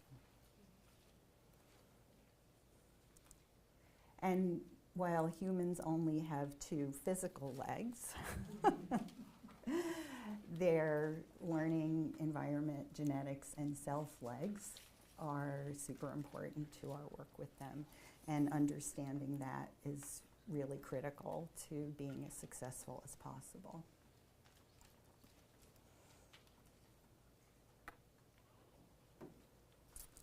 So looking at the human learning component, where did they get their dog knowledge? And was it prior experience with dogs or other animals? Was it books, shows, news outlets, YouTube channels? Understanding their sources of knowledge is key. However, there are some additional pieces of the learning puzzle that I use to better understand the human side of the relationship. These sorts of things have given me the opportunity to debunk myths, call on prior learning, and use the client's experiences in different settings to find analogies that may resonate with them to help shift their relationship or interactions with their dogs. And I rely very heavily on analogies in my work. Sometimes the dentist is a good choice. Reminding them of how they feel when their parents talk to them in certain tones of voice can help. And what are their sources of other knowledge? Formal education, interests, hobbies, what the client does for work, what their culture is, what their upbringing is. All of those things can really help you find hooks into how to talk about difficult subjects.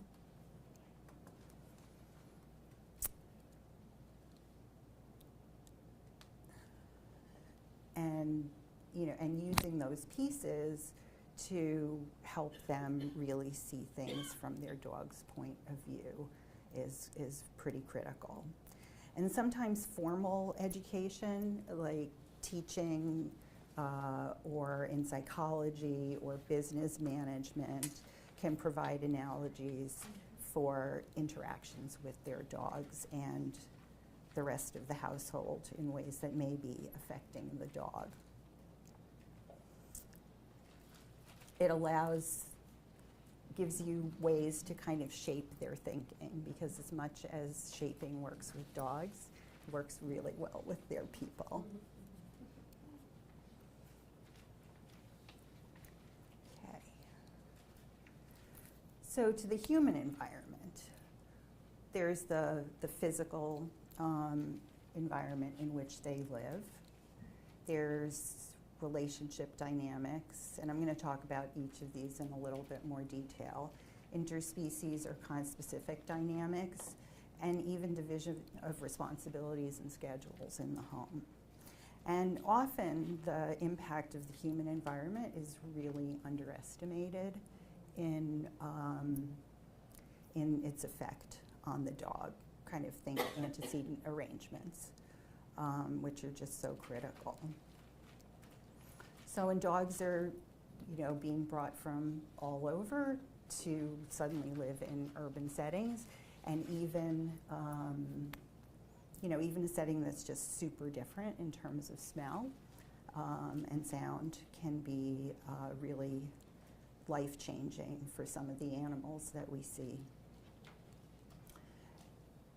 And people don't want to think about what their interpersonal relationships do to their animals, and how much effect that has on stress levels for everyone. And we are, we're in there, and we have to somehow negotiate these really sensitive issues. And then there's the piece about other animals in the household. And I find that there's a lot of confusion for people about which animal is the problem, as if one were the problem anyway. But, which animal, who's starting it, and that sort of thing. So it's really important for us to pay close attention to those interactions and figure out, just because Josie's really quiet over here and Frank is having an attack over here, Josie may have said some things to Frank that nobody noticed. So those kinds of things are super important. And then just critical times in the day where people are getting ready for work, or kids have to go to school, or everybody's home and people are hungry, or there's a bedtime. And those tend to be times when dogs have a really hard time. And people get really frustrated with their dogs for having that really hard time.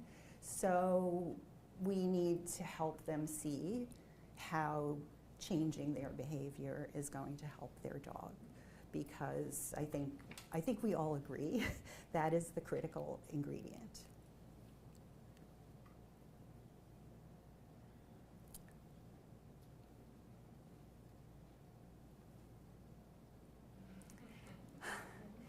So my daughter found this picture for me. So you know, I'm not going to talk about human genetics. That's like way outside my abilities. But, you know, we all share certain characteristics, and we certainly have selves. So, and these can be very, very sensitive areas, but they're the ones that we have to find a way to talk about. So, going in gently, modeling in yourself the way you talk to the dog, the way you talk to the people, that is going to help you to give your clients something to think about in how they're going to comport themselves, if I could use a big word like that. And sometimes I will say to clients, well, just act like you're me. Think of yourself as an actor and hear my voice in your head and try to do it. I don't have reports on how successful that is, but I like it. And it's funny, and humor is really, really important. I love tag teach. I haven't actually studied very much tag teach, but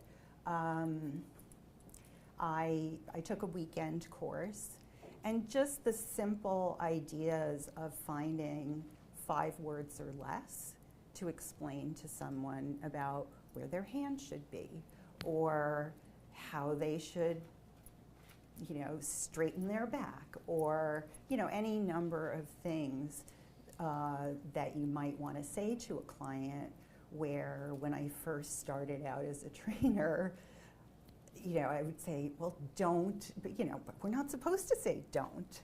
So how do we say do instead of don't? And tag teach is a really, really nice way to do that. Then, and that ties into avoid saying what not to do. And when I talk about what not to do, I'll say things like, well, the next time you try this, try to do it this way and see how that works for you. Instead of saying the last time you did this, it really sucked.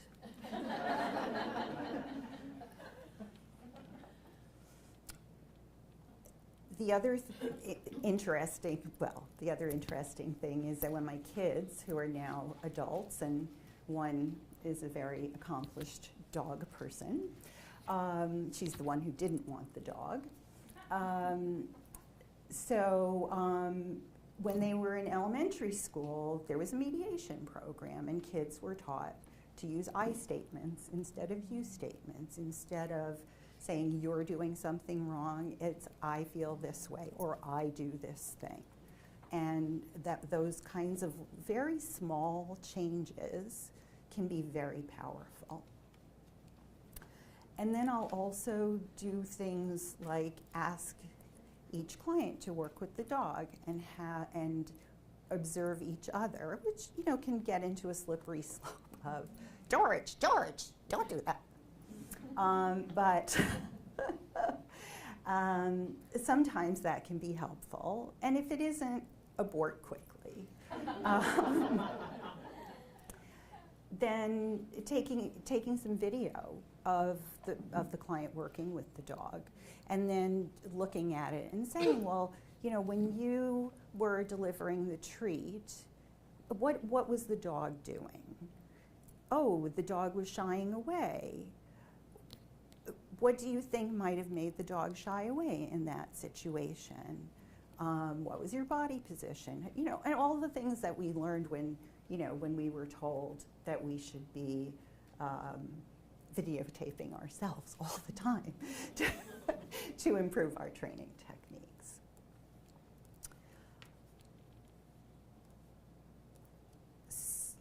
I'm just checking my notes to make sure that I've got everything that I wanted to include here, and I think I did a pretty decent job of it. So in the next slide, I'm going to start talking about how I build relationships with my clients, which is a super important part of what I do.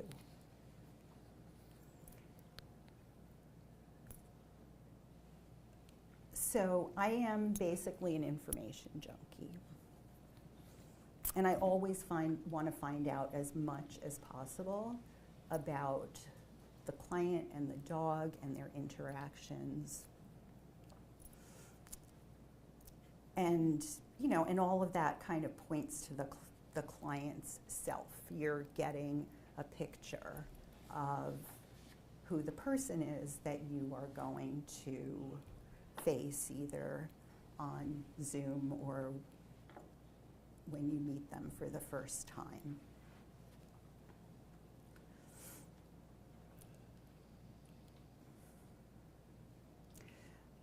So, one of the, you know, so I get an email and I have some ideas. I respond and I get some more ideas. And then I have this crazy long behavior history that I had no way of reflecting on my slides. It's 18 pages. A lot of it is just a table with checkoffs. And it used to be an aggression screen, but I turned it into just a reactivity screen or things that your dog is possibly uncomfortable about. Because you can start to pull out, you start to see kind of groups of information that pop out from that. And you can see, oh, like all the issues have to do with handling. Or all the issues have to do with resources. And it's just a very quick way for the client to give you a lot of information that if you ask an open-ended question, you might miss. So I really like that. And I'm ready to share it with anybody who wants it. Everybody can have one. And I send it as a Google Doc. So it's, you know, it's a very easy thing to gather. And sometimes I end up, you know, pulling only 5 things out of 19 pages. It all depends. And it also can serve actually as a screen for clients. You know, Kelsey was saying, you know, because some people get this and they go like, I can't do that, you know, ugh. Well, like if you're not interested enough in, and you know, and that's a little harsh perhaps to say if you're not interested enough, because you know, sometimes it turns out, and I'll always check with people, like sometimes it turns out their lives are so crazy and things are so tough that there isn't a minute to do it. And then I'm fine, I'll see you, right? We'll figure it out, we'll gather the information, or I'll say, you know, so then from the things that you told me, what are the 5 things that are like most important? So, you know, and I'll talk a lot more about meeting the clients where they are, the same way we meet the dogs where they are. And I ask questions on the forum like, what do you like about your dog best? How do you play with your dog? Because I want to pull out the good stuff too, because you get really great information about what do you like best about your dog.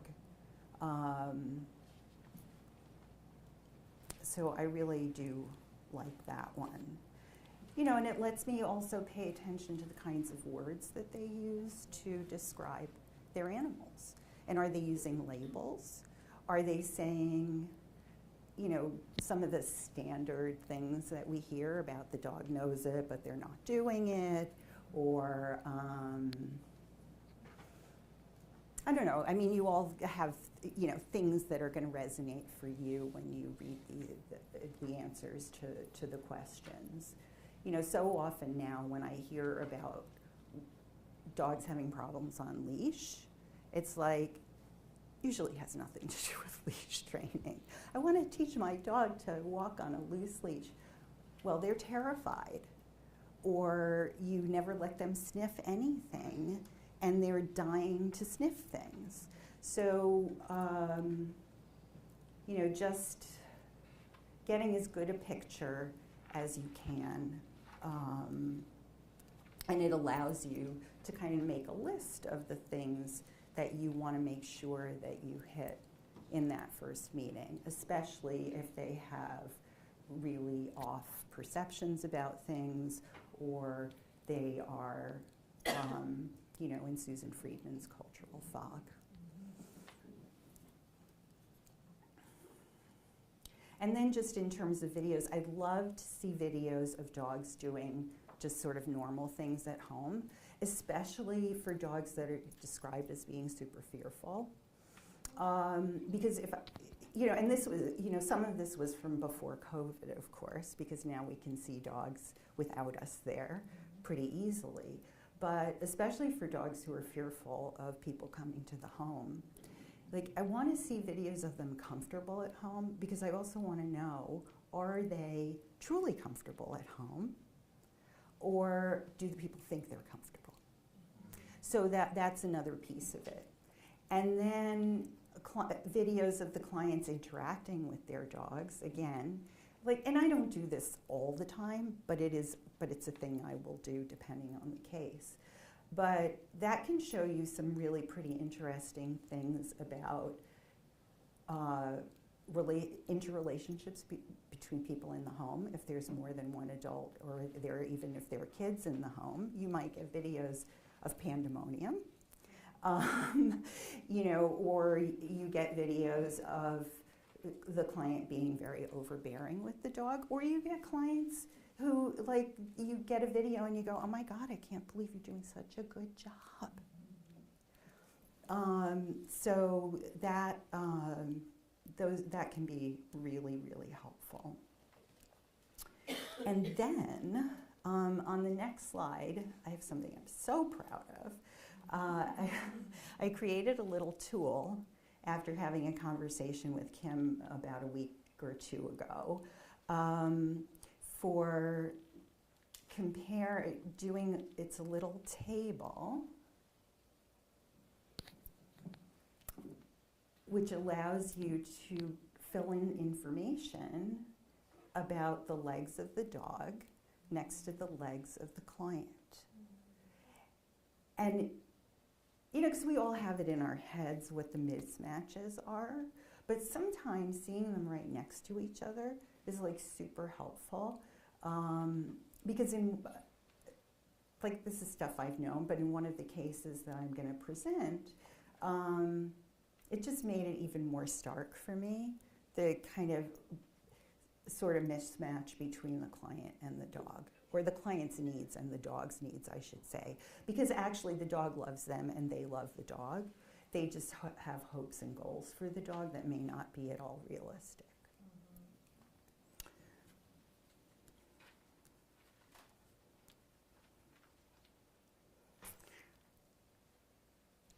And then we're going to just move on to a little bit more detail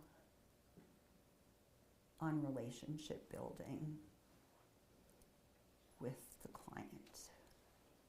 So sharing is super powerful. We all know that here and agree.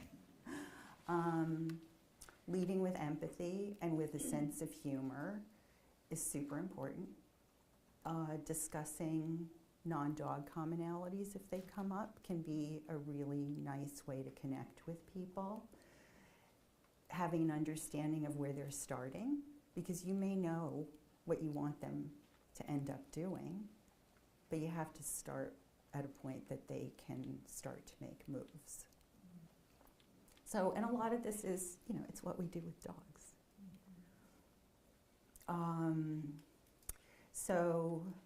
And keeping an open mind is also super important.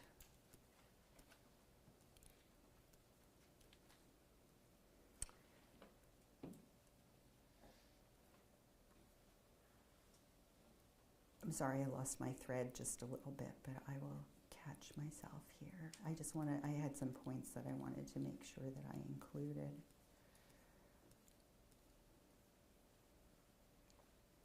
So, and the open-minded listening is, you just, even if they say kind of wild things to you, you have to kind of be gentle in how you're going to frame, please step back a little. This could be, you know, really hard on your dog. Did you ever think about the possibility that your dog might be X, Y, and Z? And just, you know, start to open their brains a little bit about their dogs. I will always, always, always share information about my own dogs and similar situations. I realized in watching other people's presentations, I did not include my dogs enough in this.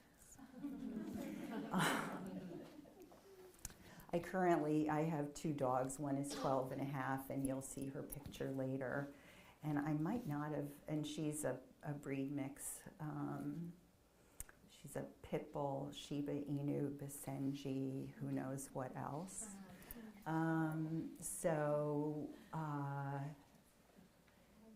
And she's an amazing girl. But anyway, but I actually used my first dog, Shadow, who was in the first slide, because he's the one that turned me into a dog trainer. I got a standard poodle because they're a great family dog, and he was a big headache. Because I wanted an off-leash dog, and he wanted to chase chihuahuas. So, and actually that's an important piece, because my first experience with a trainer was classical counter conditioning. And I knew nothing when I had Shadow. So my entire focus has always been the emotional underpinnings. And I had the benefit, maybe, of starting out as a positive reinforcement trainer. And I only say that's a possibility because there's stuff that I haven't learned because of that.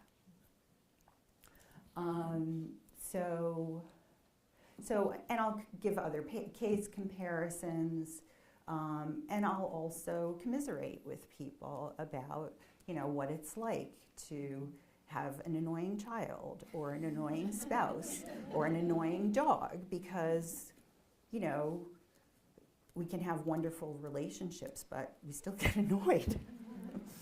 So all of that, I just try to be personal, but also careful not to share too much, because I don't, you know, they're not my friend. Some of them become my friends, but they're not my friend. And also I don't want to burden people with my own personal stuff. But, so, you know, balance in everything.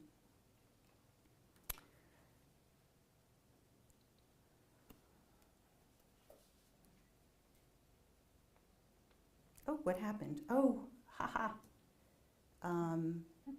A blank slide got put in.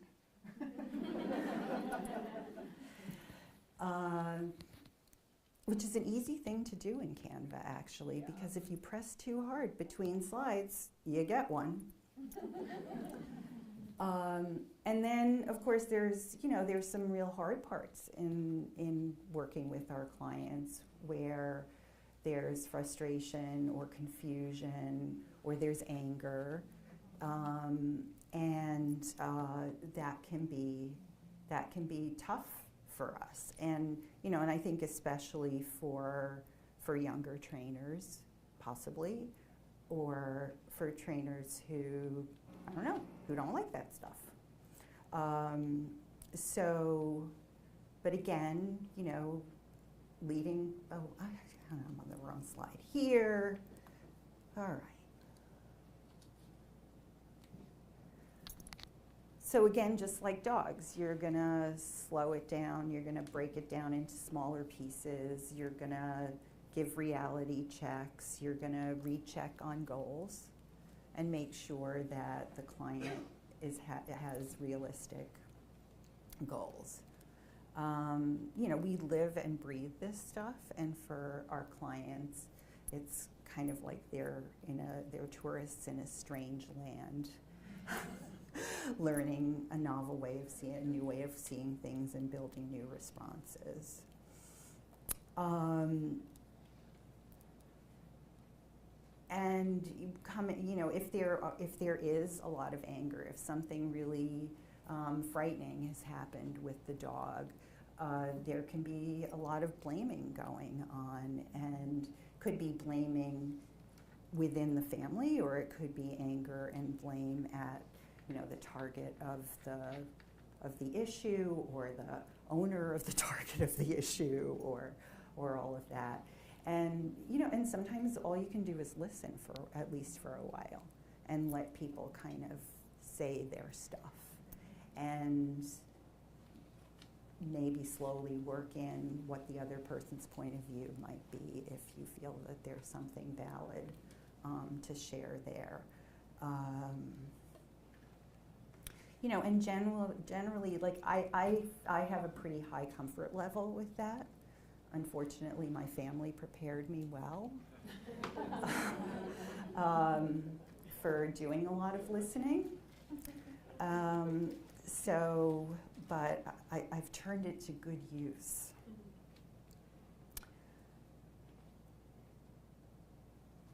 And yeah, so I think that pretty much covers this slide. And now we're actually gonna go into, now isn't that the cutest picture? That is the cutest picture. So, it doesn't matter. My slide isn't showing the picture, but as long as it's here. So I'm going to share 3 cases, as I said earlier. One of them is where the dog and the client are kind of out of sync with each other in terms of what their needs are. The second case is the humane euthanasia case, where actually the client's self and environment allowed the case to resolve relatively quickly and really in the best possible way. It was over the period of 7 weeks. It went quite quickly, and I learned things, you know, and I've done this before.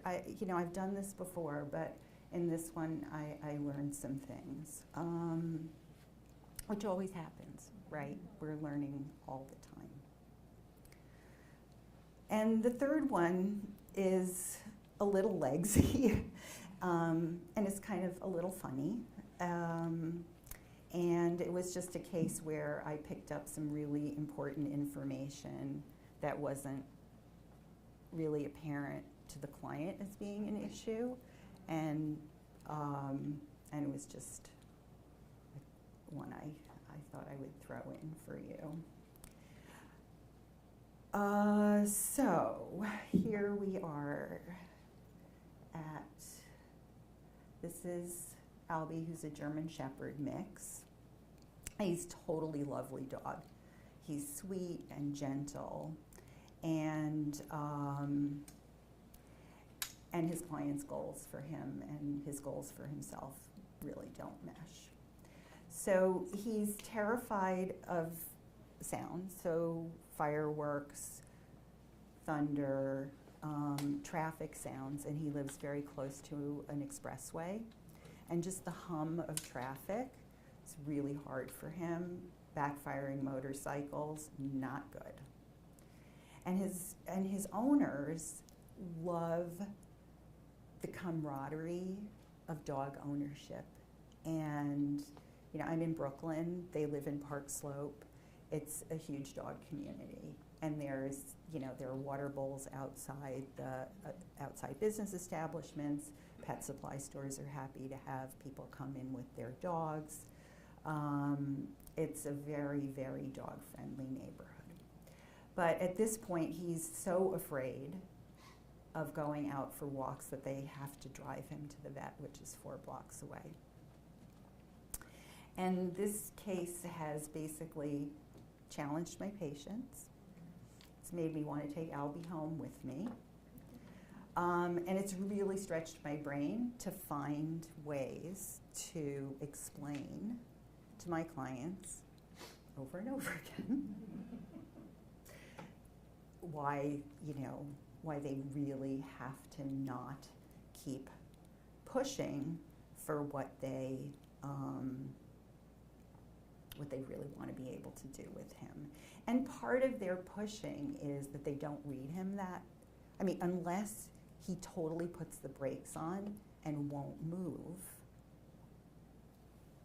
they'll still take him places. So he has to say in such a loud body voice, because he does not vocalize about this, he has to say it in such a big way for them to not push. And, and he's kind of a compliant guy. So, this is a case where I've, sacrificed, as I said in my notes, perfect for a little better many times.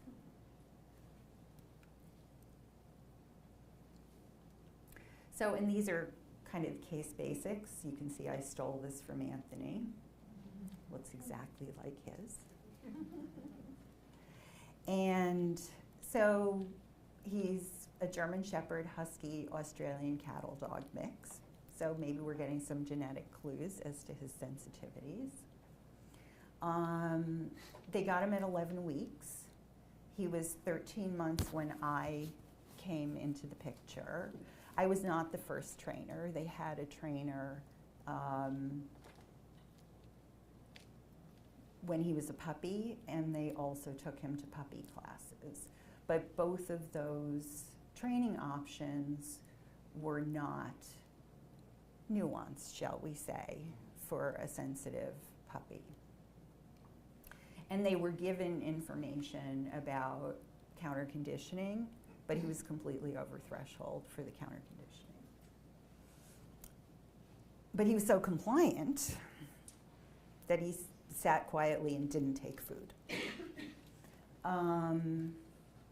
So, and there's, a bit of the training history. And, at the point that I came in, he would not walk more than 3 houses past their house. The one thing he would do is run to a neighbor's house, which was 6 doors down, and he would play with their boxer.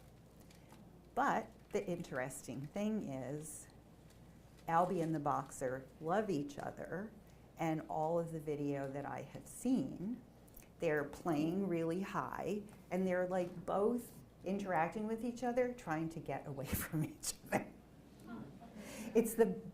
But there's so much conflicted behavior in there. So, yeah, and they basically want a dog that they can take to an outdoor cafe and walks around the neighborhood and the dog park. And at this point, a year in, I don't even know. I don't know if they're going to get there. I really don't know if they're going to get there. And as I was working on this, I was, as on the presentation, I was thinking, because in the beginning we kind of joked about them getting another dog. But I started to think, maybe, he does like other dogs. Or he likes certain dogs. So I started to wonder, maybe they need a dog, a park dog and a house dog. Might be a little crazy, but, because it's generally something I never recommend. But, so, and the precipitating event, actually, because he was fearful and he had these moments where he would get shaky and anxious, and then he would kind of recover and things would be okay. But on New Year's Eve, when he was 7 months old, they took him to Prospect Park where there were fireworks. And he panicked and they got irritated. And they had a 15-block walk home. So the whole way home, poor baby was, you know, dragging to get home, and they're yanking on the leash, and you know, I mean, they're not like punishment people. They weren't, but still, they didn't understand. And you know, it seems to me that from the case history, that basically this just, you know, it accelerated a problem that was there. You know, something else might have triggered it later on, we don't know, but this was pretty bad. And unfortunately, they then put him on a head collar after that to get him to walk well. So between the 6 months between the fireworks and me, he was, you know, pressured to do a lot of stuff, and it wasn't until he flat out refused to go to the park that they called me.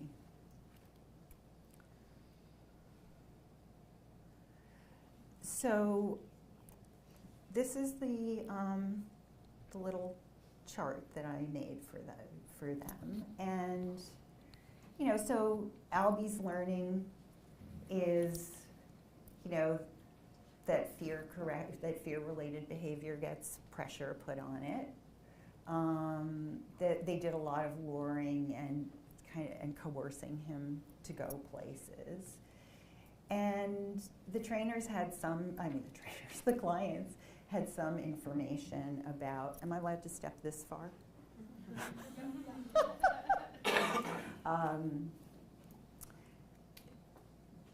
You know, had some information, but a lot of it was part of the cultural fog about how important it was for Albie to play and socialize, right? And I went to the park with them. I know that in the park he is not that comfortable with other dogs. Even the dog, the Malamute that was described as his best friend, she wasn't that interested in him either. But you know, they have a big community there. They had a dog before Albie, so they knew other dog owners, and this was like a really, really important thing for them. And I already described his environment and their environment, which was, you know, full of dogs and dog-friendly businesses. So, you know, and he's a delightful dog. I would take him home in a heartbeat. And he could just stay in my house and yard if that's what he wanted to do. And my neighborhood's a little quieter than his. And, you know, and I just wonder what would have happened for him if they could have really, because I just wanted them to keep him home. I just wanted them to keep him home. And we went straight to the veterinary behaviorist, and he is on meds. But they couldn't keep him home. They just couldn't do it. And, you know, and there's a huge amount of cognitive dissonance there too, because they really love him. I mean, they really love him. But they just, you know, but they're kind of like pull yourself up by your bootstraps kind of people. And I tried to use an analogy with one of them who's a teacher. She teaches 4-year-olds. And I said, well, you know, in the classroom, when your kids are having a hard time, her response was not that great. You know, she wanted them to get a grip. I mean, you know, I'm sure it's all, but you know, it's just it's very much like who these clients are, and I like them. I mean, I enjoy working with them. I enjoy talking to them. We really like each other, and I mean, and thank goodness, because Albie needs help.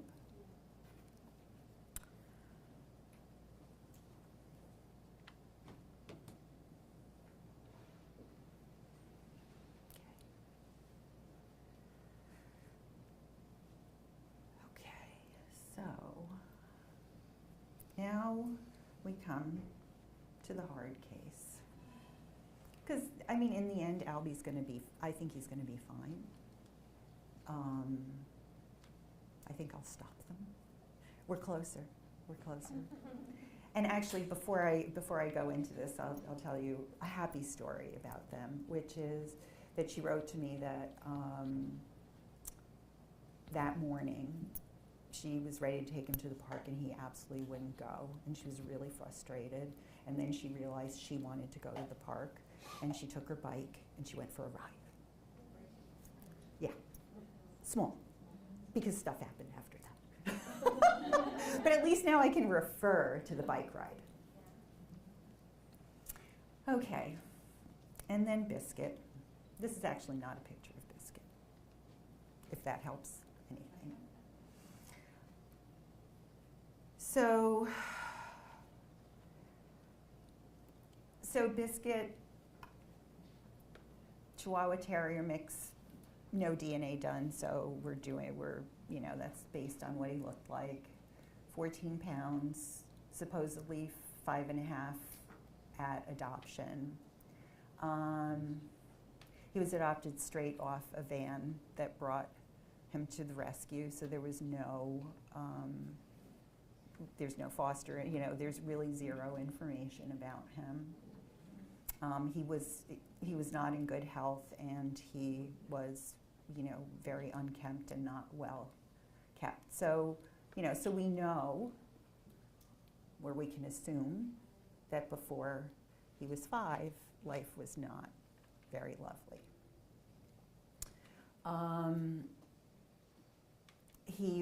Before I saw the client, he had been under the care of Behavior Vets of New York City. So his health problem, he had a lot of health problems. They were very well managed. And he had medications on board for both the behavior and the medical part. The medications that he could take for the behavior stuff were limited. A bunch of things didn't work. And certain things, like, what was it? Oh, an anti-inflammatory that they used because he had luxating patella and assumed arthritis related to it, gave him ear infections. So, so there was a real limit to the supports that could be built in for him. The main behavior concern was owner-directed aggression. Not that many actual bites, but lots and lots and lots of threats. And he was even worse with the owner's boyfriend. And most of the biting stuff happened when the owner and the boyfriend were together, because he was relentlessly attention-seeking, jumping on them, and they could not get a handle on that. And he also had barrier frustration and resource guarding, so the off-duty hack was not really an option for him. So I just want to check my notes here to see if there's anything that I wanted to, oh, and when I asked the owner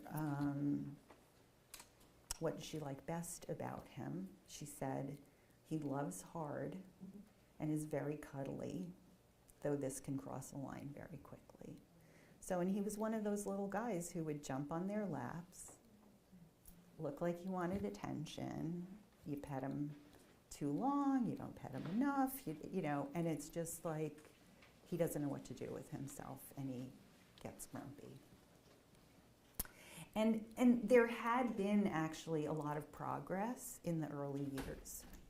And it was in this last year before I saw them that things really went downhill. And the client was assuming that it was COVID related, but we had been in COVID for 2 years. So for the decline to be in the last year, I don't know. And I also wondered whether he was older than 9, which the veterinary behaviorist wondered about too. I do think there can be a tendency to underage mature dogs. to make them more adoptable.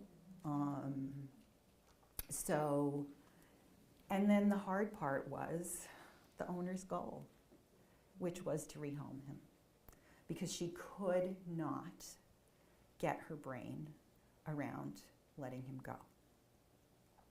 And she felt that she had failed him. With everything that she did, she felt that she had failed him. And she had this idea that a perfect home could be found with the right person, with the right quiet life that could give him everything that he needed. And, you know, from the minute I got her first email, I was like, and actually the email came to a bunch of us who work with behavior vets, and it was kind of all our general consensus, but I wasn't allowed to talk about it. And she made that very clear the first time I saw her, because I kind of tried, and everything just, you know, the wall went up, and it was like, we're not going there. So I basically decided, and I've pretty much talked about this, but actually there's some points here that to add. In addition to all the support that the client had had from behavior vets, she had had 3 dogs prior, and she just had a lot of knowledge. So I knew, even though what she was telling me about failing the dog, it just wasn't possible. It just was not possible. And she was a very, very nice person. And her home was a lovely environment for a little dog. And she had supports built in with doggy daycare and things, and he was familiar with the doggy daycare, and they really liked him there, except he did start to guard one of the caretakers there against other people.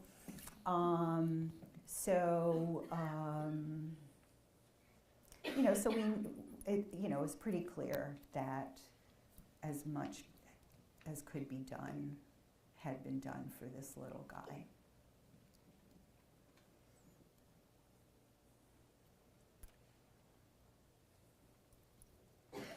So when I've talked about this a little bit, I had to meet her where she was.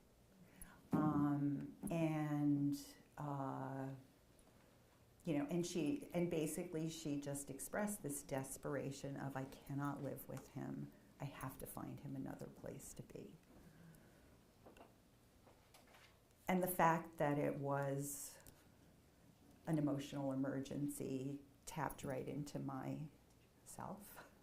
And I was like, Vivian, to save the day. And I was lucky to be able to. You may want to save the day. You may not always be able to save it. Where am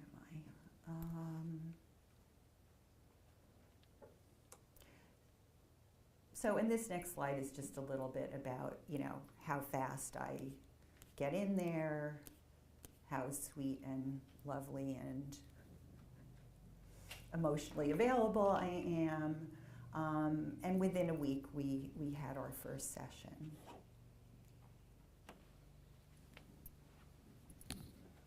And at the initial consultation, I met them outside, and I saw how tense and anxious she was about him, and and I saw things that I would say use more treats, do this, do that, but it wasn't going to solve the problem.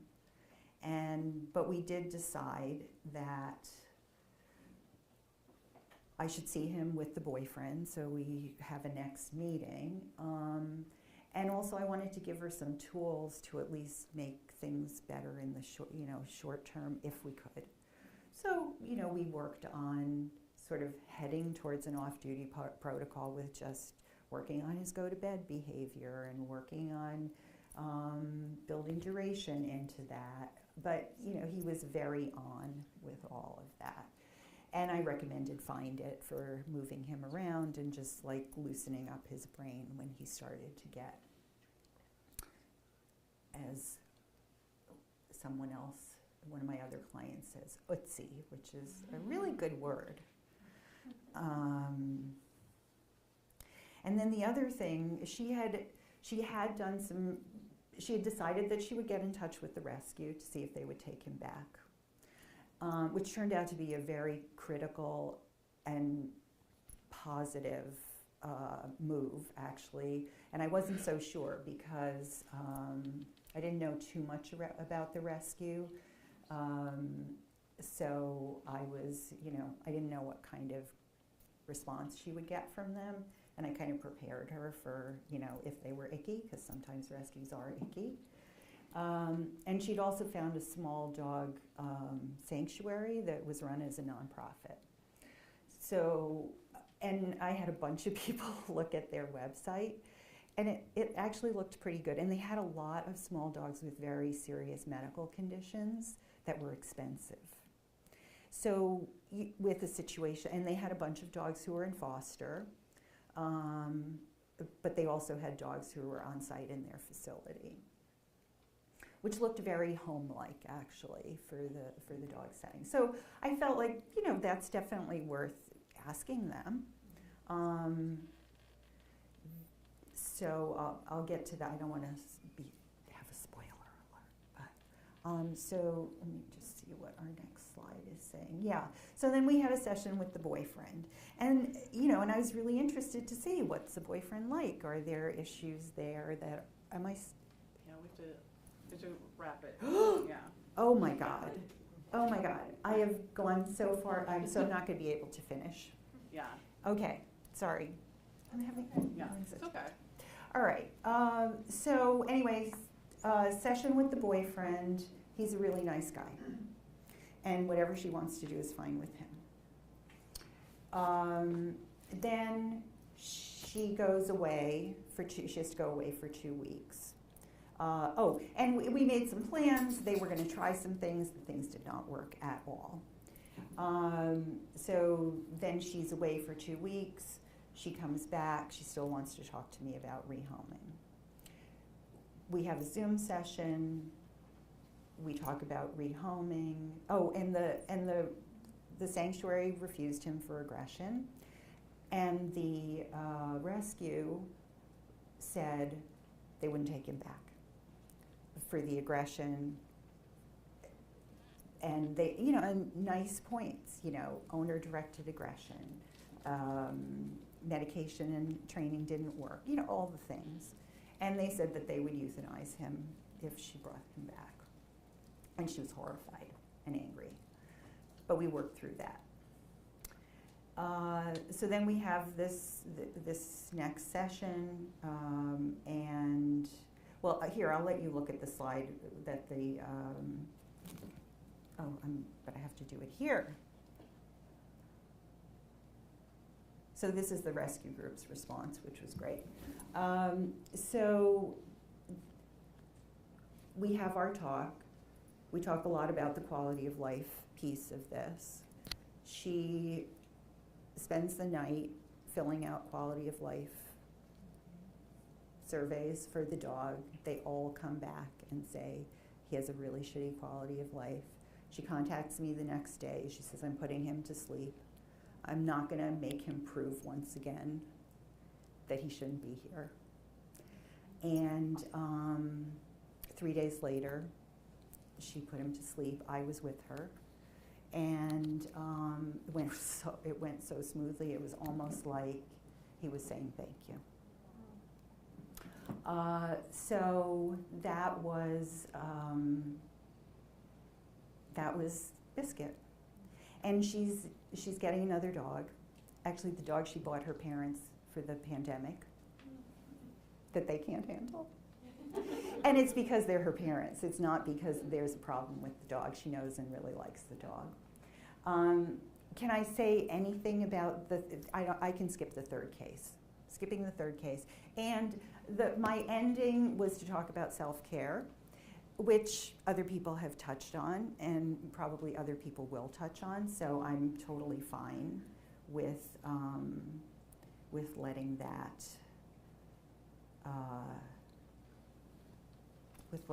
go. So I'm just going to move to, that's Willow. And this is the self-care piece, which I will not, and this is me. So these are the services that Pumpkin Pups offers. We have group classes, which I don't teach. My coaching stuff at the top. We have a membership program for budding dog trainers, and we're about to start one for people who foster dogs. And of course, behavior consultations. So do we have time to do any questions or no? No, we're gonna have to move on. I'm so sorry. That's okay. That's okay. I went off script, and I don't know if that made it longer or shorter. So. Well, it was fabulous. Please. Thank you. Yeah, I really hate that we had to cut you short. We need to get 2 more presentations in. So if you will go see Christopher, Vivian, so we can get the mics changed. Thank you. Thank you so much. Gosh, it is such a huge, important component to... Don't do anything. Okay. This whole thing that we do is the person, the people part, right? So, yeah, that was absolutely fabulous. Thank you. Let's give her another round of applause.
Test, test. Test, test, 1, 2.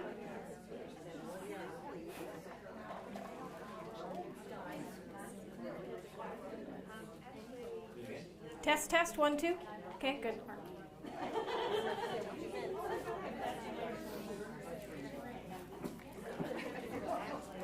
Okay.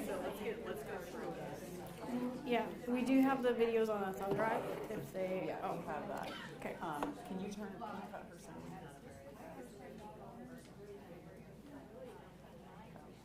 So, I just need to walk her through how to do I'm just going to turn you off. Just remember, come see me before you come up. If you don't mind. Thank you. So we're just going to leave this up because it's not opening up multiple screens. Okay. So when you are ready to come here, oops, no, you're right there. So you're there. Let's use not Chrome. Let's use Edge as we have been so far. Well, as far as Everything if we can. right. I'm not sure what I think that's what we're in. These are just files. Okay. Can I take over for Susan? I want to see what They won't play in There's the. something on They don't play in the. just download. Yeah. Well, Are they gonna be slow? they're gonna be slow. Yeah, from what I'm seeing, because I just went through your slides. Because of all the internet Photos in the front. Not for long. They just do. And I was like, yeah, video's not gonna be great. Okay. That's good. Okay. So this will be up. So just click on them? So just click on whatever. Okay. But then what you will need to do is it's going to start right away. So you'll need to stop it, and then you have to drag. You have to drag this onto. Okay. And the screen is that way? Okay. All right. And there it is. And now you Full screen. Okay. open it. Does that make sense? Yep. Go ahead and play just to see that. It should play fine. This is off flash drive. Well, I know, but it's also an old laptop. Yep. It's good. Cool. Okay. And then you'll then need to migrate it back here. And exit out. Okay. So, yeah. Okay. We can do it. Yeah. We got it. Why not? Got this. Cool. Yeah. Sweet. And there is also a possibility with all of that, you also need to unplug the laptop. Probably. Because of that. All my videos are close together. Okay. Turn this on so I don't mess it up. Thank you, thank you. All right, good. Okay.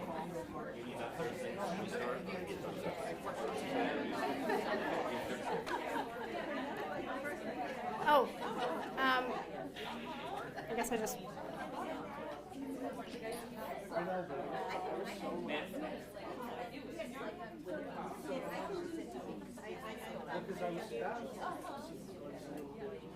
Oh, yes, I'm really happy to see you.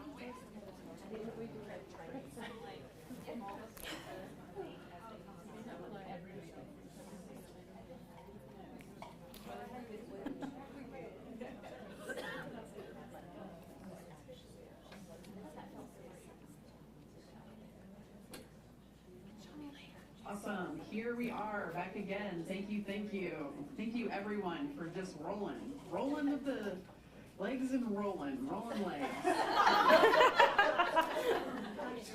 Cool. All right, so next we have Sarah Dixon with Her, You, and You, Herding Breeds, Behavior Problems, and the Modern Pet Home. Sarah is the owner and director of behavior and training at Barks and Recreation. She has been in the training and behavior industry for over 20 years. She has trained thousands of dogs and worked with some of the most complex cases of behavior issues. She also spent 3.5 years in Manhattan working as a full-time trainer and behavior consultant. Talk about a challenging environment. Sarah holds many respected certifications, including Certified Dog Behavior Consultant, Certified Family Dog Mediator, Karen Pryor Academy Certified Training Partner, Certified Trick Dog Instructor, and Certificate of Canine Behavior Science and Technology. Sarah is a published author in dog training publications such as the IABC Journal, the APDT Chronicle of the Dog, Better Together, Anthology of the Modern Dog Trainers, clickertraining.com, and the IACP Safe Hands Journal. She gives seminars and speaks at conferences throughout North America and regularly offers webinars through platforms like Raising Canine Under and Consider the Dog. Everyone, please give a warm welcome to Sarah. Nice. Okay. All right, so hopefully you all are still feeling somewhat awake. I'm going to try to be a little concise because of time, so that means there might be more questions, which we won't probably have time to do today, but I'm always open to talk. So just so you are aware that I am probably cutting out a lot of info that I would have liked to talk about, but that's fine. You'll get all the info you need. So how do I advance the slide? You didn't tell me. Push the back button. Left arrow. Yeah, left arrow. Oh, okay, I was gonna go there, okay.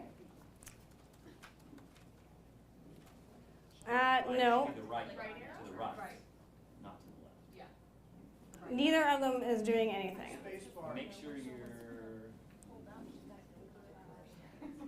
Somebody help me. We all get technical problems.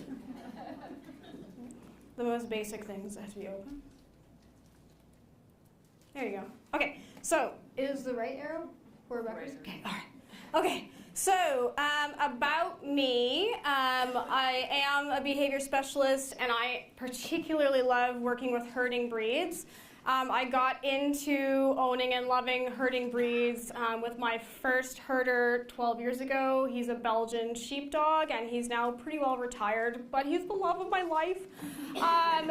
You know, he's not the reason I got into dog training, but he was my first real, like, let's go do everything and love doing it dog. I started out with Siberian Huskies. So I own and operate my own business in British Columbia, Canada. And I started training in stock dog training just about 8 years ago, actually over 8 years ago, when I got my 8-year-old Australian Shepherd Brew. And then I started training Dexter first. So I'm currently training and trialing Brew, and I just started, I have a 1-year-old Aussie named Quill, who's just started in stock dog training, so she's just kind of doing still some foundation stuff. And I also own Tina, a little Pomeranian mix who y'all got introduced to. So, okay, so first thing I want to cover is what are herding breeds. Hopefully you all know this, but we're going to talk about it anyways. So herding breeds are a group of dogs that were developed to gather, herd, and possibly protect livestock in addition to working as herding dogs. And they have an instinctual ability to control movement of other animals. So that dog on the left is my Aussie Brew, telling that cow what's what. And that dog on the, my left, so the red dog is my Aussie, the black dog on the other side is my Belgian at a trial last year. So what's great about them? They're intelligent, they're athletic, they're high energy dogs, they're always ready to go, they're very sensitive, especially sensitive to their owners, and they love to train. What can be challenging about them? Well, they're intelligent, they're athletic, they're high energy, they're sensitive, and they love to train. So it just depends what environment they're in, right? So we're going to talk a lot about environment and genetics in this talk. There's three of my 4 dogs. So what is herding? Herding, the best definition that I could think of, and I've been doing it for over 8 years, I'm still very novice. I'm starting to feel like maybe I have a little bit of an idea of what I'm doing. I've doing a lot of dog sports. It's absolutely the most difficult dog sport I've ever done. It's the only one where you don't really have any control over the reinforcer. And there's nothing you could ever offer the dog that they're going to love more than working stock. So it really is a challenge, and you have to have a very strong relationship with your dog. My best definition that I could come up with was controlled, low stress. I'm kind of getting a bit of... Hang on.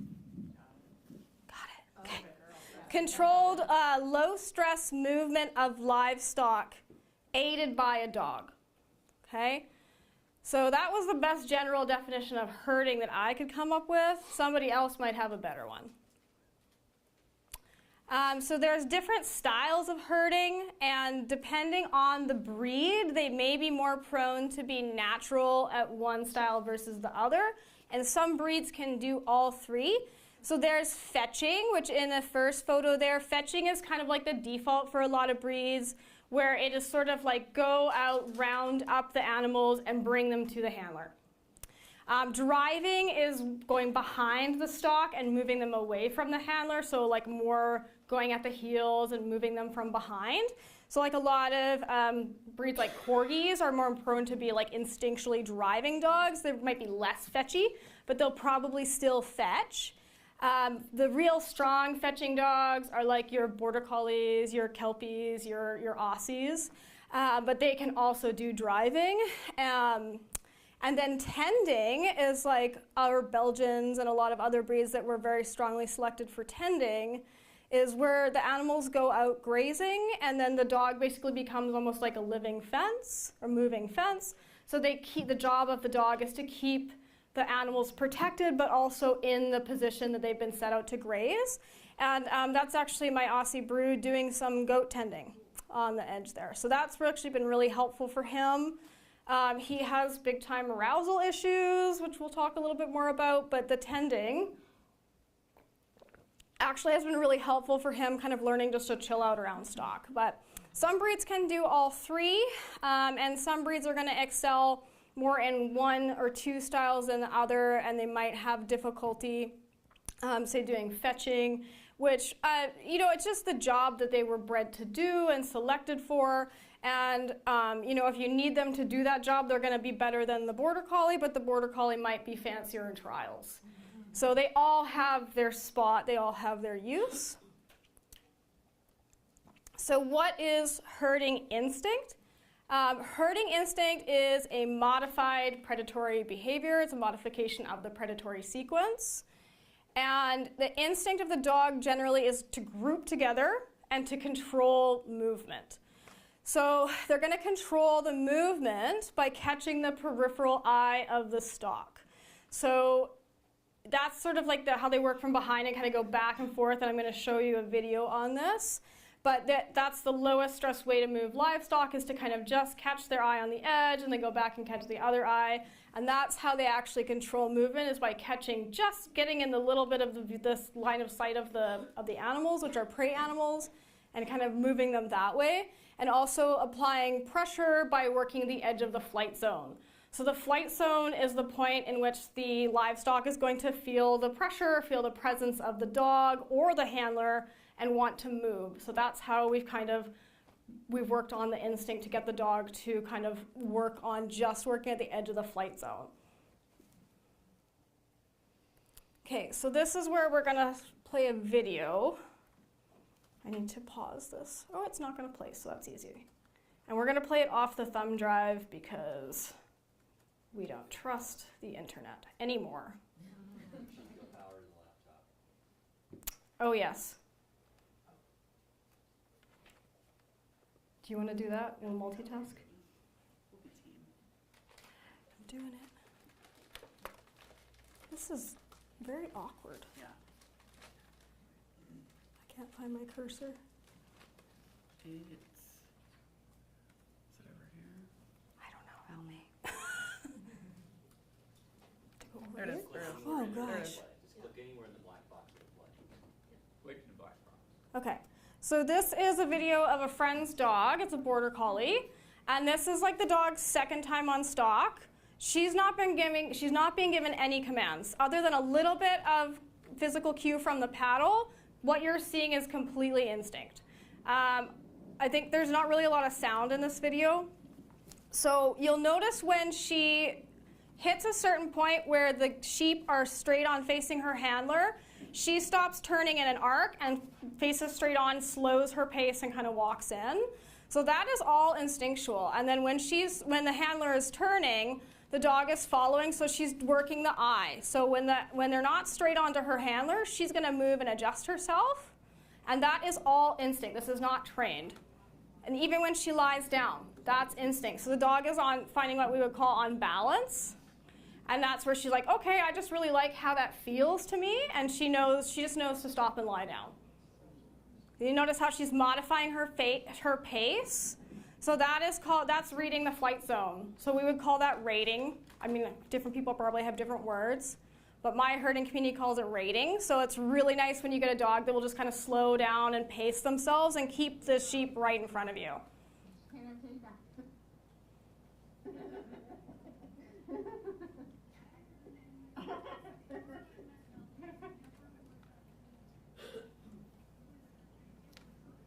So even on the flash, it's a little choppy. Yeah.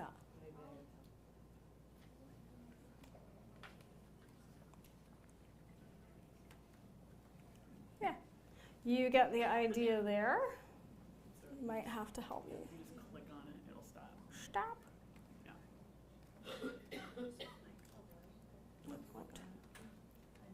Stop. Can I just exit out? Let's push this just to make sure you let hands. Right.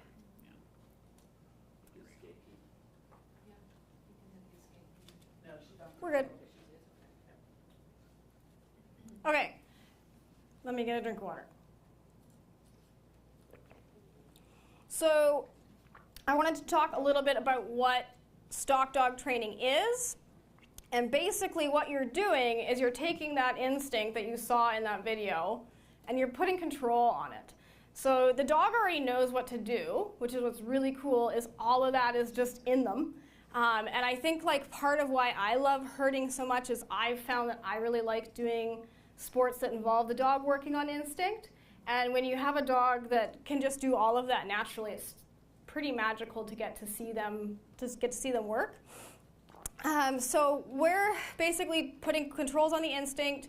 So we're going to teach the dog directions. So that's typically like a go by or a come by, which is go clockwise, and typically uses a way, which is counterclockwise, so meaning go around your stock in this direction.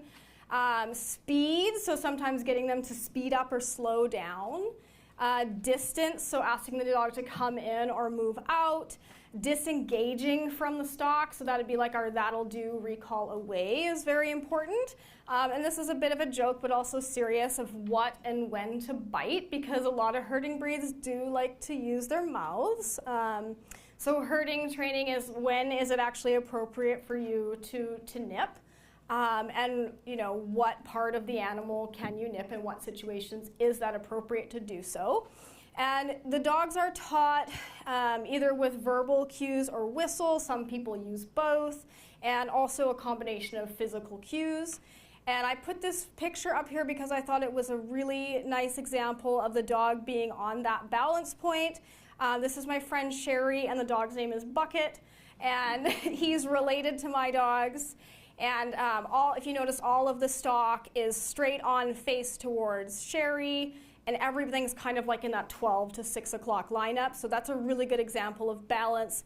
That's kind of the picture that we're looking for when we're doing the fetching style of herding, where the dog is bringing the animals to the handler. It's also a good example. Sherry is using her stock stick to put indirect pressure on Bucket to get him to back off a little bit by actually putting pressure on the stock.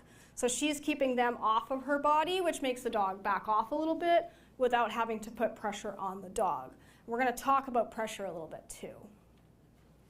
So I wanted to talk a little bit about flat work or dry work for stock dog training, because the dogs can be taught some cues away from the livestock to make transitioning to working animals easier and lower stress for the dog, which I personally think is important. I think helping the dog and the handler in any way you can on doing this task that's extremely difficult is very helpful.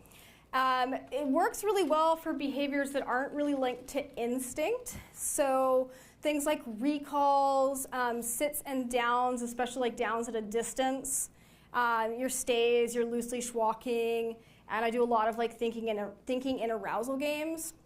And then also understanding pressure and our pressure cues, moving off of pressure and coming into it is really important, because pressure, when we use it in herding, is a little aversive. So I think if you teach the dog how to understand the concept and the cues that are going to be related to pressure before you put them on stock, it's going to remove a lot of stress from the training for the dog.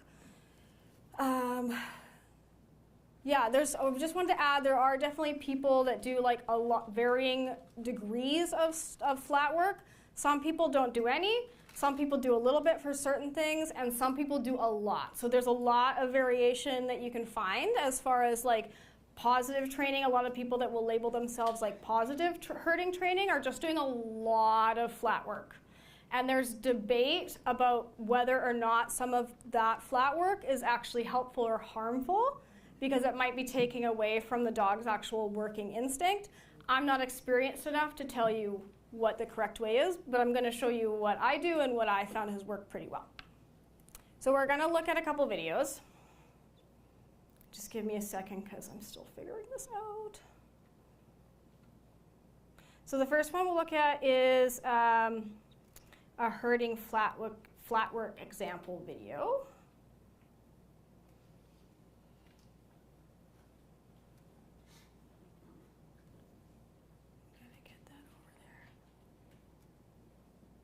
Okay, it's slowly coming. Got it. There it is. Okay. And cursor. You should just be able to click on it. Anywhere? Yeah, click anywhere in the box.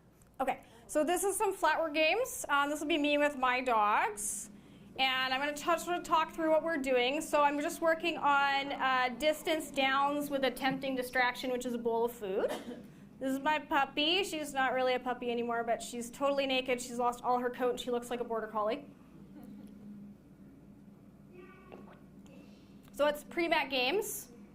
The food bowl, and we do move on to using a toy. So this is just moving downs with the food bowl. This is the older one, the problem child.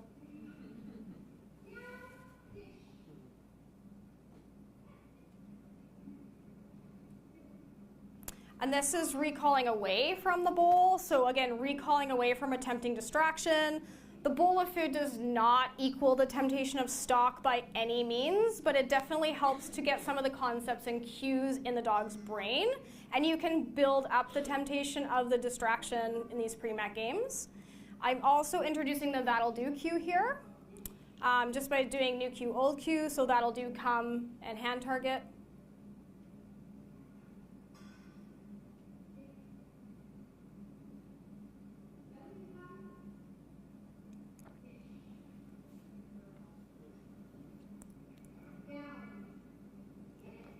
This is working on her doing downs at a distance away from me. And then I'm reinforcing by tossing the food behind, so teaching a physical cue and a verbal cue. Super, super important for stock work, to have the dog be able to do down at a distance away from you.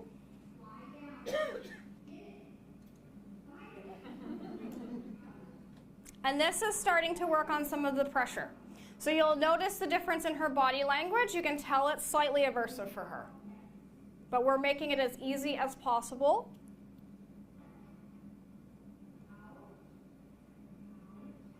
So what I'm looking for is for her to actually kind of turn off my body pressure. So to turn away. And then we start combining some of the things. So using our out, which is move off of my body pressure, distance downs, and recalling into my body pressure.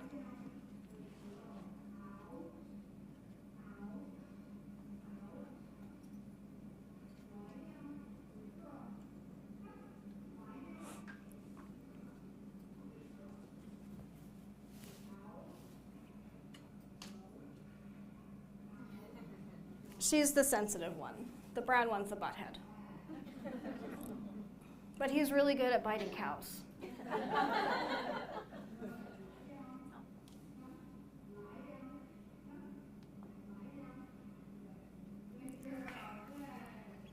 So I did want to show you some thinking and arousal games as well, which I think is very helpful for herding dogs and a lot of dogs, actually.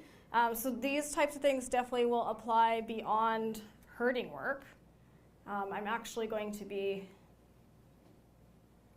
teaching a workshop on this, hopefully in September. We can thank the wild child for getting me into learning about arousal control. You bring it over this time and play it.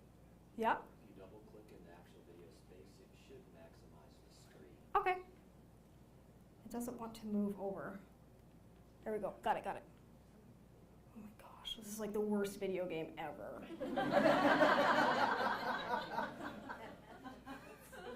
Okay. Yeah, we did it. Click once in space. Okay, so this is Brew. We're going to work again. This is our pre-met game with our bowl. So I'm just asking him to do different behaviors, and then I'm giving him location-specific markers to tell him if he can take the food from the bowl or take the food from my hand. So he really has to think about not only what I'm asking him to do and respond appropriately, but also have the impulse control to not just snatch the food from the bowl, which is really hard for him.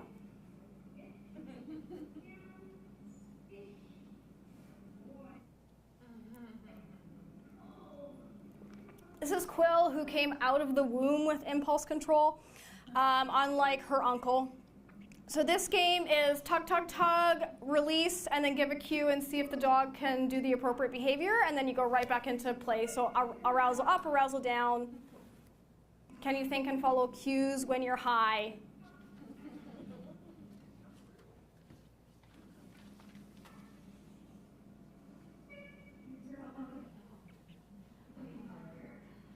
That was a little tricky, she says.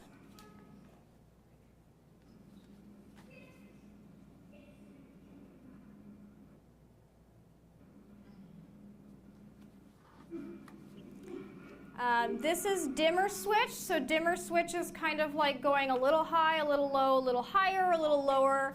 So not necessarily expecting the dog to go from 100 to 0, but more like 90 to 80 to 60 to 100 to 70. So modulating the arousal with different behaviors, different food deliveries, and you have to really know the individual dog.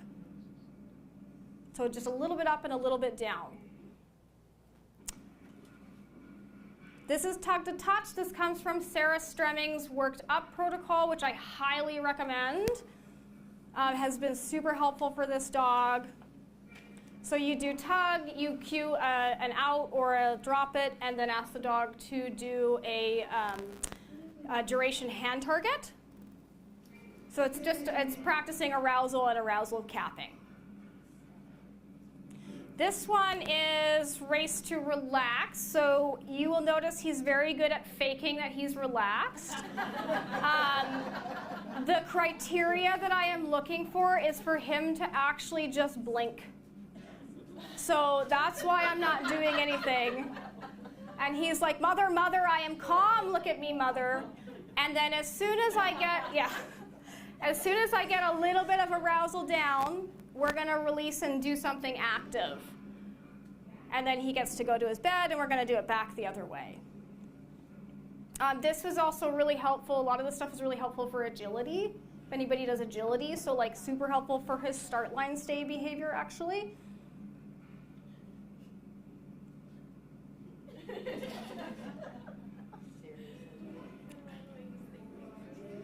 He's not a very good thinker. He's a doer. He's a doer, that guy. He's not a smart man. Okay, so that was all I have for video. If I can find my cursor. It's gone away. I just wanted to make sure that I... Yeah, there you go. Yeah, I just wanted to make sure I was on the right thing. We don't want to watch them here.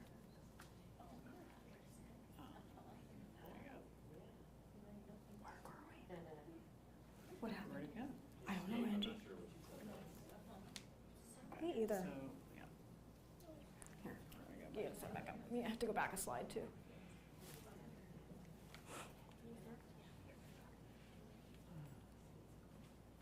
Yeah, I don't know where the cursor is. Go all the way left. Going as far to the left. Okay, there it is. You got it? Well, no, I have it on this screen. There you go. There it is. You need to go to the right. Share. Okay.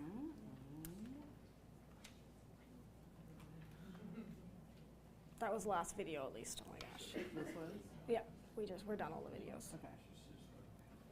What the challenges are and all the same traits. Why does the video keep wanting to play now? I don't know. You can just skip forward, there's no slides. Why does it hate us so much? Sorry, everybody. Everybody gets tech problems.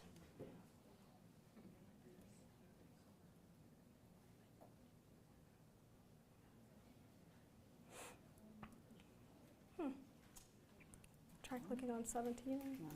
It's not where we were, though. Where were you? You have to scroll up. The video's broke it. Here? No.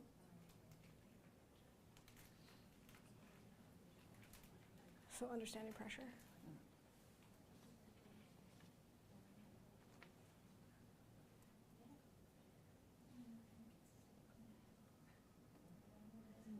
I don't want to play from the beginning.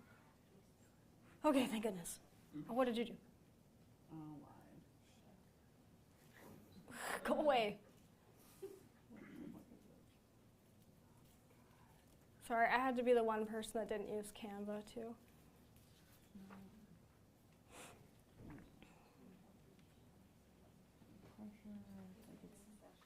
Resume session.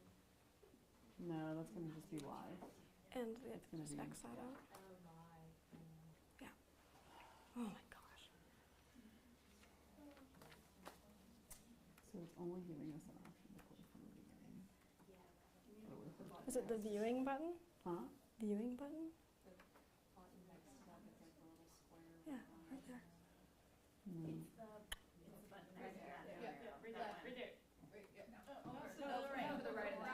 That one. Right, I know. I only have the option to play from the beginning, and then we get stuck here. Just scroll. Yeah, that's what we did, and then the video kept wanting to play.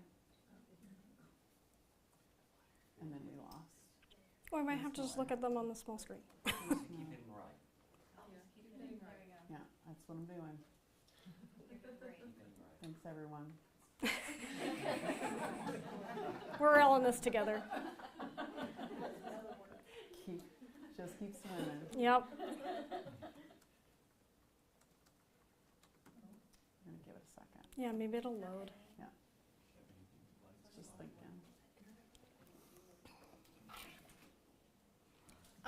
Anybody have questions? There you go. So far?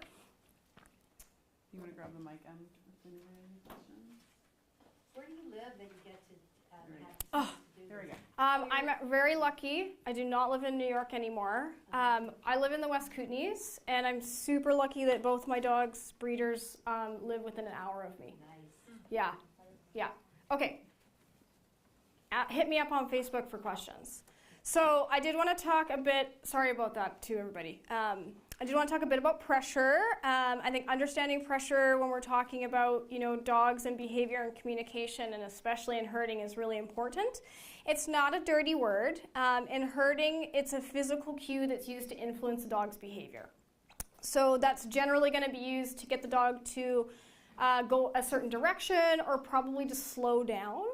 And we use a stalk stick because it's actually less physical pressure than the human body, okay? So I really got to notice that with my young dog, where if I try to use body cues with her, I'm actually putting more pressure from my body on her than if I just use a stick. Like if I work her, all I have to do is flick the stick up, and that's enough pressure to get her to go out and move around. But for me to actually try to use body cues, it's way, way too much pressure for her. So the stalk stick is used It's not a bad tool. It's not used to whack the dogs with it. Well, some trainers do, but we're not going to talk about them. It's used because it's actually less pressure than the body, and it's more visible at a distance. So it's basically like an extension of the arm. And what we're trying to do is we're trying to contact the dog's flight zone and create movement. So herding dogs are going to be naturally super sensitive to physical pressure. It's part of what we've selected for. And so when we're talking about contact of the flight zone, that's the handler of the dog and also the dog on livestock. So we're actually influencing the dog's flight zone. And because herding breeds are naturally sensitive to this, what you might find when you work with them as a pet dog trainer is that they can be sensitive to it, but they tend to be either passive or explosive in response to pressure. So people in the world can put pressure on dogs in lots of ways and do put pressure on dogs in lots of ways.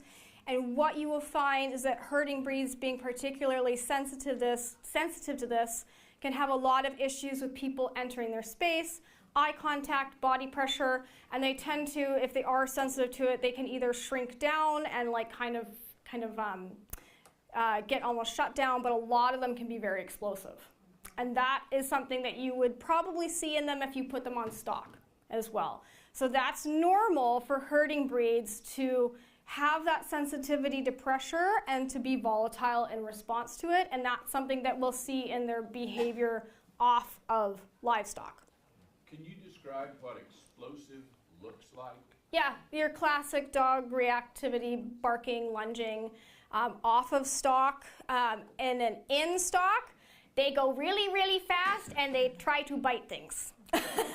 So my brown dog, he is explosive in response to pressure. So it's been really, really, really challenging with him to get him to just kind of slow down and think instead of wanting to go really fast and not think and bark at you and try to bite things. So it just basically, they amp up. And so particularly off of stock, like in life, if they're restrained, that's where you can get reactivity or aggression. On stock, yeah, they increase their movement, they might vocalize, they might start running around the stock, they may try to nip or grip, but that's typically what you can see. And some dogs will fade if you put too much pressure on them. So you tend to get either one of those reactions. That was a good question. So we're going to talk a bit about behavior problems in herding breeds, of which there are many. They are very complicated creatures. So common herder behavior problems, I mean, there's so many of them. They're brilliant dogs, but they are difficult. Hyperactivity, inability to rest, compulsiveness, aggression or anxiety, controlling behavior, reactivity, inappropriate nipping and use of their mouth, territorial behavior, chasing, phobias, to name a few. I'm sure you all have owned or worked with herding breeds that have at least one of these issues. Sometimes they get all of them. They're really intelligent and sensitive, and it's very easy for them to develop behavior problems. So we're going to talk about some reasons why they might have behavior problems. One of them is lack of physical exercise. They need a lot of physical activity. Under-exercised herding breeds can become hyperactive, destructive, anxious. Pick one from the list or 7 from the list, they will come up. They need a lot of free running, moving their body, off-leash running, and not continuous high arousal activities like fetch. Okay? They have to be able to move their bodies but also use their brains, and we don't want to continually just get them in that high arousal zone because they become adrenaline junkies. So free running or activities that are going to work the brain and the body are very much different than, even I think biking a lot with dogs can be too much because they're just chasing and they're running with you. So they have to be able to kind of like modulate their arousal and keep their brain engaged. We don't want to get them just hooked on high arousal exercise because then they're going to want more. because these guys can be adrenaline junkies. You really want to make sure that you're balancing the brain work and calm activities like mat work and chewing. So they need calm time, they need downtime. We need to make sure that they're getting enough sleep. I think I talked about that in another slide, but it was something that came up in another talk this morning. So over-arousal, this is Brew. He's 7,000% pupil. So some herding dogs do struggle with arousal issues. They're always ready to go, always ready to go. So they can have a hard time settling when they're stimulated, and that can lead to a whole lot of problems. They also can have a hard time resting and sleeping if there's things going on. Like mine tend to be like they will rest if I rest. As soon as, I stretch or I kick my foot or heaven forbid I burp or fart, they are ready to go. So they do need to sometimes, especially with the young ones, actually be put away in like a sensory deprivation tank so that they can sleep. So just making sure that they get times where they are put away in their crate so that they can actually rest, because they are often look like they're resting, but they've got one eye open watching you, ready to see when the next activity is going to go. So with over-arousal, arousal up and down, and thinking in arousal games are super helpful. It is a long game. If you have a dog who's high arousal and struggles with arousal control, he's 8, and I just started trialing him in herding last year. I didn't like him until he was 6 years old.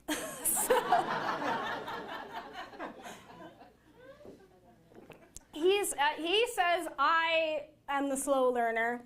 I say he's the difficult dog. He says I need to figure out what I was doing on stock, but yeah, he's been a learning curve. So lots of relaxation exercises as well. Okay, so sensory sensitivity. Herding breeds are definitely bred to be sensitive to environmental change, particularly sudden environmental change. They can get easily overstimulated, which can lead to reactivity and aggression, fear and phobias. I really empathize with these dogs on this side of things because I am a neurodivergent person who is also hypersensitive. I get overstimulated and tend to have volatile, explosive emotions. So I'm basically the same.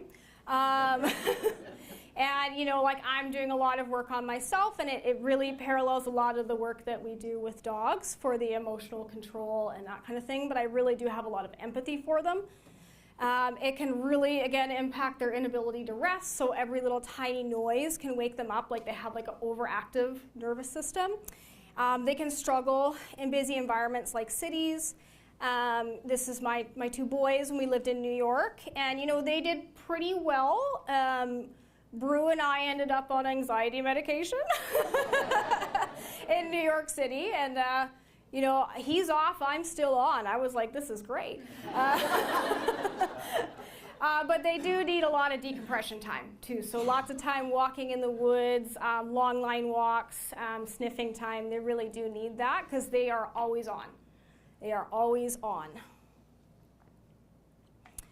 Okay, so we're often going to see too misplaced herding instinct. They can be over-controlling, which can manifest in lots of different ways, including guarding, aggression towards other animals.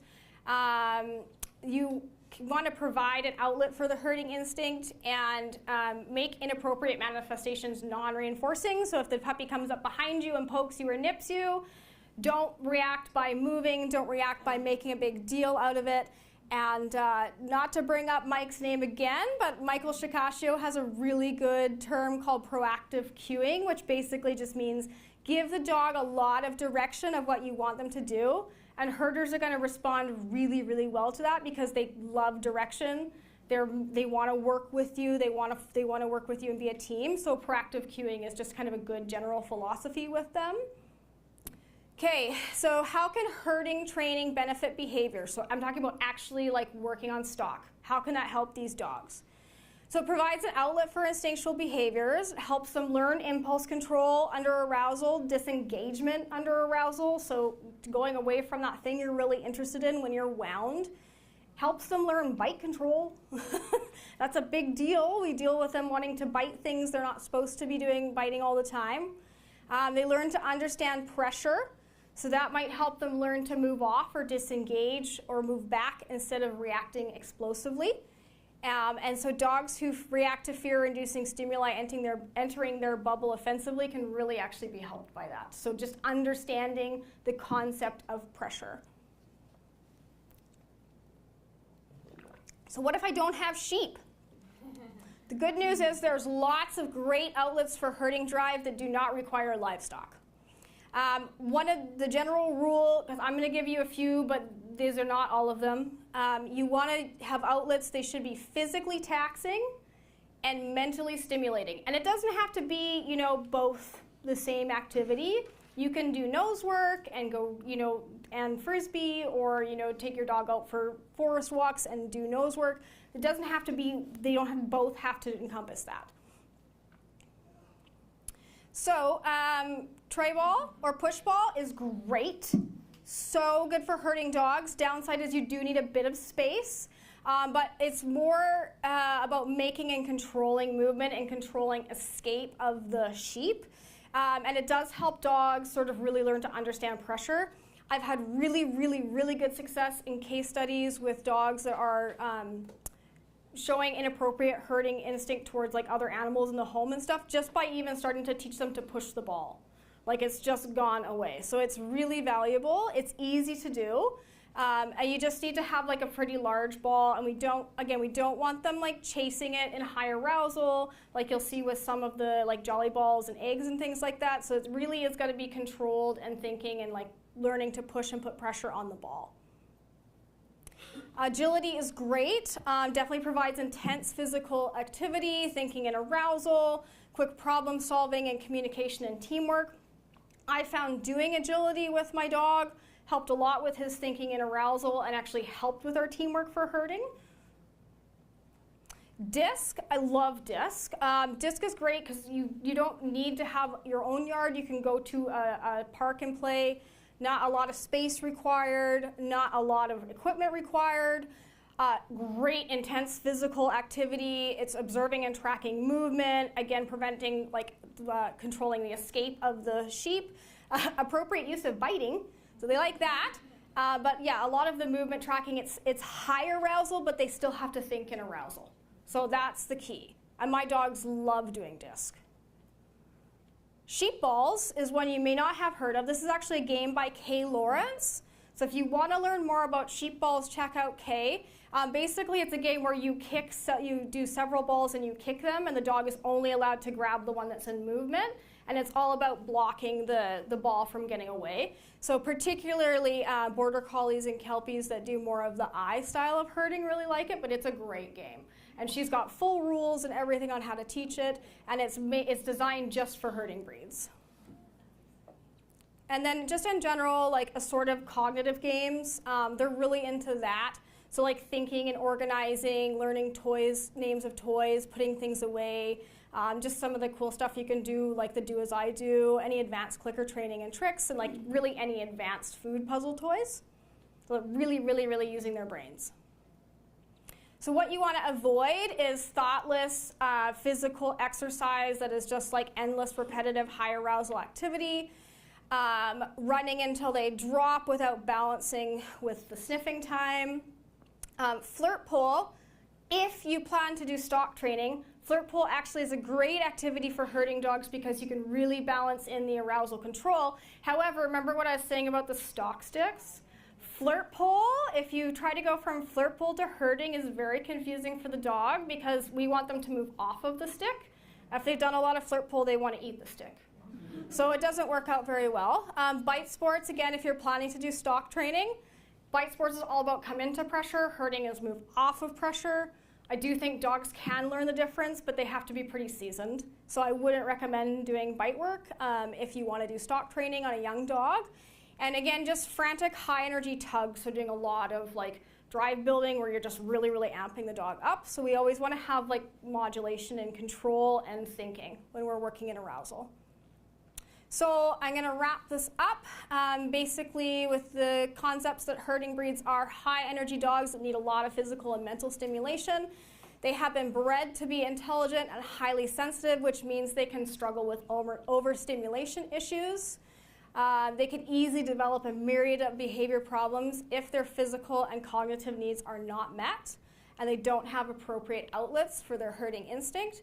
And the good news is there's lots of fun activities that provide great outlets, physical exercise and mental stimulation that you can do without having livestock or a ton of space.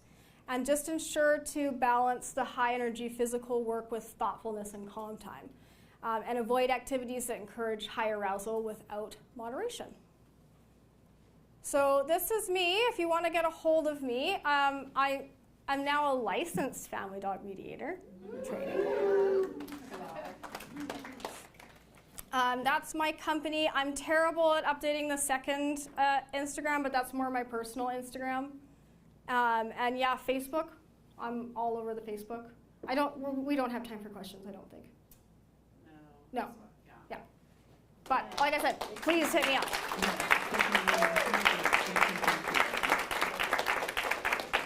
That was absolutely fabulous. Thank you. Thank you so much. That will be, yeah, that's amazing. Thank you. And thank you everybody for just continuing to roll with the punches. We're gonna get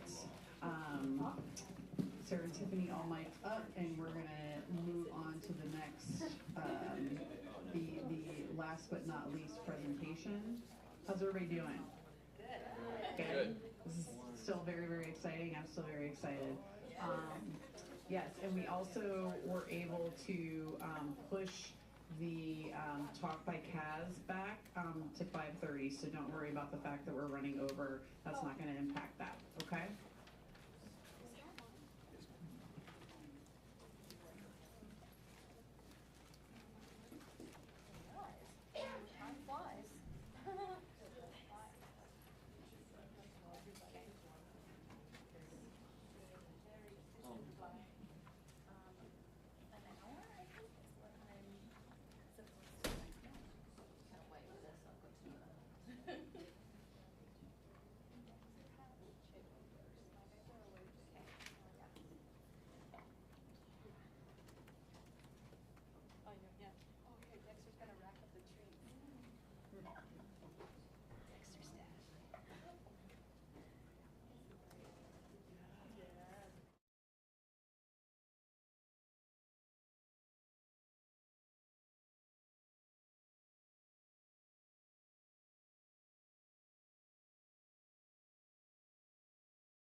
I sneak through? I'm gonna grab my water.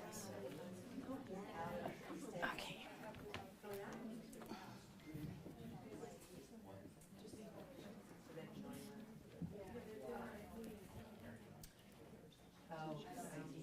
Okay.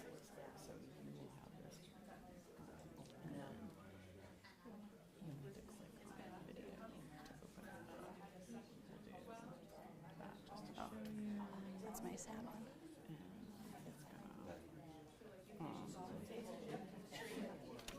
So if you just left click, it stops or starts it. Mhm. You double click on the little guy, it makes it big, but the big thing is drag. Okay, gotcha. Where you double click, it'll make it big. Click once.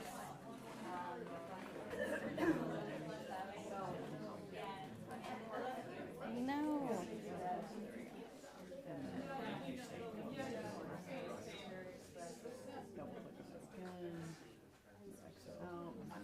And then Okay.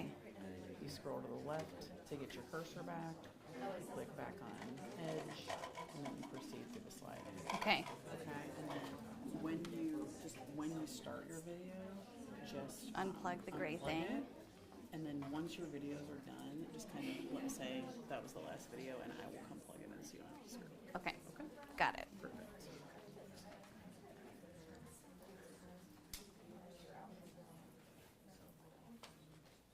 Are you ready, Chris? I'm sorry. You good? Yeah, we were having a conference and I lost track of time. No, no.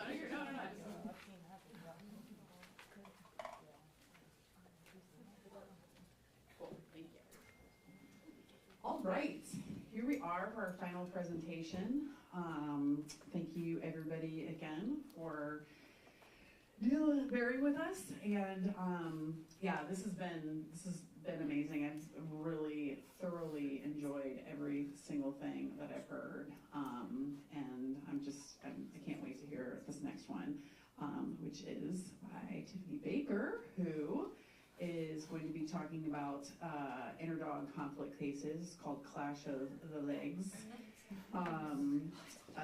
Tiffany is a certified canine behavior consultant as well as the founder and owner of Boss Babe Dog Training LLC.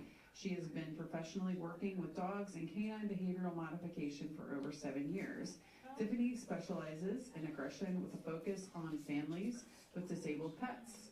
She's a licensed Family Paws parent to educator, has received her title as certified behavior consultant, canine consultant, a certified control and leash instructor through Leslie McDevitt's program, and a certified family dog mediator through Kim Brophy's Applied Ethology Legs course. She's extremely talented in her ability to not only effectively modify behavior in dogs, but also provide tremendous support, compassion, and guidance to pet parent guardians. She advocates for positive reinforcement, science-based teaching, and coaching style. She believes that these methods create an effective and enhanced understanding of the canine-human relationship. With each dog and handler team, Tiffany has the pleasure of working with her dedicated and her dedication and drive to continue learning and developing her skills in the animal behavior field grows. Thank you so much. Let's give Tiffany a hand. Thank you. All right, so hopefully everybody is awake. We're going to be talking about intra-household dog aggression. This is one of my biggest areas of interest. It's also, I feel like, not talked about enough, and there's not enough information out there about intra-household dog aggression. We're not going to be necessarily looking at resolutions or training plans for intra-household dog aggression. We're specifically going to be looking at dogs living in the same home that maybe don't like living in the same home, and where their legs clash, and how we can maybe pad and cushion some of those legs, knowing those things ahead of time so we can prevent conflict from arising. Oh, what did I do? I just touched the mouse pad. Yeah. Yeah. There you go. Okay. The right button. Oh, got it. Not the mouse pad. Okay, so each dog has their own baggage. And I think that I'll talk a little bit about my smorgasbord of dogs that I have at home. I have 4 dogs. Here are 3 pictured of the 4. There's a bull breed mixing from that group, but she prefers not to do outdoor hiking. She's very particular. So I have a gun herding mix in the front, that's Todd. And then Theo is my border collie. And then Isis is my perfect princess that ruined all future dogs for me because she's fantastic. And she would be considered a natural dog. She has about 15 different breeds in her breed group, yeah. So my 4 dogs are great communicators with each other, and I'm very aware that there are conflicting legs amongst those 4 different breed groups. Specifically, the herding dog and the bull breed dog. The herding dog would very much like for the bull breed dog to understand that there is such thing as personal space. The bull breed dog is not very good at being herded by the herding dog. So that's where I come in though. So because I am aware of those things, I am kind of the mediator in my household and making sure that the dogs are not escalating into conflict. But it takes knowing those things beforehand.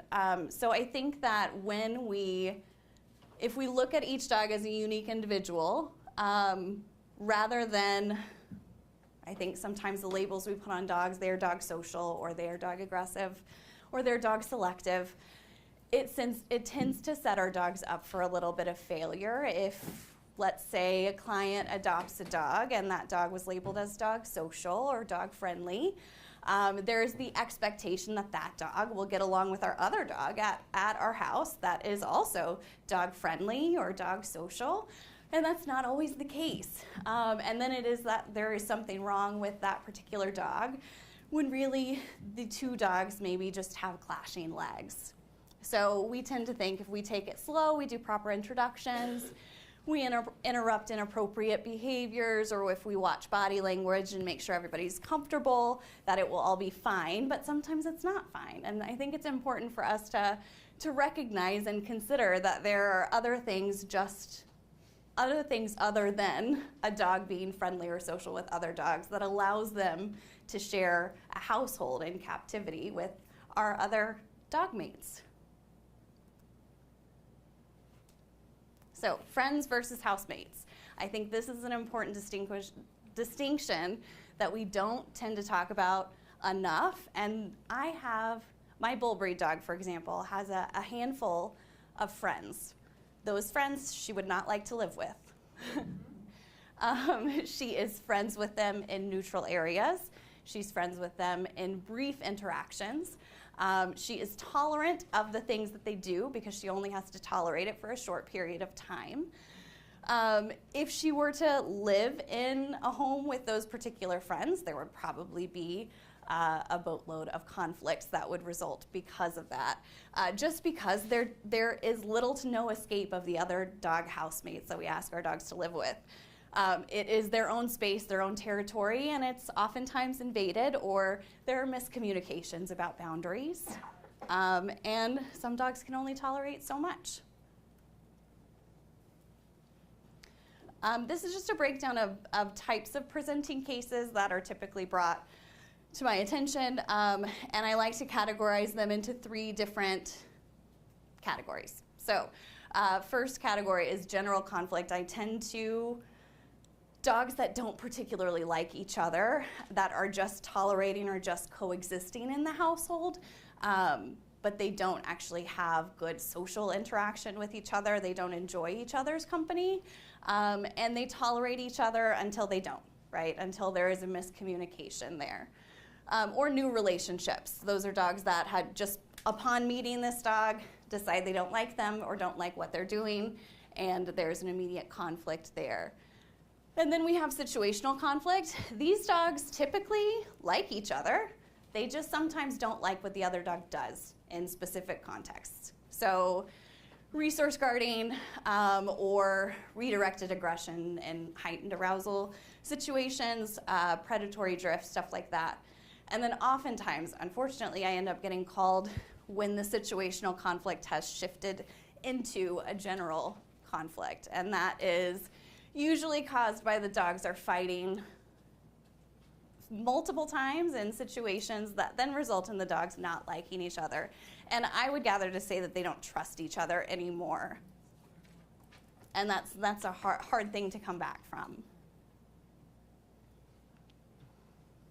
So considerations to make. We want to take a look at all of the legs that each dog uniquely brings to the table. So their learning experiences, their points of references, their genetic makeup, different breed characteristics, their internal conditions. Do they have any disabilities or physical or medical conditions? And then also the human legs in the picture. This is, I have had dogs in my own household, and we'll be discussing one of those cases that did not get along well. And it is hard for people to have two dogs in the same home that don't like each other. It is hard to separate and rotate your dogs. It's hard, right? So we want to consider those human legs and what they're bringing to the table and what they're capable of bringing to the table as far as a behavior modification plan.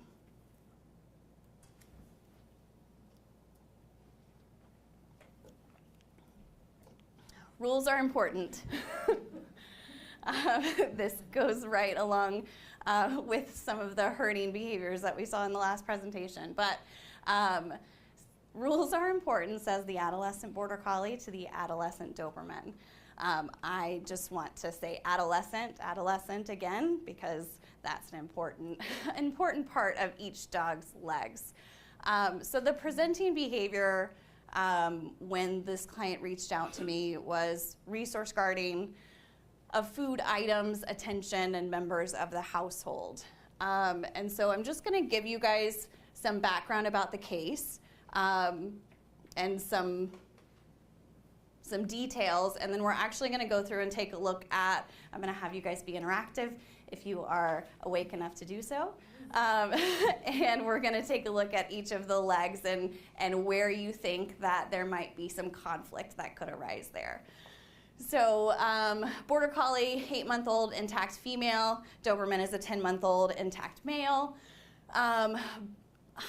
The Doberman, and I think that this is a really important thing to mention, is described to me as food obsessed and has no understanding of personal space. Okay. The Border Collie is also very food obsessed, toy obsessed, is biddable as most herding breeds are. And these dogs like each other generally. They are described as being the best of friends. So they play all the time. Their play looks good. And just some additional info. There were 3 conflicts that occurred upon them reaching out to me. So in the first fight, it was mom was in the bathroom, dogs were outside in the doorway, not sure what erupted, but my assumption is that the Border Collie did not like that the Doberman wanted to go by the bathroom where mom was at. And then the second one, dad was on the ground giving pets to the Border Collie and the Doberman approached. And then 3 was a similar situation to number 2, petting when he came from home, and there was also a child nearby, which then really scared the owners and then prompted them to reach out to me for help. The bites were level 2. The teeth made contact. There were no noticeable injuries. Definitely a concern, especially with a child in the household. There was regular kennel reactivity in the evenings when the Border Collie was kenneled. We did some management and rearranged the environment for stuff like that, so that wasn't an issue when we actually started working with each other. There were also 2 other adult Border Collies who I assume followed the rules, and they had no conflicts with each other. Yeah, they had a large outside access regularly. This last bullet point is really important. Both adults were having some hardships financially, so they were working extra long hours and had various schedules, working at night or working during the day, so there was a lot of unpredictability in the household and unpredictable schedules, as well as not a whole lot of time for individualized attention or mental and physical stimulation outside of the space that they have provided. With all of that, I'm gonna ask you guys to, if I can have you give me maybe just, I'm just gonna have you call out. I'm not gonna have you raise hands, but just, we're gonna put the legs up here. And I would love if you have any ideas, maybe one idea for each of these letters of what could potentially be the conflict in a particular area. We could maybe talk about S first because they're both adolescents. So what do you think is a contributing thing that is creating some conflict there, could contribute to conflict? Hormones, right? Age hormones, yeah. Hormones. Yes. Don't boys and girls tend to get along? And then what about, we've got a big G here, right? Because we've got a herding dog in the household. Yeah. So, and yeah, too much time inside, yeah. And then so, how about the unpredictability in the household? Stress. Uh-huh. Herding. And I'm going to say, even though this presented as a resource guarding case, this border collie is controlling its environment. It is doing its best to control its environment, but its response to the Doberman not listening to those social cues is creating that conflict, right? And then also, this goes into genetics too. I have one of the litter mates in this litter, and resource guarding or controlling resources in the environment is a thing in every single one of the puppies in the litter. It's been something that came up with each of them, and the mom from the litter was an only dog in the home, so it wasn't something that came up in that home environment, but most of the dogs that came from that litter live in multi-dog households. So could there be a conflict in play style as well? Absolutely, yes. Uh-huh. Where would I put that? Well, probably both.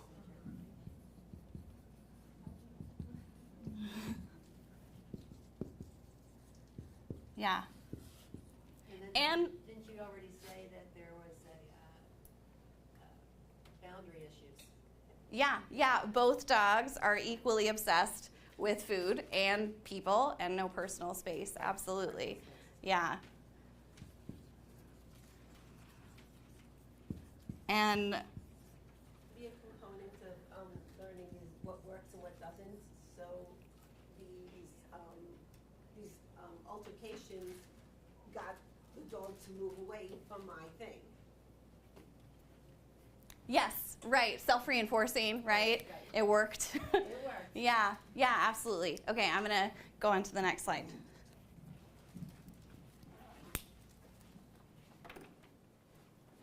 Because we could talk about this forever, and then I would run out of time.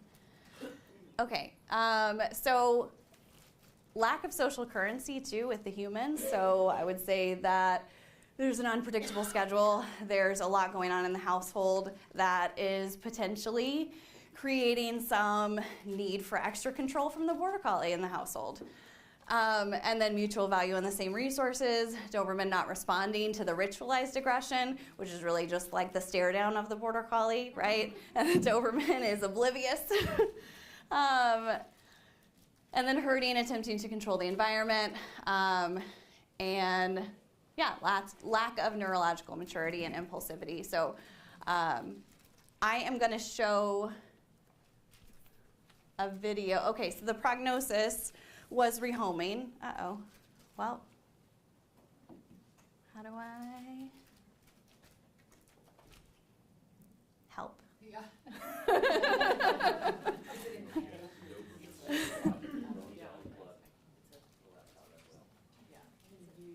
It's trying to autoplay, but I don't actually want it to. It's a setting. Yeah, if you just, yeah.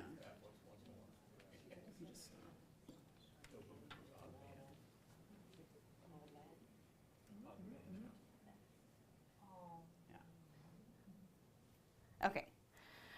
So the prognosis of this particular dog is it was rehomed, mainly because there was no controlling the routine that the adults had in the household, and there was a child at home that was just created an unsafe environment.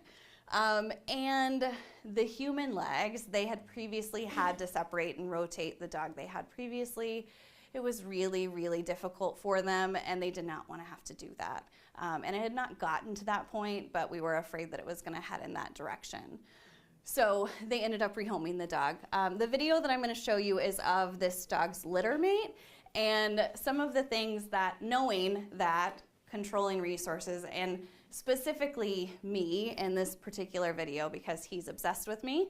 I am also obsessed with him. He's fantastic. But in the times where he does decide to be snuggly, he can be a little bit of a jerk to the other dogs. And like I said, with my bully breed, she's not that fond of being herded by him. So I'm going to pull up maybe the video. Angie? Sorry, I know you showed me how to do this, and I don't know how to access my mouse here. It ended up Oh, there it is. Okay. Okay, thank you. So this is something that I implemented, being aware that there are potential resource controlling behaviors that are happening. I created a just wait behavior when I'm giving attention, where I simply just ask my border collie to wait while I give attention to this other dog, and then I will give attention right back to you. And it works really well with him. He's very good at following directions, as we've learned that herding dogs are very good. They want those instructions and they need them. Otherwise, they're going to take control, right? So let me pull up the video. Oh, it's coming up sideways. Maybe the video on there will just play. Okay.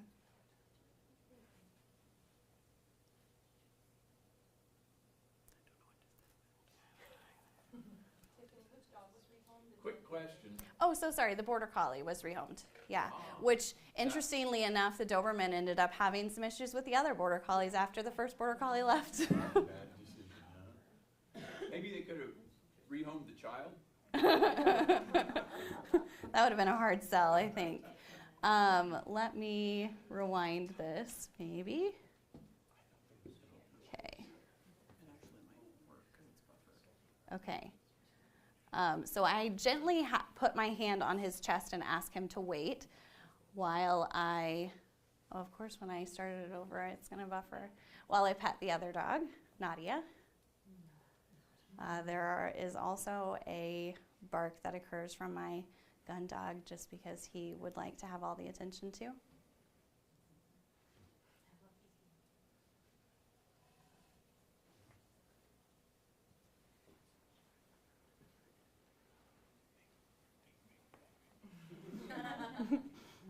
He goes, surely if I give you a chin rest that will work, right? But you see how I just gently have my hand on his chest. It is just a, wait a second, I am giving attention to another dog and you'll get your turn in a second. That's Todd.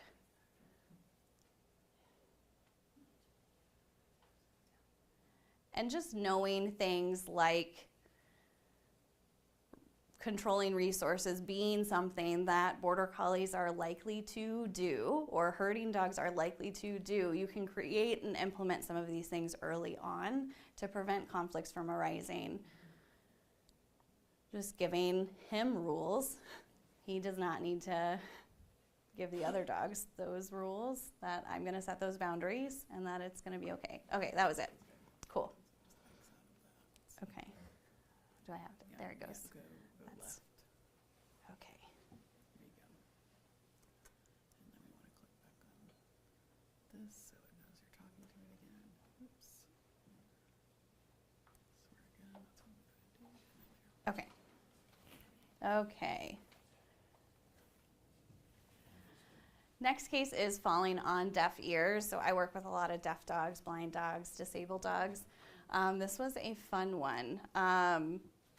So the presenting concern was that they weren't actually sure what was causing the fights.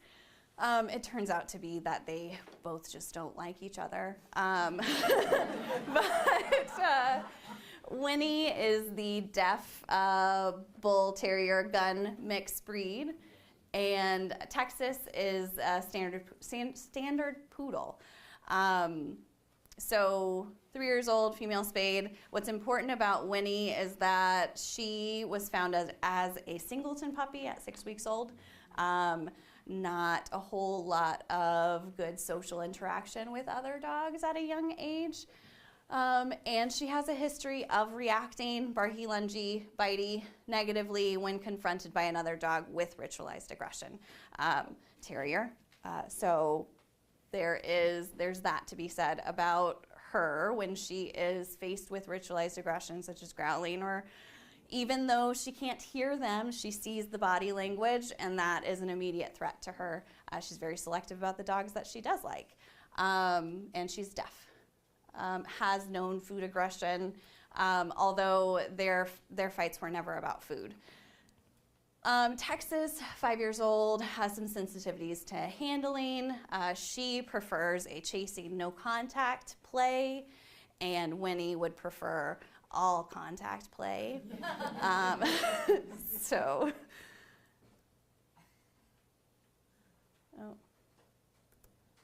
okay. And some additional info. So there were various incidents, not like 1, 2, 3, like more like 5, 6, 7 incidents. And they looked very similar. So this would kind of play out. Winnie would get playful, would attempt to initiate play with Texas, or be playful nearby Texas.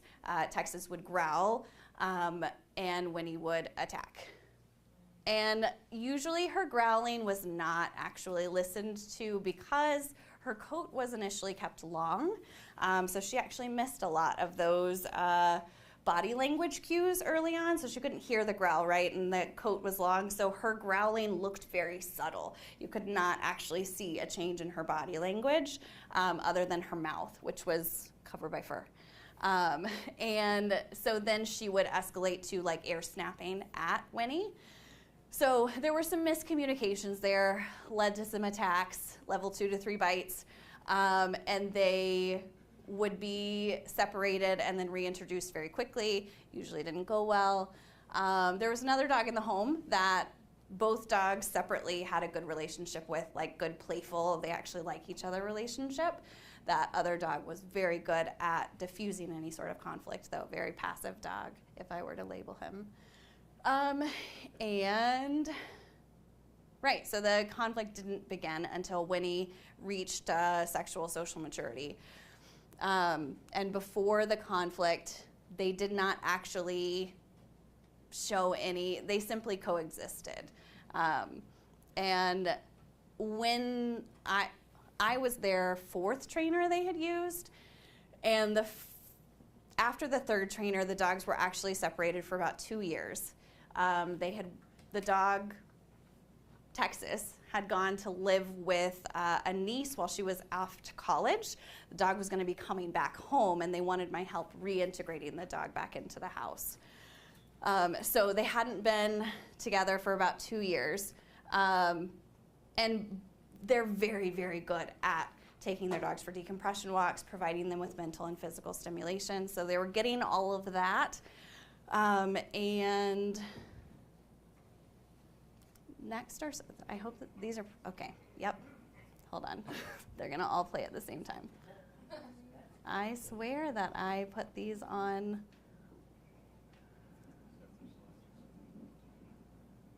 Hold on one second. Let me just, okay, we're gonna start with this one. So these videos were sent to me before we actually got started. This was their attempt on having them just be comfortable with the visual access to each other. So in this first video that I'm going to show you, they actually have Texas, the poodle, in the office with the door closed and with a barrier up, and her reaction is still fairly intense.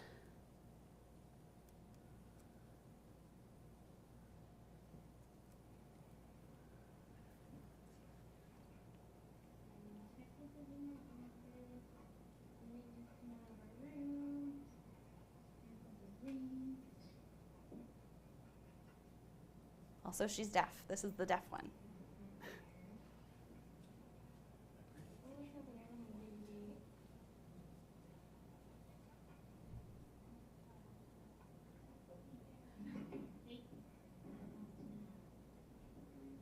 She sees the shadow under the door.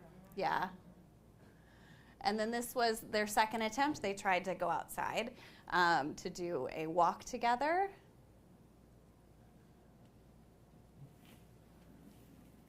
She's very good at her muzzle. Very proud of that.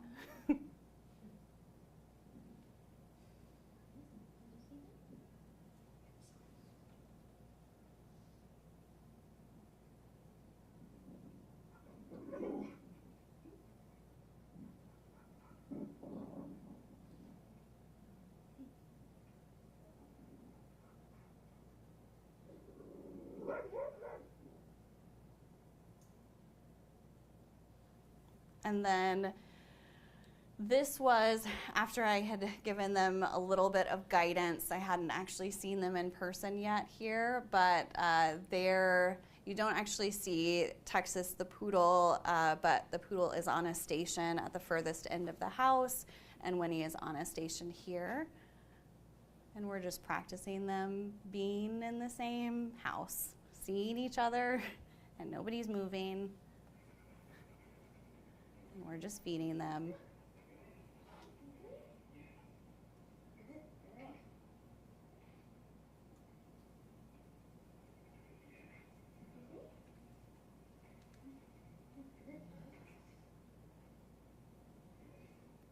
But still clearly stressful, right?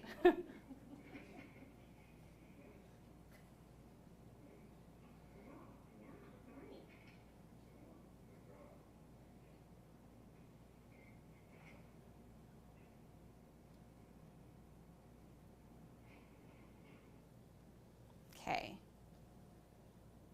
Oh, hold on. Right. Forgot. Oh no. Oops. Okay. Okay, so we're going to do the same thing here. We're going to look at the legs. That could potentially be conflicting. I'm sorry that I'm going to make you move your light. Maybe I should warn you before I move. Sorry. Okay. Any thoughts on LEGS? Maybe one for each. Deaf, yourself. Right, yeah. Deaf. Absolutely. The L for that dog too, right? It was kind of a rough situation. Yeah. Yeah. Was found just as a singleton puppy at 6 weeks old. Early weaning. Uh-huh. Bully versus gun dog. Uh-huh. Mostly bully, yeah, and then gun. And I'm going to say, too, a releasing stimulus for the bull breed is the ritualized aggression, right? So faced with a ritualized aggression, she's not going to back down to that.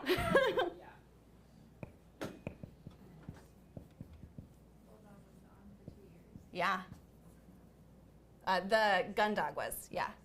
No, that's okay. Separated for 2 years. Yeah, we'll stick with that. And I'll bring up what I have. Sorry, moving again. Right, so this is not your fault for not getting this because this was not something that I brought up. Generalized aggression developed after repeated situational miscommunications. She lacked early social skills, inhibiting development of her sociability or just social interaction with other dogs, and communication with other dogs. They have conflicting play styles as well. So we talked about bull breed is all contact, and the gun dog would prefer to have paws off of her. She also had body handling sensitivity, so any sort of kind of rambunctiousness nearby was not something that she was into. They were 2 dogs living together in captivity that did not like each other. They're not actually comfortable with the presence of each other. Even before they were separated for 2 years, they did not particularly like each other. And they were able to get to a point where they were, well, I'll get to that in a second. They were able to be separated and rotated without that response from that first video that I showed you. And the fighting is self-reinforcing for the bull/terrier/gun, as well as the conflicting play styles I put on genetics as well, because I think typically bull breed dogs tend to be paws on. Gun dogs, not poodles, tend to be paws off. More chasey, maybe a little bit of wrestling, but not too much. And then the body language miscommunications with the deaf dog. So we were able to get them to coexist as friends outside of the home. We were not able to get them to peacefully cohabitate. I think that's a very different and an important thing to mention, is that when these dogs were in wide open spaces, it was fine. Because both dogs could do their own thing and they could coexist in a large area. And then human legs, this is super important. So they ended up rehoming, and many of these cases you'll find that there is one that I'll get to at the end that is a work in progress, but we're talking about clash of legs. And so most of these dogs were recommended to be rehomed just due to all of the legs in the household. So the human legs in here, they wanted to try for a baby, but they were too stressed with the rotating of these dogs in their household to even consider that as an option, and that wasn't very fair for them to be put in that position. Their quality of life matters just as much as these dogs. They were living in a divided household, and that was impacting everybody's quality of life. And then just an inability to fully trust them together. The handlers of both were fantastic people, and I don't think that they would have ever gotten to a point where they fully trusted the dogs together. So rehoming, well, the poodle is currently staying at their parents while Winnie is actually up for adoption. So if you know anybody looking for a deaf, cute, white... Which one's up for adoption? Winnie, the deaf one.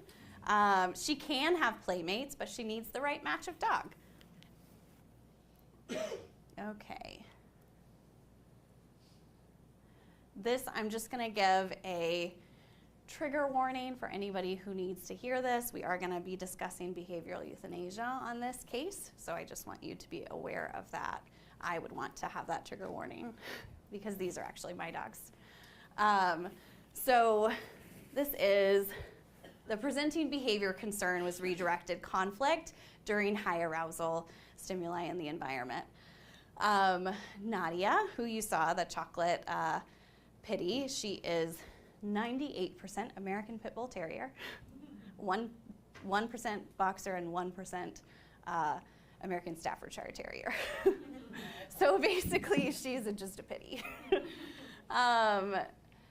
6 years old, spayed female. She has some generalized anxiety. Sensitive to external emotional changes in the environment, which was a catalyst for her hyperarousal. So anytime there was an argument in the distance from somebody she was familiar with, or any sort of heightened emotional state, would then create some hyperarousal from her. She was selective about her dog friends, but these two actually had a really nice relationship outside of their conflicts. With me starting at 6 months. And then Dolly, 7-year-old female spayed, adopted by me at 5 years old. There was an unknown social history. I don't have any background on her. It was clear that she had multiple litters. Her name was Dolly after Dolly Parton, so. And she had minimalized ritualized aggression displays. So she, as most bull breed dogs do, tend to go from off to on very quickly, and she was very much that way. Some additional info. The household in which the conflict started was in a shared household where there were several other dogs in the home. And there were fights that occurred amongst the other dogs that then these dogs would join in on. The fights were very similar and actually it was the exact same scenario presenting in different situations. So they would be in a space together. There would be something that would happen on the outside of the barrier, outside of the doorway. Usually, initially, it was the other dogs fighting or growling or some sort of something on the other side of the door. Nadia would begin high-pitched barking in the direction of the barrier, of the threshold, and Dolly would run into her, and they would begin fighting. These were intense bites. All of the bites were grab, shake, hold. Very difficult to separate. Very difficult to separate by myself. Usually I had a roommate there to help me, but even then, if any of you have ever had to separate a dog fight with two bull breed dogs, it is very challenging when both of them are holding on. So outside of these conflicts, the dogs were very friendly with each other. They played frequently. They liked each other. They solicited interaction from each other. Both mutually enjoyed each other's company. Here are them together. There's Nadia and Dolly. Okay, let's talk about their legs. And where, moving, sorry.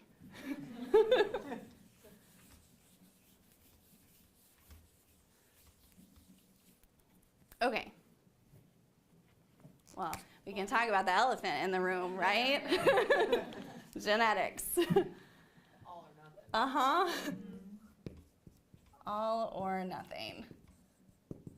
Can I also just throw in there, because I think this is one of the things that I think makes it so hard. Yeah. The sweetness. Sorry, thank you.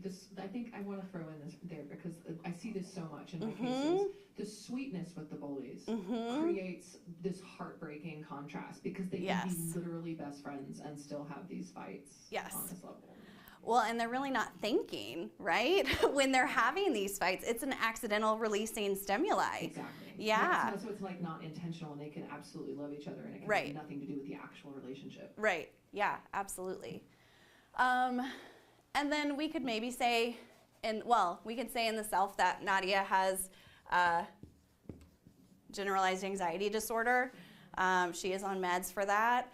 And she does so much better, which I'll go into details later, but they had gone almost a full year without any sort of conflict before there was a really bad conflict. And so that happened after Nadia's anxiety meds being on board. So then generalized anxiety disorder, also unknown history from Dolly earlier than 5 years old. So, well, that would be unknown social history. Environment, right? Yeah. Yeah. I need to be on this side. Too many other dogs, we're going to say that. Also, I have an eraser in my hand.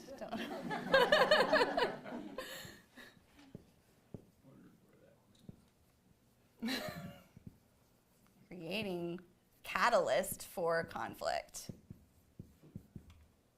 Okay. It's a lot of words.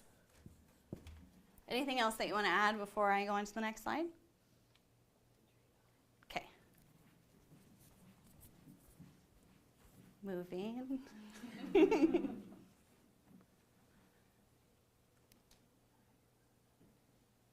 Okay, so trauma in fights that were, I'm going to say that they both had some sort of PTSD from the environment that they lived in.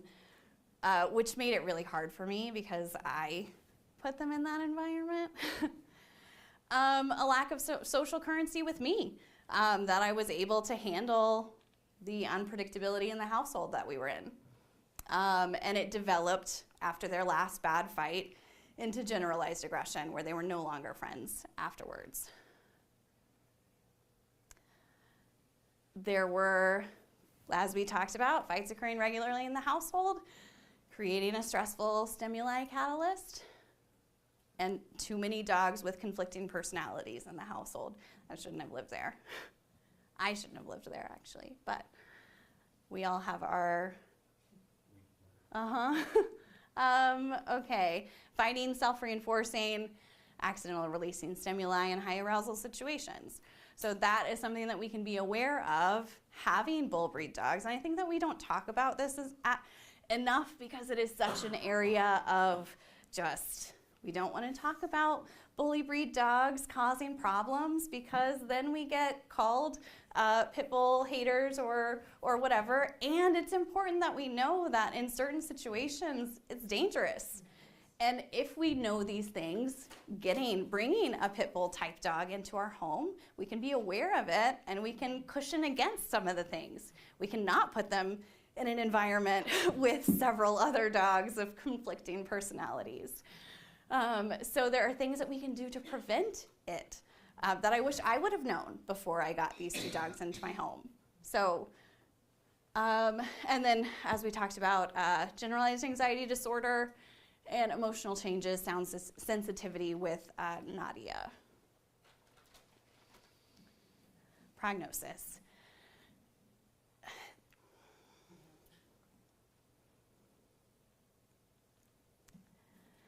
I have talked about, so last year at Wolf Park, I was one of the originals, and it was the first time that I actually shared this story without feeling like I was being judged by everybody. I thought that I had talked about it enough that I wouldn't cry here, but behavior euthanasia is hard. So they went for a while without fighting. And then there was a bad fight that actually occurred when I was out of town. My sister got really badly bitten. And the dogs were not able to reintegrate after that fight. My own legs, I had experienced trauma from separating dogfight after dogfight after dogfight. I wasn't gonna do it anymore. I think the most difficult decision was me choosing to euthanize one over the other was very challenging for me. But it came down to the damage that was being caused by the other dog, by Dolly versus Nadia. Even though both were bite, grab, hold, shake, Nadia was not causing external damage to the other dog, whereas Dolly was causing significant damage to Nadia. And to my sister, she grabbed a hold of her arm and did not let go. So that created a very difficult situation. I had since then moved into a separate home, so I wasn't in the same environment, but I was by myself, which is another important part of that E there, my own E, that I don't know that I would have been able to separate them again by myself. So this next video, which behavior euthanasia it's such a sensitive topic to discuss in our industry. And I think that it's so important that we discuss these things because until, this is like 3 years later, I didn't even share this story with anybody until last year. So the fact that I, as a behavior professional, felt that I needed to hide that away, like in a shameful way, it really saddens me for my clients to feel like they're not able to openly talk, openly grieve for making these decisions. So I made Dolly a little memorial video. So I'll have you watch that next. Say something. Oh. Well, that's gonna make me sad.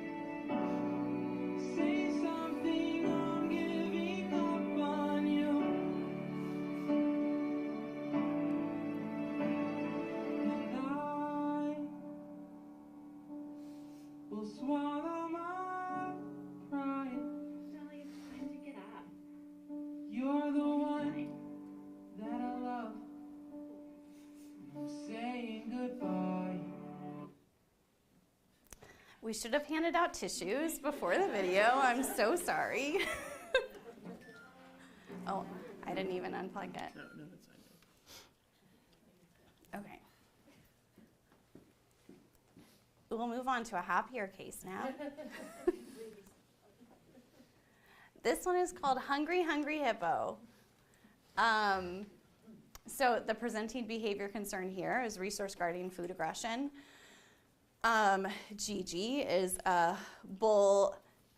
I don't know, maybe most of you are aware of this, but most bull breed dogs tend to lean either more towards the terrier side of things or more towards the guardian side of things. And this particular dog was definitely more towards the guardian side of things, side of the breed group. So 3 years old, adopted about a year old, very dog social, would go to dog daycare, really liked other dogs, like a lot.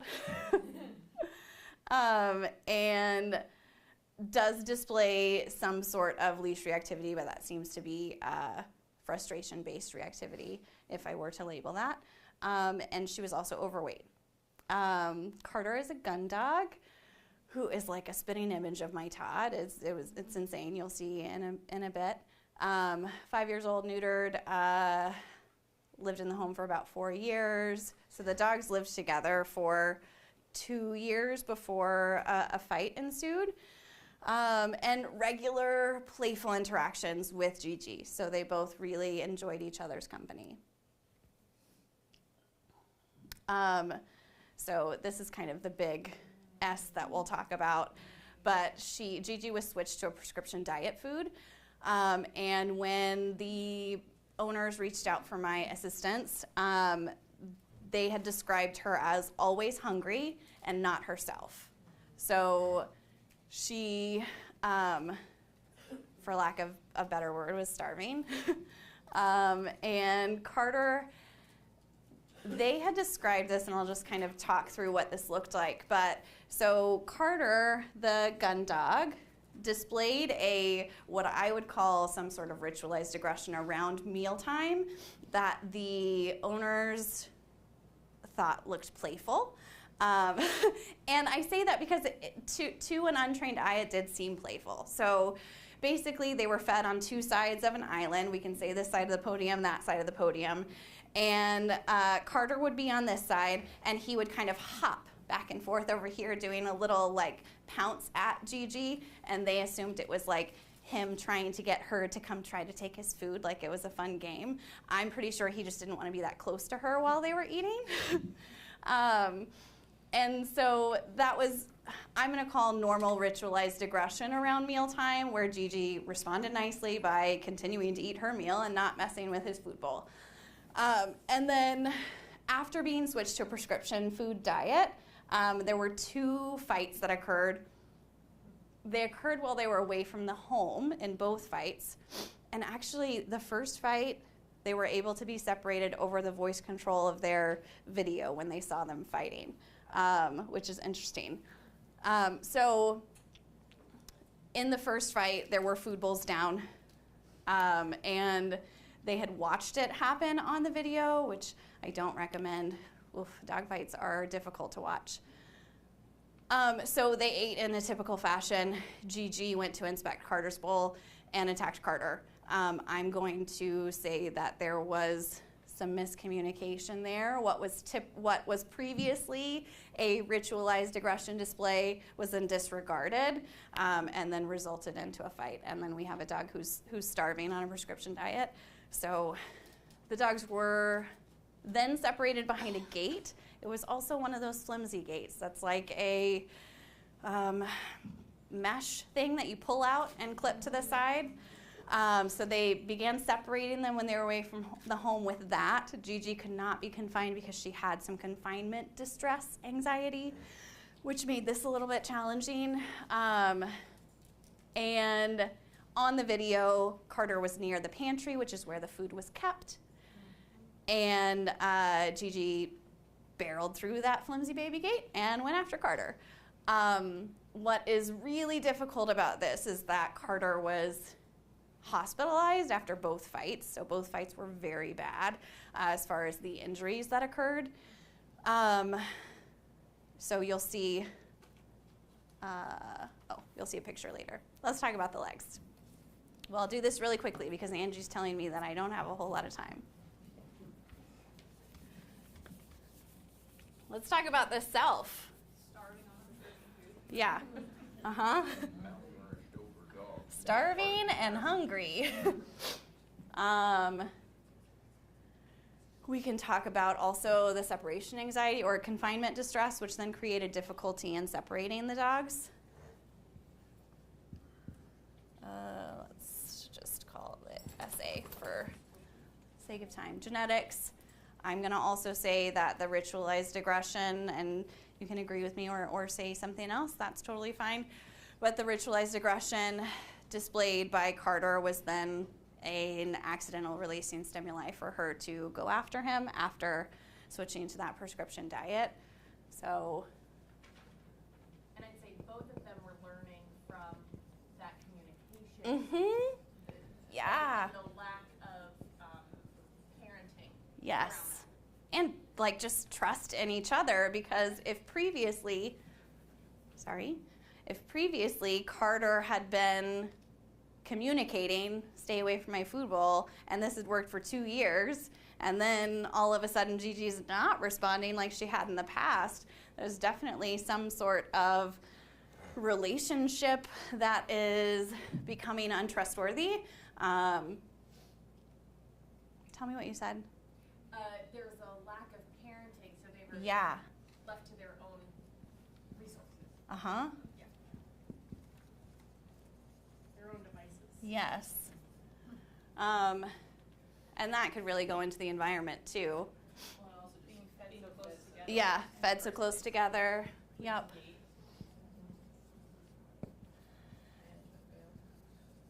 Yep, right.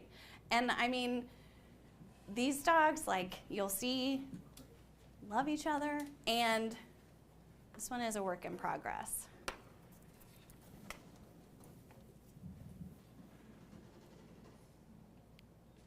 So, previous successful communication around resources now resulting in disregarded ritualized aggression.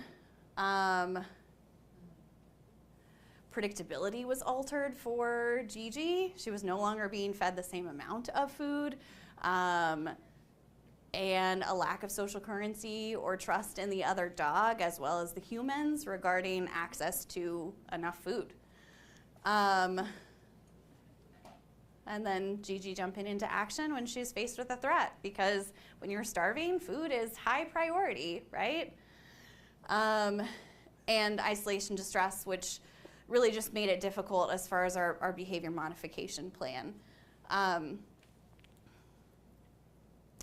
So this is a work in progress with the help of our local veterinary behaviorist. This was something that I was conflicted with because I had initially brought up behavior euthanasia for this particular dog just because of the severity of the injuries. And it was not something that the people were able to hear.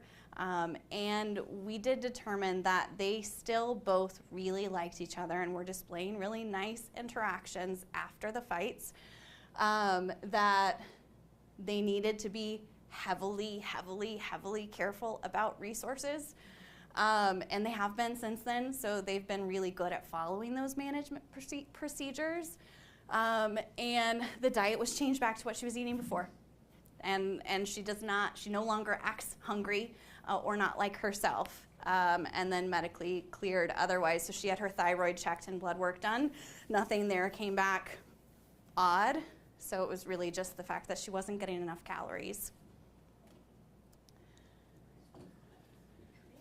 And here are some pictures after. So this is a recent, I asked Mom to send me some pictures and videos before this presentation. So this was just like last week. And then this is a video of them playing with a toy.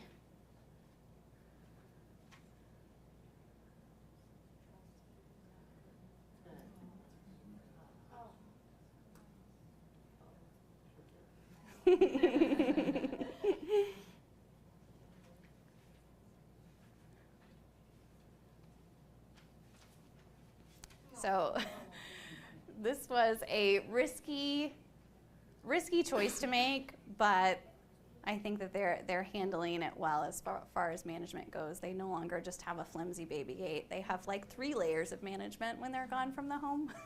So I promise I'm almost done. Okay, so taking a look at all of the contributing factors, learning, environment. So we want to take a look at lack of or negative interactions with other social beings, other dogs. Not addressing breed tendencies that are likely to develop as a dog ages. So bullying behaviors or learned inappropriate social play.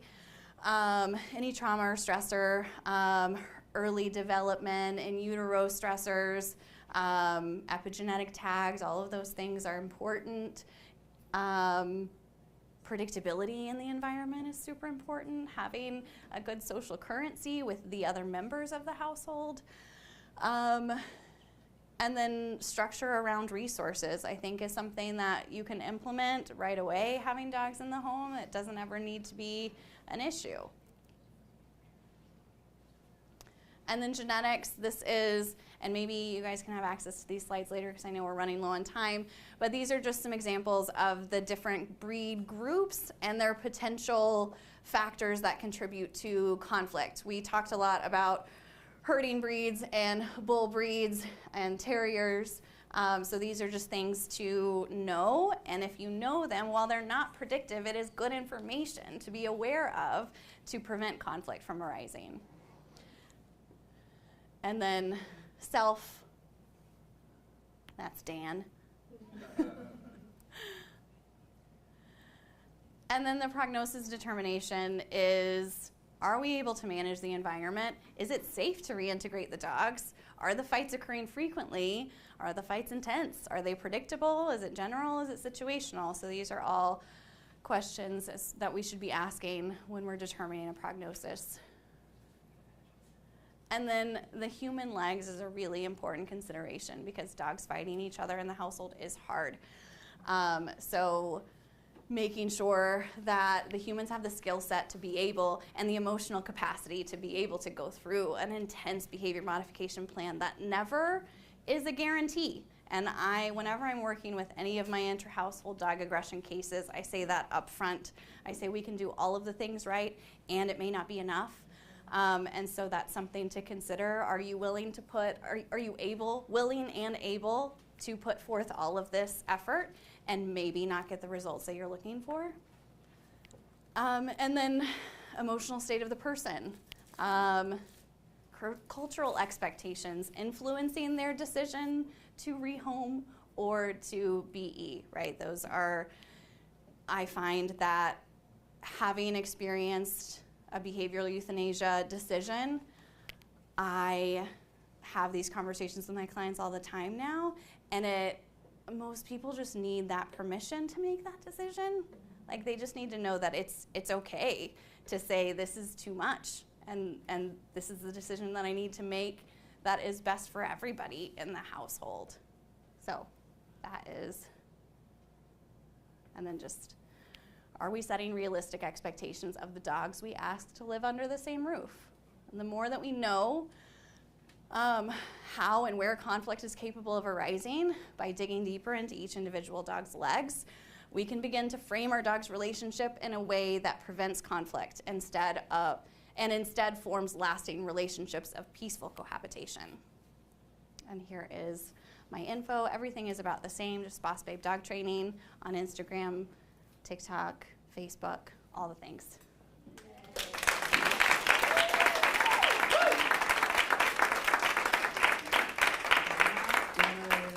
An amazing way to end our day, starting off crying and ending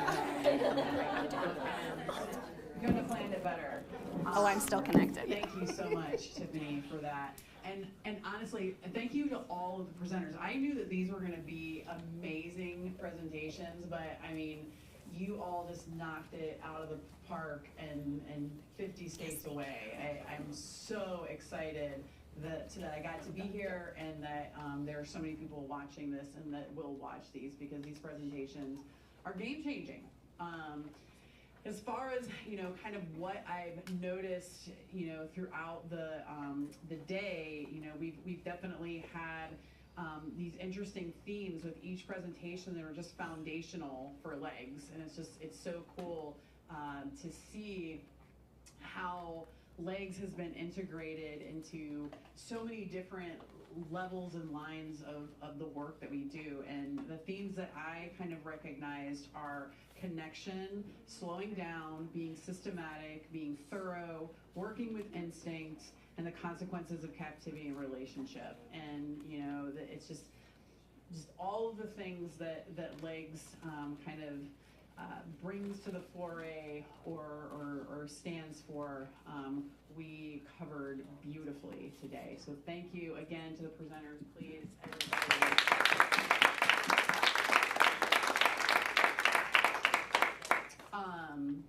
Couple of things. We will be starting tomorrow at 9 a.m. and that is something that will happen. The presenters tomorrow, if you could please arrive by 8, presenters who have video tomorrow, please arrive by 8:30 so we can get your video sitch all set up. And then people who presented today, please see Emily or Kim. Please see Kim. That will be great for you. Sorry, it's the end of the day. All the words are good. I'm a mom. Yeah. No brain. So yes. Thank you. Kim, did I forget anything? No. No. Beautiful. Awesome. Thank you again to our amazing videography team and.